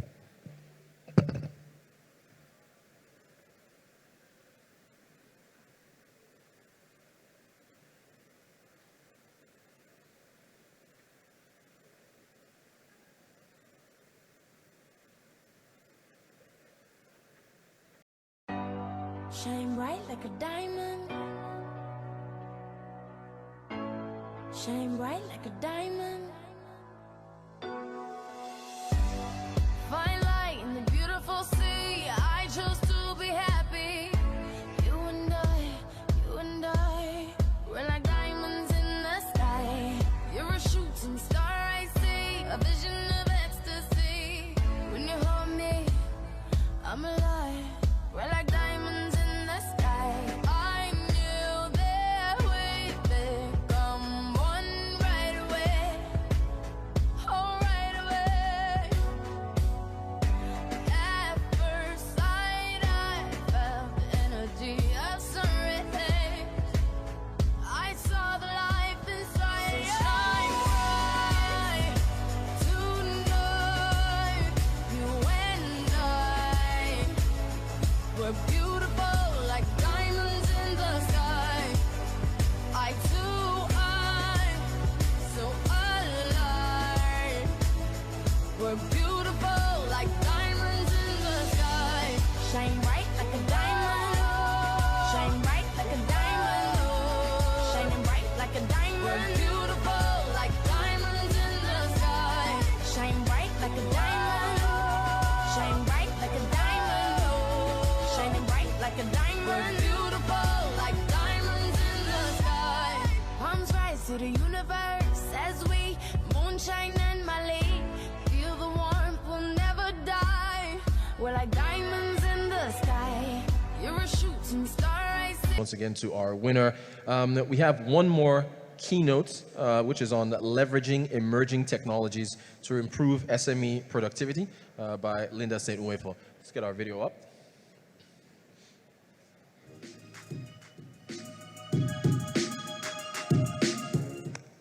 You're very welcome. Please, a warm round of applause.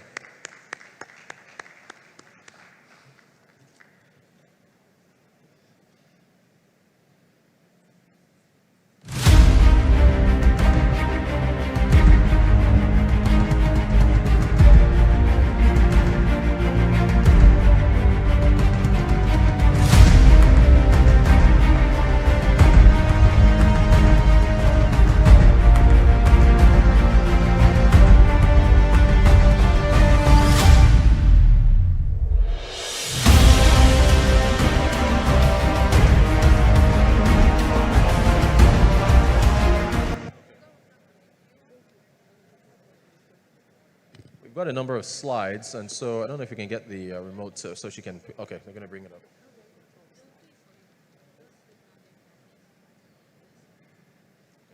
Thank you. Okay.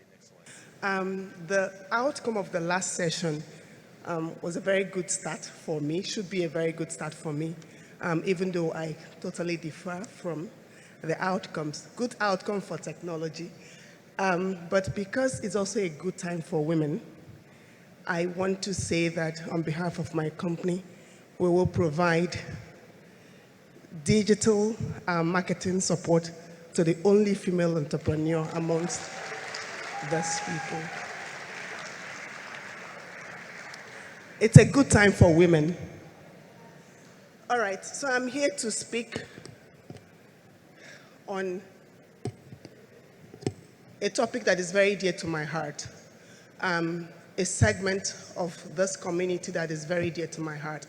As a young girl who grew up with a mother who ran a very small business and was taught all of the things that business schools taught me subsequently and gave them a name. My mother taught me about market segmentation. She didn't give it a brand. She didn't give it a name. But I knew what it was to segment the market and understand what the customer requirement for each segment was long before I went into higher school. So SMEs are very important to me. And of course, the sector that I found myself working over the past 25 years is also a sector that is very important and very dear to me. I believe that technology is a force for good. A lot of people have issues with technology. And of course, there is the good, the bad, and the ugly in everything. But I want to see technology as a force for good, and I believe that technology is an enabler for good, especially to the small and medium enterprises. So very quickly, I believe I have 20 minutes. I'm going to run very quickly. All right. My slides are speaking to, all right. So the first thing that I want to speak about is a fact that is very clear to all and sundry, and that fact is accepted globally, that SMEs are a force to reckon with economically across the globe. If you look at the chart up there, you will see that for any nation to grow and become much more productive, the SME community must drive that growth. If you see, for Nigeria, majority of the businesses in Nigeria are SMEs. 97% of businesses in Nigeria are small and medium businesses. Small and medium businesses are very instrumental in job creation. They create about 88% of total employment in Nigeria, contributing about 46% to the GDP, and that number has dropped, sadly, and we're going to speak about that in a few slides.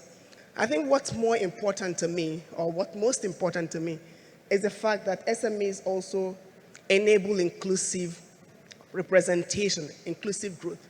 33% of businesses in Nigeria are owned by women. We expect that this number will inch upwards to about 50% in the next 5 years. Nigeria, in terms of economic growth, has also not done that well. In terms of percentage growth that we have seen in Nigeria, we exited about 3.1% on GDP growth last year. And that's trailing the average in Africa, which is about 3.8%. Despite that slowed growth, the cost of doing business in Nigeria has continued to escalate. And 54% of SMEs are complaining about that. They said that the rising cost of doing business in Nigeria is detrimental to their growth. I'm bringing all these facts because we need to talk about them very quickly in terms of how technology can help deal with them. We all also are very much aware of the volatility of the exchange rate in Nigeria. We have multiple exchange rates, and that has made it very difficult for small businesses to kind of fix their cost, and also made it very near impossible for them to deliver on their brand promise to some of their customers. I have a lot of small businesses that I interact with because I always want to get some view into their context, and they found it very difficult to commit to something. You know, when I speak to some of the suppliers that I have, it's very difficult for them to meet some of the promises that they've made to me. So they give you something that lasts, that is very valid for just maybe 12 hours. I've had one of them say to me, I can only give you a price that is valid for 24 hours because I don't know what's going to happen tomorrow. And that's the realities they face. So who are these SMEs in Nigeria, and where are they? According to Smedan, who conducted a study in conjunction with NBS in 2021, and the report of that study was released in 2022, there are about 39.6 million SMEs in Nigeria, and this number is very important because something has happened over a period of 7 years. Of those 40 million SMEs, they are distributed across the length and breadth of Nigeria, but concentrated mostly in Lagos, in Kano, and also in Oyo State. The list of those SMEs are found in Taraba, Nasarawa, and of course, Yobe State, because we do know what the issues are there. 96% of these SMEs are sole traders. I mean, those are one-man businesses, as we call them. And only 5% of SMEs in Nigeria are registered, are formal businesses. Only 5%, that's about 2 million businesses out of the 40 million businesses in Nigeria are registered. And 70% of the informal businesses in Nigeria are only engaged in two sectors of the economy. One is agriculture, and the other one is trade, both retail and wholesale. So there is a lot of work for us to do. I mean, if these SMEs, when we start to talk about the issues that they have, when access to fund becomes a challenge, if they have to access challenge, one of the key requirements for that is for you to have a business that is registered, albeit changing with the dynamics of the entrance of the fintech industry. This same organization conducted the same research in 2017. And I really want to bring out what has changed between 2017 and 2021 when this research was conducted. The key things for me are the fact that the number of businesses in Nigeria shrank. The number of small businesses in Nigeria between 2017 and 2022 declined by about 5%.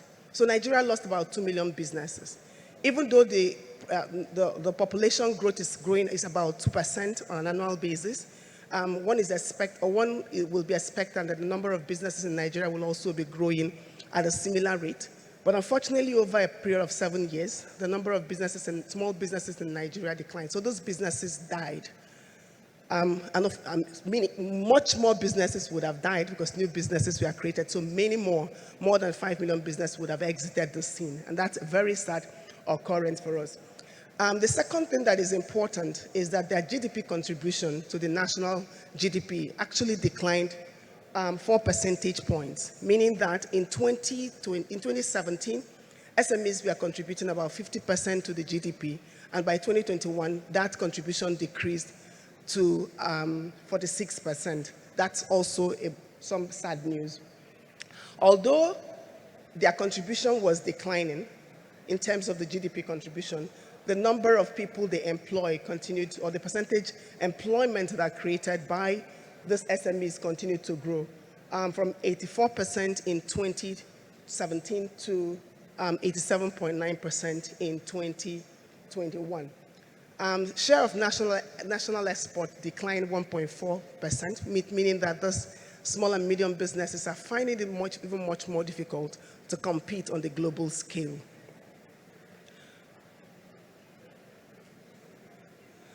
So, sifting through the output of this research, what were these SMEs speaking to? There were two major things that came out of that research, very important, positive. The first one is that these SMEs have very limited access to fund. It's very difficult for them to access fund. Only 4% of SMEs in Nigeria have access to commercial financing. A lot of them, about 60% of them, get funding from their personal savings. The second thing that was also important is that even though some of this funding is available, some of these SMEs are not aware of what is required for them to access the fund. When some of them are not aware that this fund exists, even those ones that are aware are ignorant of what they must do to access those funds.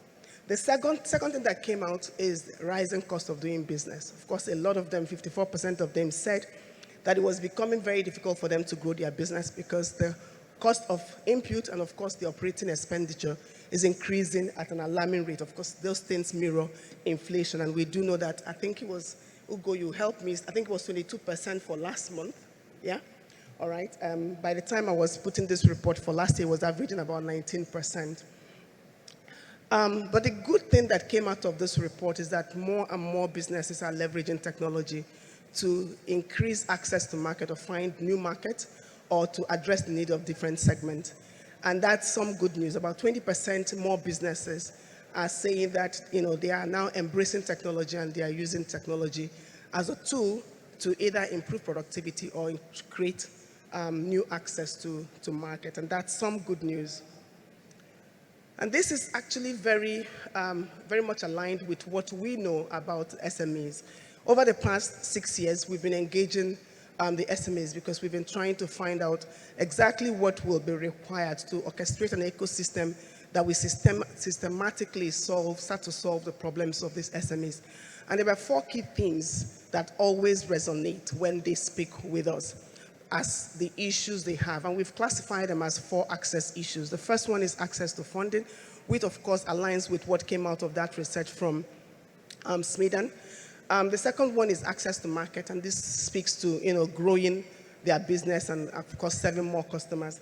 The third one is access to infrastructure, and by infrastructure, these SMEs are speaking to not just power or transportation or logistics, but they are also speaking to technology enablement, access to broadband, cheap broadband, efficient and cheap broadband, I mean, in their words.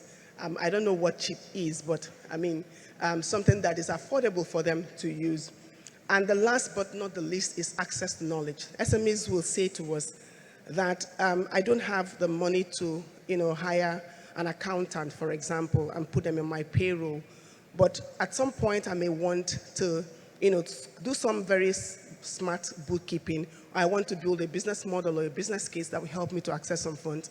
And I want to be able to access that skill, that accountant, on an on-demand basis. Just have that person do the work for me, or an HR consultant do some work for me, some payroll work for me, and then exit. So access to knowledge, or even knowledge around how do I organize my business for me to be able to attract investors or access loans. So those are the 4 access needs that the SMEs have. And that is not to say that, of course, everything that has been spoken about today, government policies, rising costs and all of that are not also important to them. They are also important to them.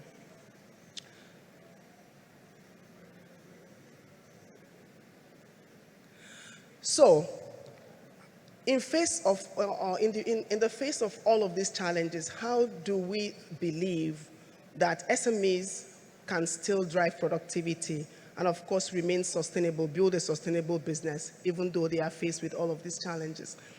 There are 3 dimensions of productivity. The first one is, of course, revenue. The top line must continue to grow. And the second one is that the cost of sale, even though it can grow, because for you to get more money, it means that you have to put in more money. But that cost of sale cannot be growing at the same rate as the revenue growth. Otherwise, that business will not be sustainable. Cost of sale cannot grow higher than the rate at which the revenue is also growing. The other thing is operating expenditure. So as you begin to drive your more business, of course, we are going to be spending more. But then it's also important and expedient that the rate of growth of those operational expenditure is not higher than the rate of growth of the revenues. To be able to have all of these 3 things in the mix, it's important that the small business would have to, or any business would have to continue to look for opportunities to scale. They'll have to continue to look for opportunities to optimize their costs so that even though the cost is growing much lower than the rate of growth of the top line. And then, of course, they will be looking for ways to make their operations much more efficient and drive operational efficiency. Try to find ways to streamline some of the processes that lead to the value delivery system. And, of course, help you to drive the top line much more effectively. And this is where technology comes in. Technology helps in all these 4 dimensions. In terms of operational management, operations management, which is all about fixing the basics, getting the basics right. Simple accounting, simple bookkeeping, simple inventory management, improving communication, internal and external, and managing customer interactions, and understanding much more or getting more information about the customers, which are basic things that you need to do to keep your business healthy. Technology can help with that. Technology can also help with market access. In speaking to a couple of people, I said to them that I practically have, started doing all my shopping on Instagram. Nigerians have made Instagram a marketplace, and most women in Nigeria practically do all our shopping on Instagram. We find many of those small businesses on Instagram. And there is absolutely nothing you cannot buy on that marketplace. Even though it was meant to be something else, meant for something else, we have turned it into a marketplace. And businesses who are creating very, very clear digital footprint and making themselves visible on these channels, because these channels are where the people who are buying in the future, that's many of them, are going to be domiciled on that channel. So for any business to be sustainable, I always say to people that if you want your business to survive the next 10 years, you must have a digital footprint. You must have your business established, or you must have to have your business visible on digital media. The third thing is automation. And this is about streamlining some of your processes, understanding, using technology to understand where there are hiccups on your customer journeys, on your value delivery system, and of course using technology to automate some of those journeys can also help small businesses to drive improved productivity. And last but not the least is, of course, productivity improvement. I mean, I have a story which is coming at the end of a small business that was trying to scale. I mean, if they wanted to build out the infrastructure themselves, of course, it would cost an arm and a leg. But there are technology solutions that exist today that anybody who has tech inclination, for those people who have come out here to pitch, don't need to spend a lot of money building out the infrastructure themselves. They can leverage what is in existence to, to start their business and, of course, drive scale. So very quickly, in 2 minutes, I'm going to run very quickly through some of the solutions, some of the things that are tangible that any small business can leverage today. For those ones who are informal, I think I've mentioned digital marketing and digital footprint. Absolutely important. I think I've been quoted a couple of times, and I don't remember exactly how many years I gave, but I believe that I have said on multiple platforms that any business that does not have a digital footprint in the next 10 years is not positioned to survive. And I can justify this basically because if you look at the demography today, about 70% of Nigerians are below 35, okay? And if you look at that demography, I have a slide that is going to speak about what their profile is like. These people are not like me. They don't have time. They live, they dwell on the digital space. And that is where their buying patterns is also suited for what happens, the transactions that happen on the digital space. So if you really are building a business and you know that the people who are going to be buying in the future are going to exist somewhere else and you are not there, you are not positioning your business for sustainability. You are also not positioning your business to grow. Because at some point, people like me who can still walk into stores, we are not going to be the ones that are controlling majority of the purchasing power in this country or even across the globe. So it's important that as a small business, you start to look for ways to bring your business online and also to bring your business to actually make sure that your digital footprint is speaking to your business. I've seen a lot of small businesses who are a bit confused. Yes, they are digital, they have a presence online, but they are not very sure what that business is, what that page or what that presence online is about, whether it's personal or it's business. You have to streamline what exactly that your footprint is about and make sure that it's channeled and is tailored to what you want your customers to see. The second thing that is available today, and I'm very proud to say that there are a lot of small businesses, small Nigerian tech startups that are building solutions in this area, is enterprise resource planning and customer relationship management tools. Simple tools that will allow a small business to do bookkeeping, to do logistics management, to do payroll management, and also to even engage with their customers to get more insight into their customer preferences and also serve their customers better. So those tools exist today, and I believe that every small business who is positioned or who's looking towards improvement in productivity and growth should be looking on that side. Big data and analytics, every time people talk about big data, like it's this big thing that people don't understand. But it's all about, getting insight. There's a lot of data sets that exist today. The young man who won the $10,000 is building a business that is data-driven. This data set exists in different areas. As a business owner, there are data sets that exist within your business, and there are applications that will help you to curate those data sets and gain insight and get insight in terms of what your customers are preferring. I mean, there are so many small businesses in Nigeria that actually intrigue me. I have a new nail studio that I started to use, and I went there and did my nails for the first time. And 2 weeks, by the time I got home, I got an email that said, thank you for coming here, and we hope you were served by this person and that person. And actually, I didn't remember the name of the person who served me. And I wanted that person to serve me again. But that email that came to me said, you were served by this person, and this was exactly what you did, and this was what you paid. If you have any feedback, please, press this, and we will get that feedback. And what was more interesting to me was that it gave me information on what I must do, what I must not do, what I must do to maintain the services or the nails that, that they have done up for me. But the more important thing for that business that they are not aware of, but very important to me, was the fact that a few days to 2 weeks, I got another email that said to me, you are due for another check-in with us.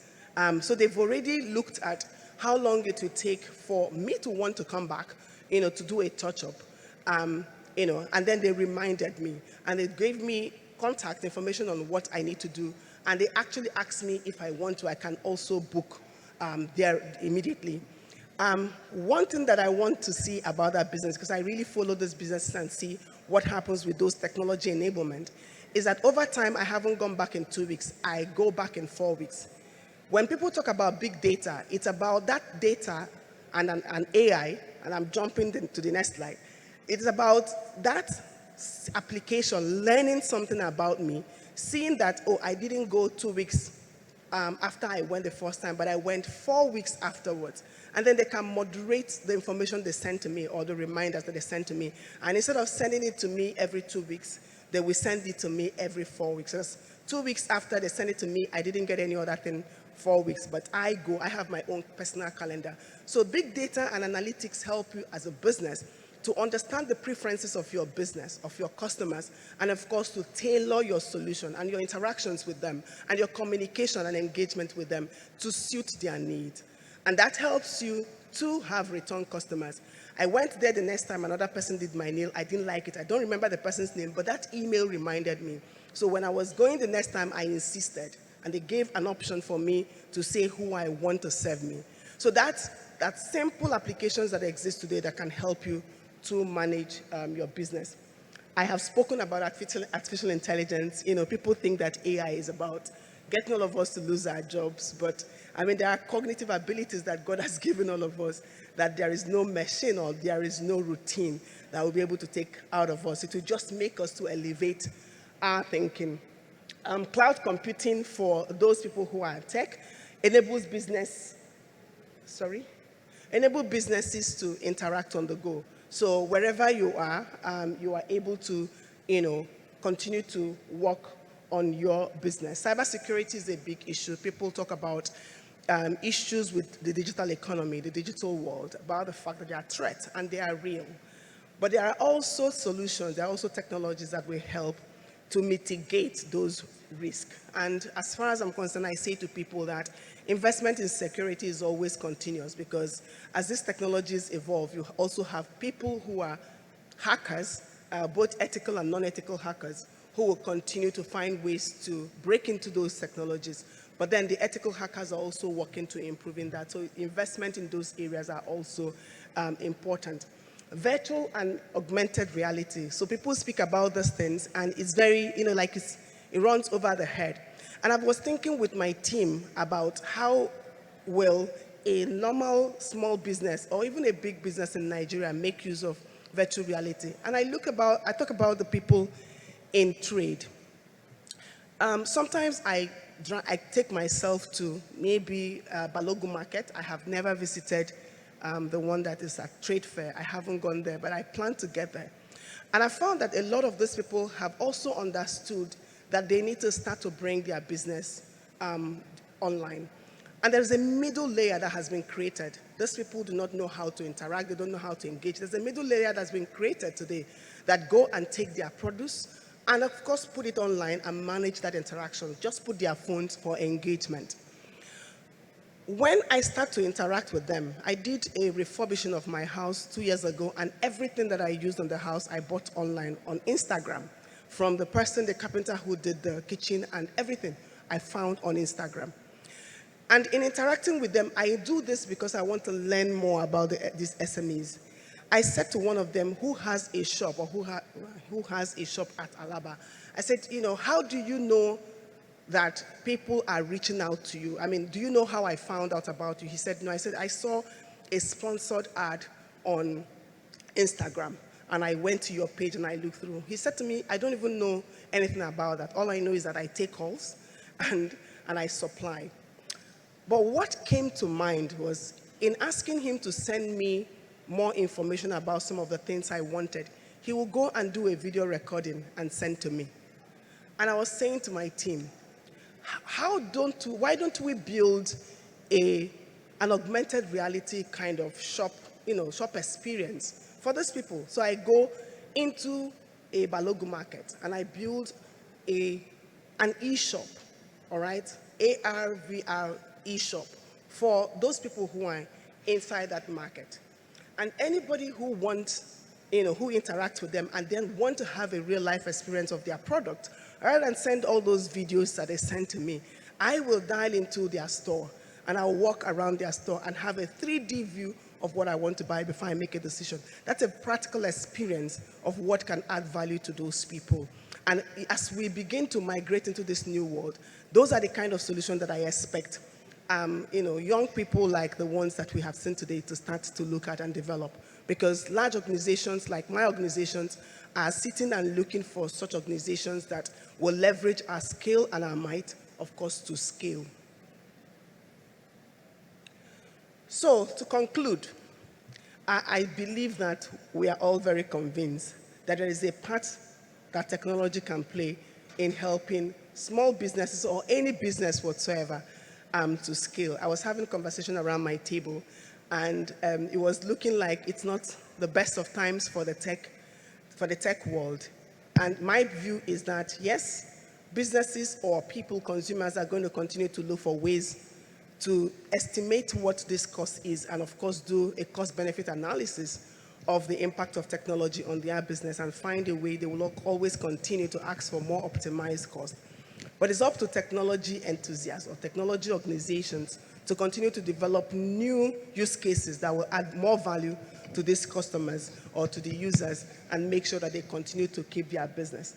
But there are enablers that are extremely critical for all the ecosystem to participate in this. The first one is connectivity, data analytics, and of course automation. And that's why businesses like mine are here to make sure that everybody is connected.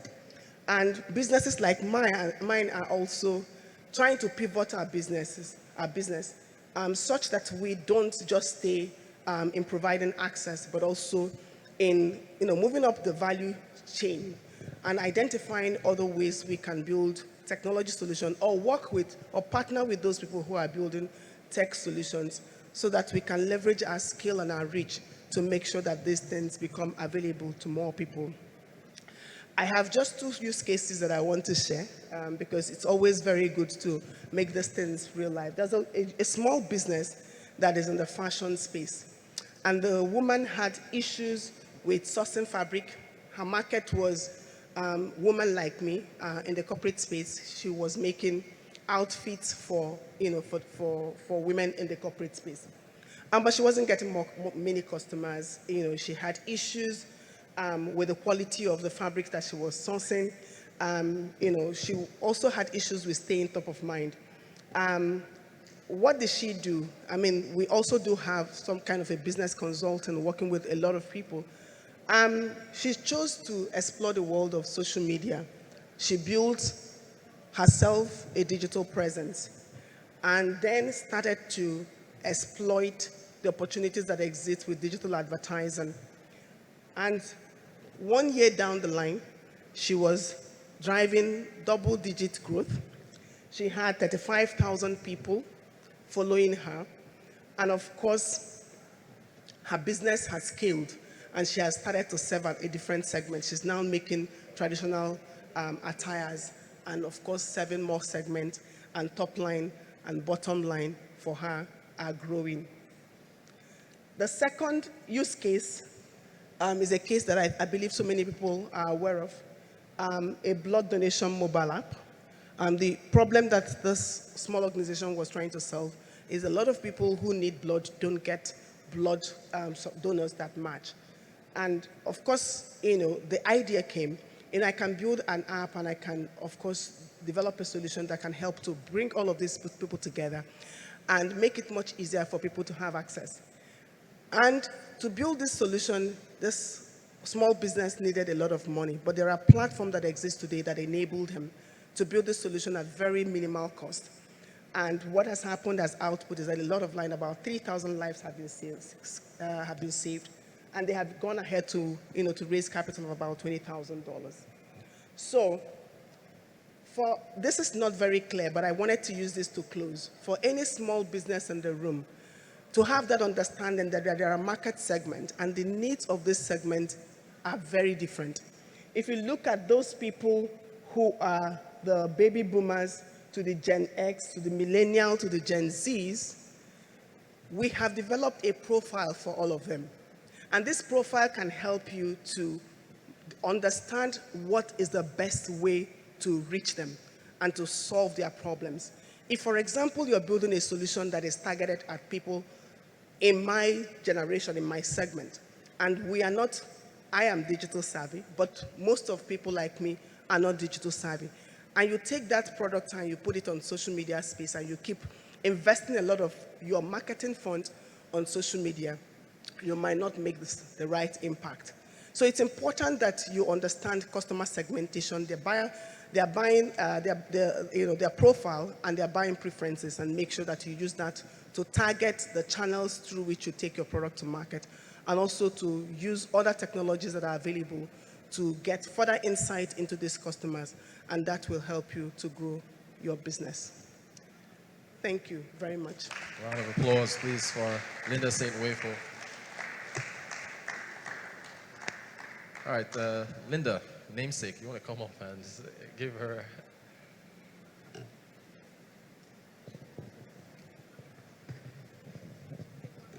Oh, okay, I'm sorry. We can take one question for our keynote speaker.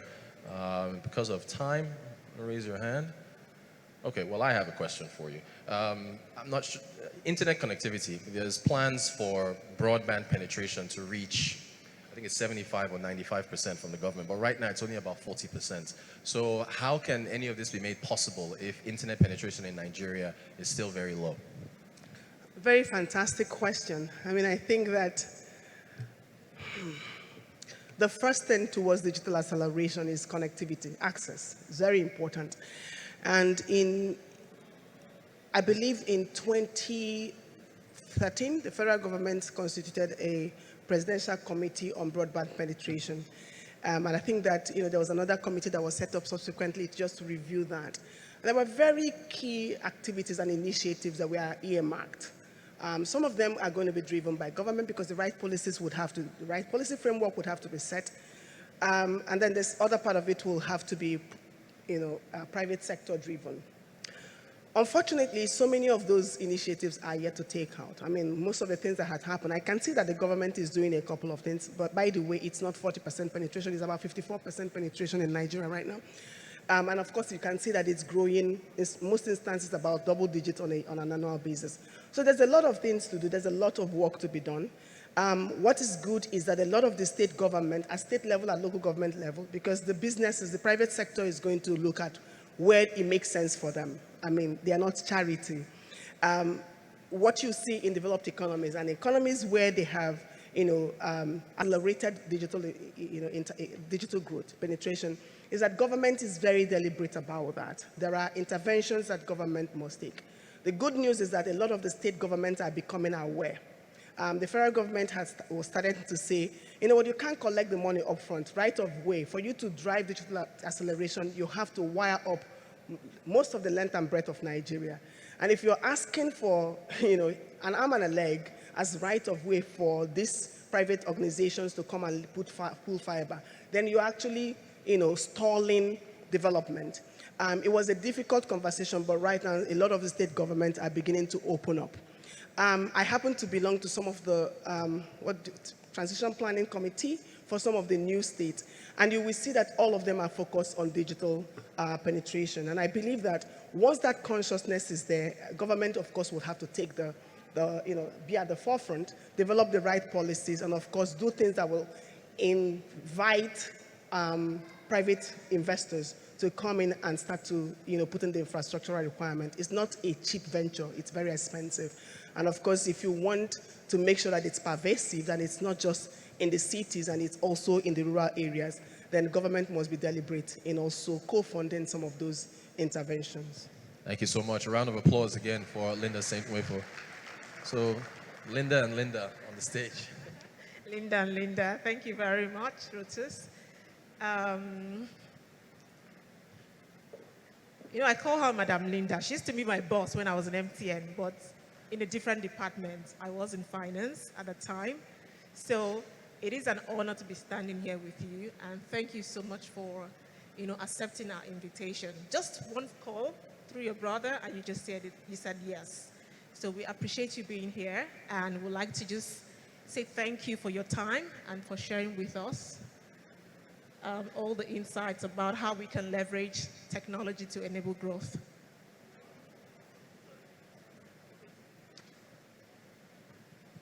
And also, thank you to MTN for being a sponsor. Can we give a shout out to MTN as well?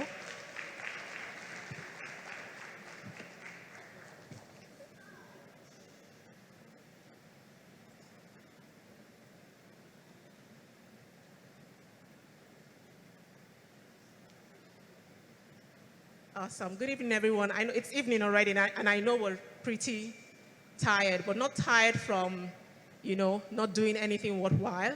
But we've been able to hear from different business leaders, I would say, business experts, right, who have been opportuned, and we've had the honor of hearing them speak on various topics. So I'd like to just say thank you, for staying with us till this time. Thank you, everyone. Can you please give yourselves a round of applause? I would also like to thank my team as well. I have two teams, Morizandra Solutions, and I also have the DBNC team. So I'd like to thank them. The last table, I think about 36 or so. Can I have you just stand? Some of them, not everyone, some of them. Yeah, and I think I also have them behind as well. So I appreciate you for the work. And I would also like to say thank you to Rotus, our moderator for today. Thank you so much. This is our first time working with you. And I'm sure next year we'll work together again. You've done an amazing work. And lastly, I would like to say thank you to our sponsors, Providence Bank for sponsoring the entire event and also the business pitch. And to all our other sponsors, Guinness, TELUS, and so many others, MTN as well. We will be playing a video while we're having lunch. But as we're having lunch, just remember that we have an after party. So after lunch, let's move over to the other hall so we can have some cocktail sponsored by Guinness. Guinness is here to ensure that, after learning, we also have the opportunity to have fun and also further network. I believe that networking is key for anybody to really grow. Really, business, individual, networking is very important because the extent to which you network can sometimes determine how fast you grow in life. So let's also have fun. Thank you. Shine bright like a diamond. Shine bright like a diamond.